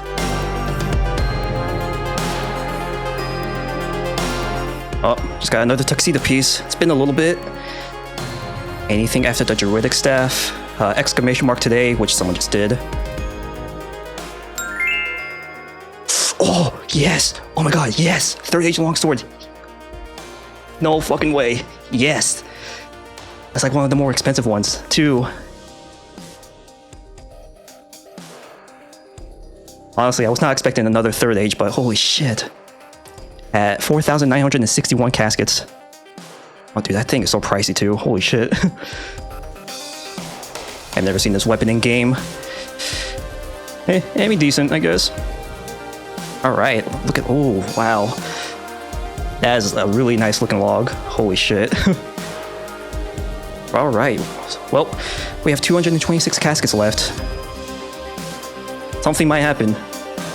All these fucking mega rares I've been getting is. It's something else. Gilded Scimitar. That's like the third one. I think the second one for today, for that matter. And 5k elite clues have been opened in total. No! The wrong tuxedo piece. Dark trousers. That's what happened to my pants just now, you know what I'm saying? One guild. Oh my god. Yeah, it's a new collection log. Yes! Dude, one more gilded to finish elite gilded. What the hell? There's no fucking way, dude. Like, seriously. Gilded plate legs. Okay. Down to the last 10 caskets. And the mimics, but otherwise. Tuxedo plate piece? I don't know. 9. 8. Freaking master clues. 7. 6. 5. 4. 3. No, it's not happening. 2, 1. Nope. No elite clue green log. It's unfortunate, but it could have been a lot worse. Like the whole opening. I do have the mimics, so I'm going to be sending that. So there is potential to get something good at least. Yep. All right, that's the last one. Okay. There's. Oh, I see you. Oh. I see you, funny guy. Okay. 9 mimics. Blood runes. Death runes. Man, fuck you. Manta rays. That stupid thing. Blood runes. 3 more. And another ring of third age. Okay, cool. Renarweed and blood runes. Oh, the pain. But that is all. Alright, I'll show the loot tracker and all that. But I'm just, hold on. Oh my god. Oh, my hand is having a cramp. What the hell? So, taking a look at the elite clue log. 5100, almost 5200 open in total. 6 ring of third age. Let us see how many tuxedo pieces. 3, 25. So really good. This is not even dry, unfortunately. I really can't complain considering all the luck. We got a lot of stuff from the 5000 caskets. We got a lot of gilded. Only missing gilded D'Hide chaps for the elite clue rares. And we did get the Ring of Nature and Lava Dragon mask at least. Here's the loot tracker. 4.2 bill in loot. Like, actually ridiculous. So, and I'll just scroll down, I guess. Otherwise, a lot of gilded and tuxedo pieces. Yeah, really crazy log. As for the master clues in total I got 1017 master caskets. After 13 long months, my goal of creating the best clue score opening video ever is finally complete, and I truly hope you guys felt that way about it. I've completed 5,192 elite clues, and the last item I need is the dark bow tie. The average rate to get all 10 tuxedo pieces is 7,468 elite clues, and it'll take me almost 1,000 hours to complete the last 2,276 clues needed. In my collection log series, here's my log. My goal is to complete as much of the game as possible, and this potential 1,000 hour grind won't stop me from reaching that goal. I'm feeling lucky. I have 2 elites that I'm gonna solve in hopes of getting this dark bow tie, and it's extremely unlikely to happen, but we'll see. So I finished the clues and got these 2 caskets, and they did not get me what I needed. I had a few dragon implings in the bank, and I'm about to finish looting all of them, and I should have received 9 elite clues, but I got 6, so fuck my life, I guess. Alright, clues are done, but let's just open these real quick and get it over with, because I know I'm not gonna get anything good. Oh, well, okay, I guess I got something good. Gilded pickaxe, but it's a dupe, so it doesn't really matter that much. But that's all 6 caskets, and I have now officially completed 5,200 elite clues, so back to more grinding. Yes, look at the time. It is 5:33 AM, and we are back at the depths of hell. Doing those degenerate hours all for the sake of getting elite clues. Callisto has fucked up my sleep, but thankfully and unthankfully, these Callisto sessions don't happen as often, but it is the sacrifice I'm willing to make until then, so good luck to me. There's an elite clue step where you kill the Shellbane Griffin, and every time I'm in this room, the frame rate drops, and it happens quite often, and I feel like I'm the only one with this issue, so if anyone has a fix for this, please do let me know in the comments, especially when I do end up grinding out this boss for collection logs. So these days, I don't really do flipping because I'm not as interested anymore, but on the day of Winter's Summit, I went and panic bought Inquisitor armor sets and managed to get out with a profit of 201 mil. So I got really lucky because this could have been a huge loss otherwise because I did not know what I was doing. It is 7 AM and I just got my 5th Callisto pet. He also gave me an elite clue, which is very kind of him. Well, what a good boy. 83,000 kills in for the 5th pet. 8:55 AM, and oh boy, it's been a long time since I've done a Callisto session that lasted longer than 3 to 4 hours. So today, I spent 5.5 hours, and it was worth it because I ended up getting a Void Waker hilt, a pet, and more importantly, 14 elite clues. So it was definitely worth it, even though I do have work today, and I only slept for 2 hours because I really wanted to work on my video, so I'm gonna go take a nap while I have a chance because it's gonna be a long day. In case you ever wonder, yo, why are you so stupid? Why do you sacrifice sleep for a video game? I do it for this. 10 elite clues. Name a more beautiful sight than 10 elite clues in 2 hours. You can't!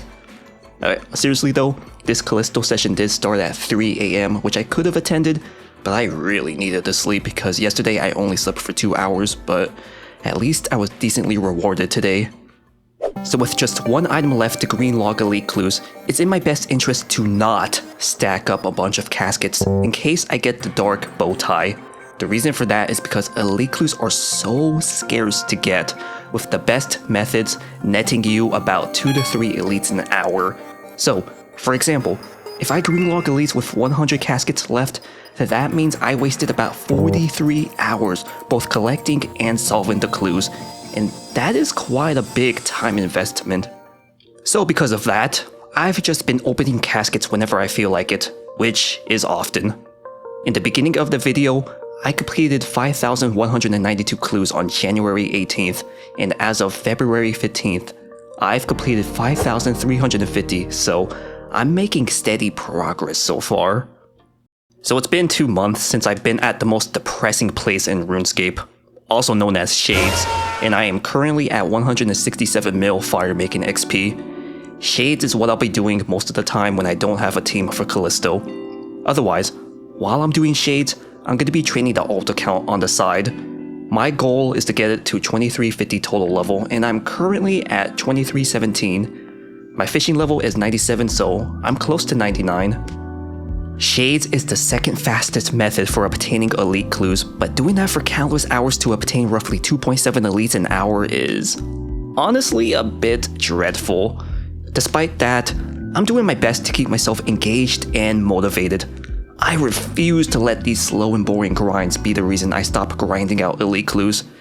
Training my alt account helped entertain me a bit, and doing fishing and Shades together is pretty easy. I'm outside of chambers doing barbarian fishing, and with a fish barrel, it's a good low intensity method. All I do is click a fishing spot when I need to, and after about 3 minutes, my fish barrel gets full. I then run to the bank, deposit the fish, and run back to the fishing spot and repeat the process. It's a pretty decent method overall that doesn't require too much effort, which is good if you're trying to train fishing on an alt account. But in the end, my main methods for obtaining elite clues are 10-man Callisto for 3 elites an hour, Shades for 2.7 elites, and Sarachnis when I want to AFK for about 1.08 elites an hour.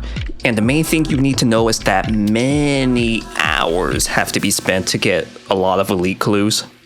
Right now, I have 6,393 shade keys after burning shades for 2 days, and that should give me about 46 clues. I thought about a goal I can achieve per week, and I decided that I want to try burning 7,000 shades per week, which is 10 hours of doing shades efficiently, and that should give me about 50 clues. I feel doing this will be a nice goal to strive towards each week, since it really is hard to do shades sometimes with how boring and click intensive it is. 98 fishing on the alt account. I was originally going to train fishing to 99, but I decided it wasn't worth the time investment because I can level up other skills faster than getting fishing to 99. So my next goal is 91 agility. After agility, I'll train a different skill. I'm not sure what yet, but that is the plan for now. Training agility while doing shades requires more effort than fishing, but it's still pretty simple.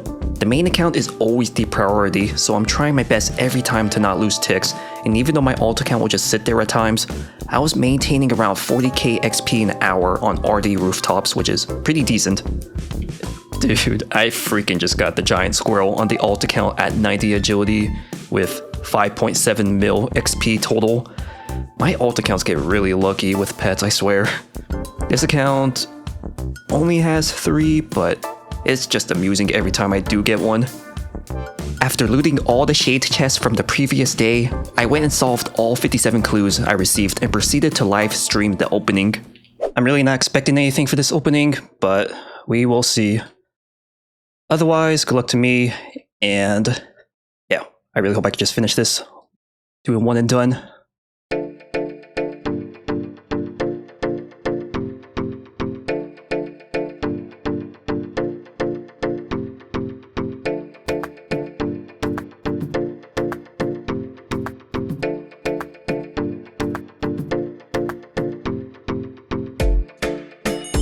Gilded pickaxe. Damn it again.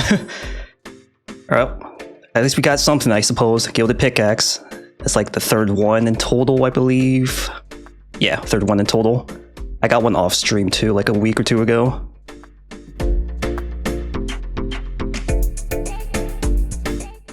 Three, 2, 1. Nope. Oh, the grind still continues, unfortunately. Alright, just finished opening 57 clues on stream. And yeah, it's definitely never gonna be that easy, but I'm not dry yet, so I really shouldn't be complaining. But God, I just really want to do this master clue grind so bad. So this is why I'm just being like, boo-hoo me, woe's me. But it's okay. We keep on grinding, and it's still the same thing. And we just gotta hope you get lucky. Did you notice that I mentioned a master clue grind in that last clip? Well, after my 5001 Elite Casket opening video, I was originally gonna move on to master clues regardless if I greenlocked Elite clues or not. But here I am still doing Elite clues. Look at this picture. I have 11 clips of me being indecisive of what I want to do with Elite clues. Like, I literally could not decide what to do. It's so easy to jump around different pieces of content, but I really want to complete my goals. I can't just half-ass one because I'm a little baby. I don't want to do hard things. So, I am locking myself to Elite clues, and once that is done, my next goal will be to stack 5,555 master clues before Raids 4 comes out. I already have 1,700 master caskets stacked. Even though the release date for Raids 4 isn't out yet, I do believe this goal is possible. But I'm gonna need to put in some serious work and focus. On the same day of the 57 Elite Casket opening, I got 91 agility on my alt account, which means no more training agility on that account. My next skill to train was mining, and I went to Motherlode Mine, which was a low intensity method. All you do is just click the vein, deposit when full, get ore when the sack is full, and that is it. So it's very easy stuff to multitask when doing shades. Alright, clues are solved. Time to open the caskets, get nothing, cry, and burn shades again. Woohoo, yippee!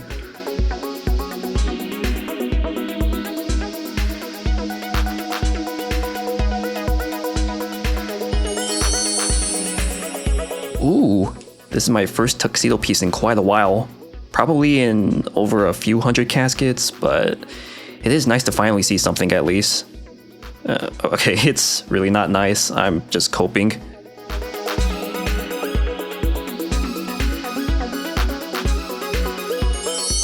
Gilded Axe. Man, my mega rare luck is still going strong. The axe is not something I want, but I'll take it for the money at least. Well, that's all for the opening. Back to hell. I was taking a look at the diaries on the alt account and realized that I can complete the Karamja Elite diary if I use a boost, and it's only a +3 boost, so hopefully it shouldn't be a waste of time. I just realized I forgot to record, but I did get the boost on the very first try, so now I craft the nature runes and bam, task complete. And for the last task, create an anti-venom inside the horseshoe north of Brimhaven. There you go, all the Karamja diary tasks are complete. Now to claim my reward and to use the anti-clamp on... I'm not sure actually. I was more fixated on getting the Karamja gloves 4 because now I can teleport to Duradel for when I train Slayer, and I plan on training it when I'm AFKing at work. So I decided to use the lamp on thieving because thieving is my slowest skill to train while doing shades. 50k XP gained, and I still have a lot of work to do for thieving. I got a few tasks I need to do for the Elite Ardoin diary, and the first one is to plant and harvest a Torstal herb, so this one's gonna take a little bit. This task is to picklock the door in this dungeon, pickpocket a hero, easy. Create a rune crossbow from scratch, step 1, step 2, step 3, step 4, and task complete. I just completed a game of fishing trawler, so I take this manta ray and cook it, task complete. Man, this is rough. It took me 20 minutes to start a game of Castle Wars, but for this task, I just need to ice barrage someone. Bam, there you go. Task complete. Get me out of here. Can't leave just like that. Well, I can leave just like this. Man, I'm a genius. And for the final task, my Torstal has grew successfully and now all the tasks are complete. So I'm gonna claim my reward and use it on thieving. Ardoin diary officially complete. So at this point on this account, I'm not gonna bother with the other diaries. I'm definitely not gonna do Barbarian Assault, and I'm definitely not gonna kill Chompy Birds. I could do the Desert Diary, but I don't think killing Half-Fight Queen is worth it in any way, but maybe my mind will change, knowing me, but that is all otherwise. So on the top left, I have burned shades for roughly 8 hours today, which is really good, considering most of the day I only burned 2.5 hours worth. It's also really good because I just love showing the internet that I have so much free time and that this is what I'm using my free time on. Thank God everyone on the internet is so well-mannered and they would never be mean, right? Right? I forgot to record the opening when I was streaming, but it doesn't matter since I didn't get anything noteworthy. But I have currently opened 5,543 elite caskets, so I'm getting pretty close to reaching 6,000 elite caskets, and I mean, I just gotta keep grinding. 91 mining on the alt account, and this is important because my total level is at 2325, so 25 levels left. I ended up planning out how to get the last 25 levels, and the too long didn't read is that it'll take roughly 260 hours to get the last 25. I'm so close, but there's a lot of work that still needs to be done, and man, it's getting really slow to level up. So today, some big updates have came out, and the most important one is not this, but I wasn't gonna bother with this boss, but why is there a quest I have to do? Thankfully, it's a fast one to complete, and it's important to complete because I can't use my quest cape until that quest is complete, and the quest cape is very important when solving clues, so let's just get this done. Alright, quest complete, I can use the quest cape again, so no more distractions, and back to shades. Man, what a weird thing to say. Back to shades. Never mind, I forgot that today there was an update to where you can finally have unlimited charges of the quest to whistle. I just have to give this guy 10,000 charges worth of food and I'll be set. So give him that. Guess I don't have enough. Okay, here you go, buddy. Take it. Alright, now I have infinite charges, which... look at that. Whistle's so big, it has a boner. Okay, great comedy, but what's actually great is that I no longer need to worry about charges for this whistle because it is useful for some clue steps. You want to know what's the most saddest thing that excites me about this update? Is the fact that you can now have a private instance at Sarachnis, so no longer will I have to hop worlds. Anyways, the only reason why I'm here right now is because there's a new collection log for Sarachnis, which is the Spider Silk. So I want to get that real quick, and I'm just going to AFK it, so hopefully it won't take too long. Oh my god, I just greenlocked Sarachnis. Oh, what the fuck? 95k kills. Why did this take so long? Alright, great bit. I get funnier every single day. Anyways, Sarachnis is greenlocked once again, and this time, no more distractions for real. Back to shades.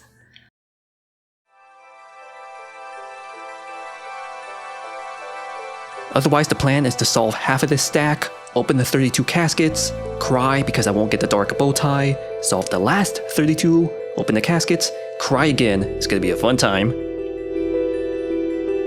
Oh please, I beg of you, I really want to do master clues so bad. I've gotten lucky with mimics before, hopefully I can do it again. Mimic 1, Wine's Zami, and Renarweed. Almost fell for that katana, thinking it's third age.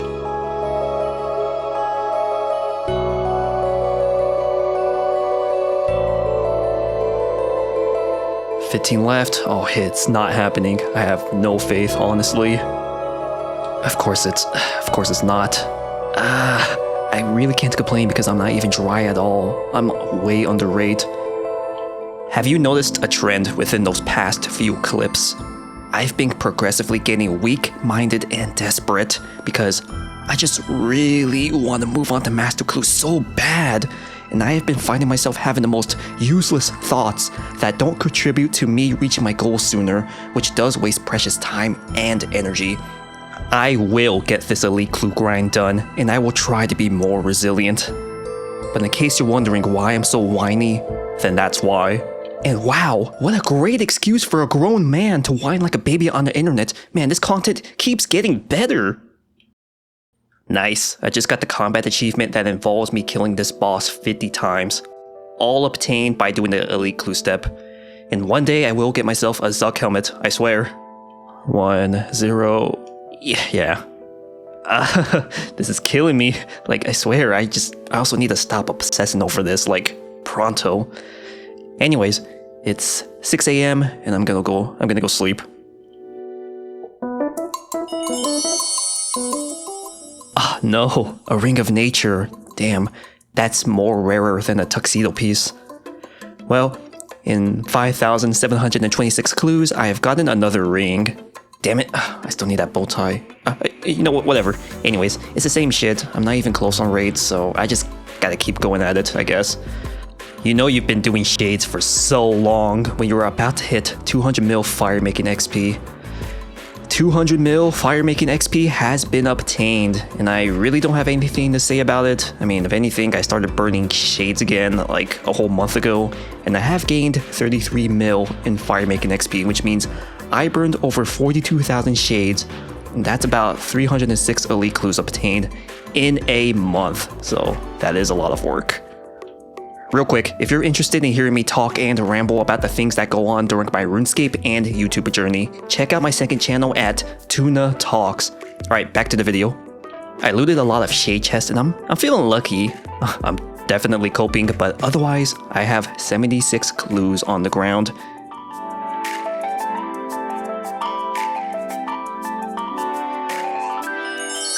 Oh no, that hurts. Oh damn it. The wrong tuxedo piece. Dark tuxedo jacket. That actually hurt me a little. Second piece for that set.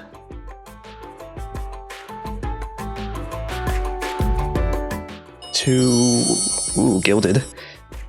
Today is March 19th, and as of today, I have stacked up 2,000 master caskets. Yes, 2,000. So, a good amount of progress has been made with a new milestone, but a lot of work still needs to be done. I only need 3,555 master clues to reach my goal, and hopefully I can hardcore grind master clues soon because, oh, it's gonna be epic. Today, I have officially killed Sarachnis over 100,000 times. Woohoo, yippee! I mean, I really don't have much to say. Like, I've mainly been doing this while AFKing, but if anything, a lot of clues have been obtained, and many more are still yet to come. Oh my god! Is what I'll probably say when I get that bow tie. This is not one of those cases. I just wanted to troll. There goes my alt account getting lucky with a pet once again. I just got the rock golem pet at 92 mining, 7 mil XP. This is one of those pets I've been wanting on my main account for the longest time too, which I still don't have, but oh well. Oh no, that's not what I want. Oh, the pain. Light tuxedo cuffs. What number is that? Our first 5th dupe tuxedo piece. Amazing. Oh man. Alright, let's open the 21 elites. Good luck to me. Please give me that bow tie. No, I just got this earlier in the stream. Why? Freaking light tuxedo cuffs. God damn it. Like literally earlier in the stream I got this. Oh, that's messed up, man. Light tuxedo cuff number 6. So a few minutes ago, I got 94 mining on the alt account, and my total level is at 2336. And I decided that I'm no longer going to train mining and that the last 14 skills will be divided amongst some of the other skills. But man, oh, I'm getting so close. It's exciting. So even though I've been putting in stupid amounts of hours grinding almost every day for this dark bow tie, every single day just feels so long. I've put in a lot of work training the alt account and trying to use my time as efficiently as possible. I AFK'd Slayer all the way to 98 while at work, and I got 90 rune crafting, which means all my stats are base 90, which was not something I thought I would ever do. But more importantly, my total level is at 2340, meaning I only have 10 more levels to go.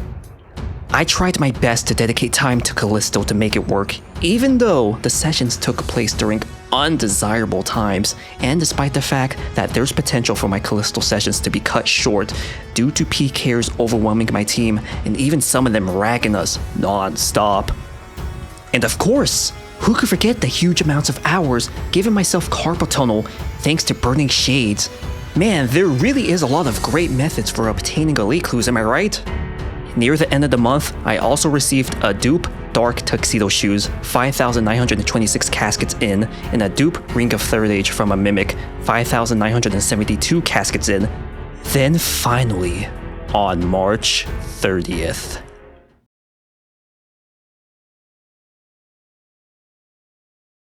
$6,000 elite clues have been completed on the account. Man, the pain. Before I talk, I want to finish these last 7 clues, so I'll be back. Well, in the end, what can I really say? It's still the same thing, and I'm not even at the expected rate for the last tuxedo piece, which is 7,468 clues, so I still have a long way to go. As much as I want to do master clues, I just have to deal with the fact that it's gonna get delayed longer than I expected. I can't let this get to me, and I gotta push through. I've already done 6,000 clues, I got this, it's nothing new. This grind still continues. I spent over 2,500 hours grinding elite clues, and I'm 1 item away from green logging elites. I've already dedicated the past 15 months to this grind, and I'm really serious about it because after this, I will be stacking 5,555 master caskets, so I want this done ASAP. In my collection log series, here's my log. My goal is to complete as much of the game as possible, and completing elite clues will be a huge grind off of my shoulders. Let's get started. In the last video, I officially completed 6,000 clues on March 30th, and on April 6th, which was about a week later, I completed 6,100 clues. Alright, starting off with 15 caskets. And right now we are at 6,171 elite caskets opened. So, without further delay, let's get this opening started.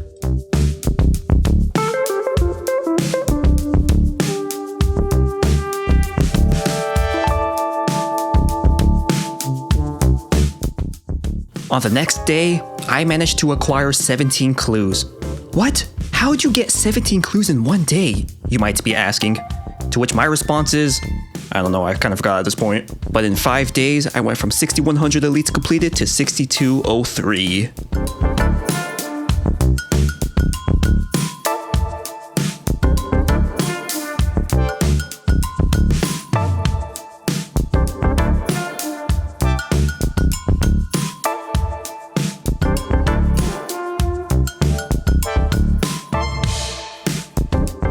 Well, I finished opening the 35 clues, so time to do these 2 mimics that I got. With a 1 in 35 chance of receiving a mimic from an elite casket, your chance of receiving any third age item increases drastically with a rate of 1 in 250 per mimic, or 1 in 264 if you fail to kill it. Alright, both mimics are dead. Wines of Zami and Manta Rays. But today was not one of those days for a third age item.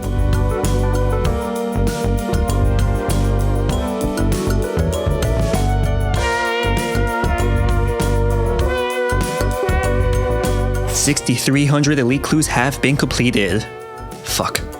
For the next 2 days, I grinded out 49 elite clues and opened them within 4 different sessions that night. You might be thinking, wait, 49 clues in 2 days? Yeah, go ahead, do the math. All caskets have been opened, and I am left with 1 mimic to kill. And the mimic is dead. Damn, he's so dead he gave me death runes. Another 2 days later, and I have acquired 42 elite clues. Yes, 42 clues in 2 days. How did I obtain that many in a short time span? I have no life, help me. But otherwise, time to solve them and open 25, and then we'll see where we go from there. Alright, I'm really tired, so I'm gonna stop solving clues for the night. Otherwise, I got 22 clues left on the ground, and I got 20 complete, so I'll open these real quick and get some nice beauty sleep.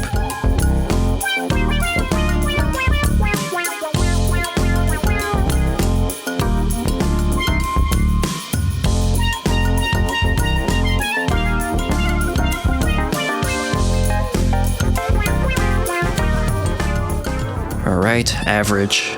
But I'll complete the rest of the clues in the morning. Otherwise, good night, homies. Sleep tight. Love you. Sweet dreams. Don't let the bed bugs bite. Okay, good night. Alright, good morning. Oh, good morning, Tuna. Hope you slept good.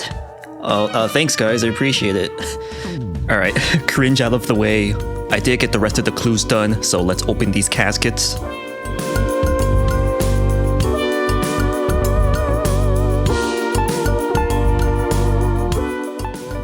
All those master clues, love to see it. I really can't wait to move on to masters.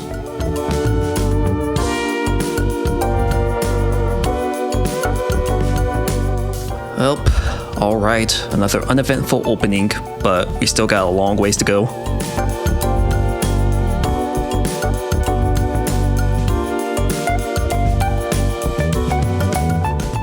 Alright, well, there's that. So, on April 24th, 6,400 clues have been completed, so it's another milestone, and yeah, that's it. Fuck.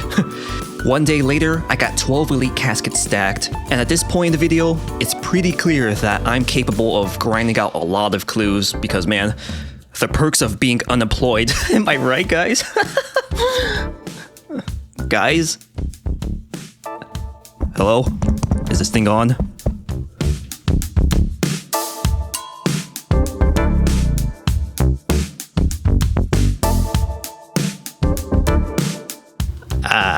It's been a while since I rolled a mega rare, but in this case it's potions, but I don't really care that much. I think I'm kind of used to it at this point. Actually, that could have been a tuxedo. Never mind. Bro, there's no way. Unlucky. F in the chat. Is that what you guys want to hear?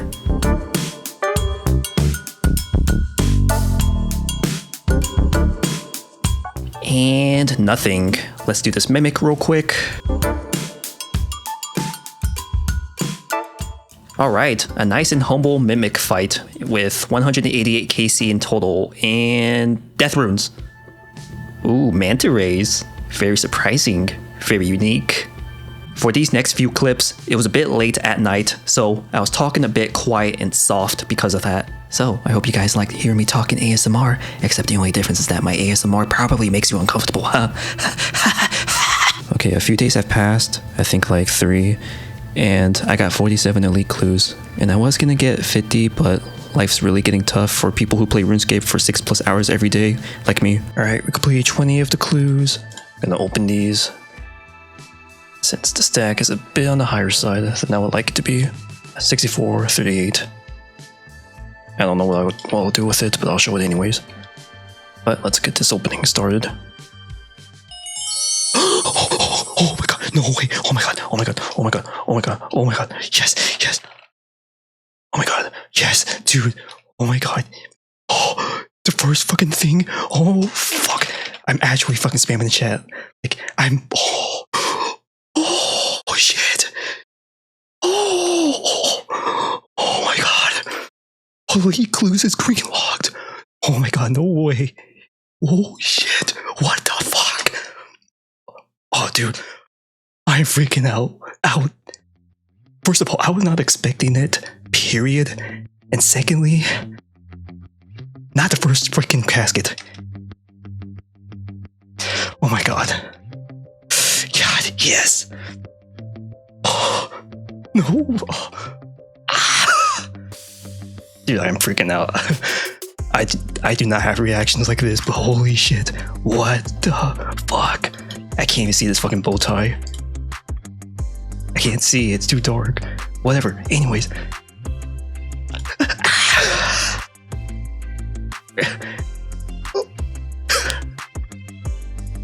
It's fucking midnight. I should not be making this much noise. But oh my god. Alright, I'm gonna chill out and I'll be right back. Oh my god. Oh my, I rewatched that clip like 5 fucking times. I'm so full of myself, but I'm in such disbelief. Like, I can't believe it, dude. And this is why you don't stack up a shit ton of caskets when you're near the end. I mean, granted, the drop rate for this is pretty high, but still. So I'm glad I'm glad I didn't solve all these clues, so I could actually turn these into Watson for master clues. No more elite clues, we are done with that. Now master clues, the fun thing. And right now, we have completed 2,134 master clues. Anyways, I've been stalling for a while, so let's finish up these caskets, dude. I'm in disbelief though. Like, gilded chat. Wait, oh my, dude, oh my, bro, what the fuck? What the fuck? What the fuck? What? That's elite gilded complete. What? That's elite gilded complete. What the fuck, dude? What? You can't make this up. You can't make this. Oh, I wish it wasn't so late at night, dude. What the fuck? Wait, I think that's all gilded. Yeah, this doesn't necessarily count as gilded, these two. What the fuck? Oh my, what a night. What? Alright, I'll be back. I'll be back once again, guys. Give me a second. Jesus Christ. Okay, I'm back. Dude, I'm fucking still heavy breathing. Like, it's fucking hilarious. It's also kind of weird. Like, really? I really can't believe it, but let's finish this opening.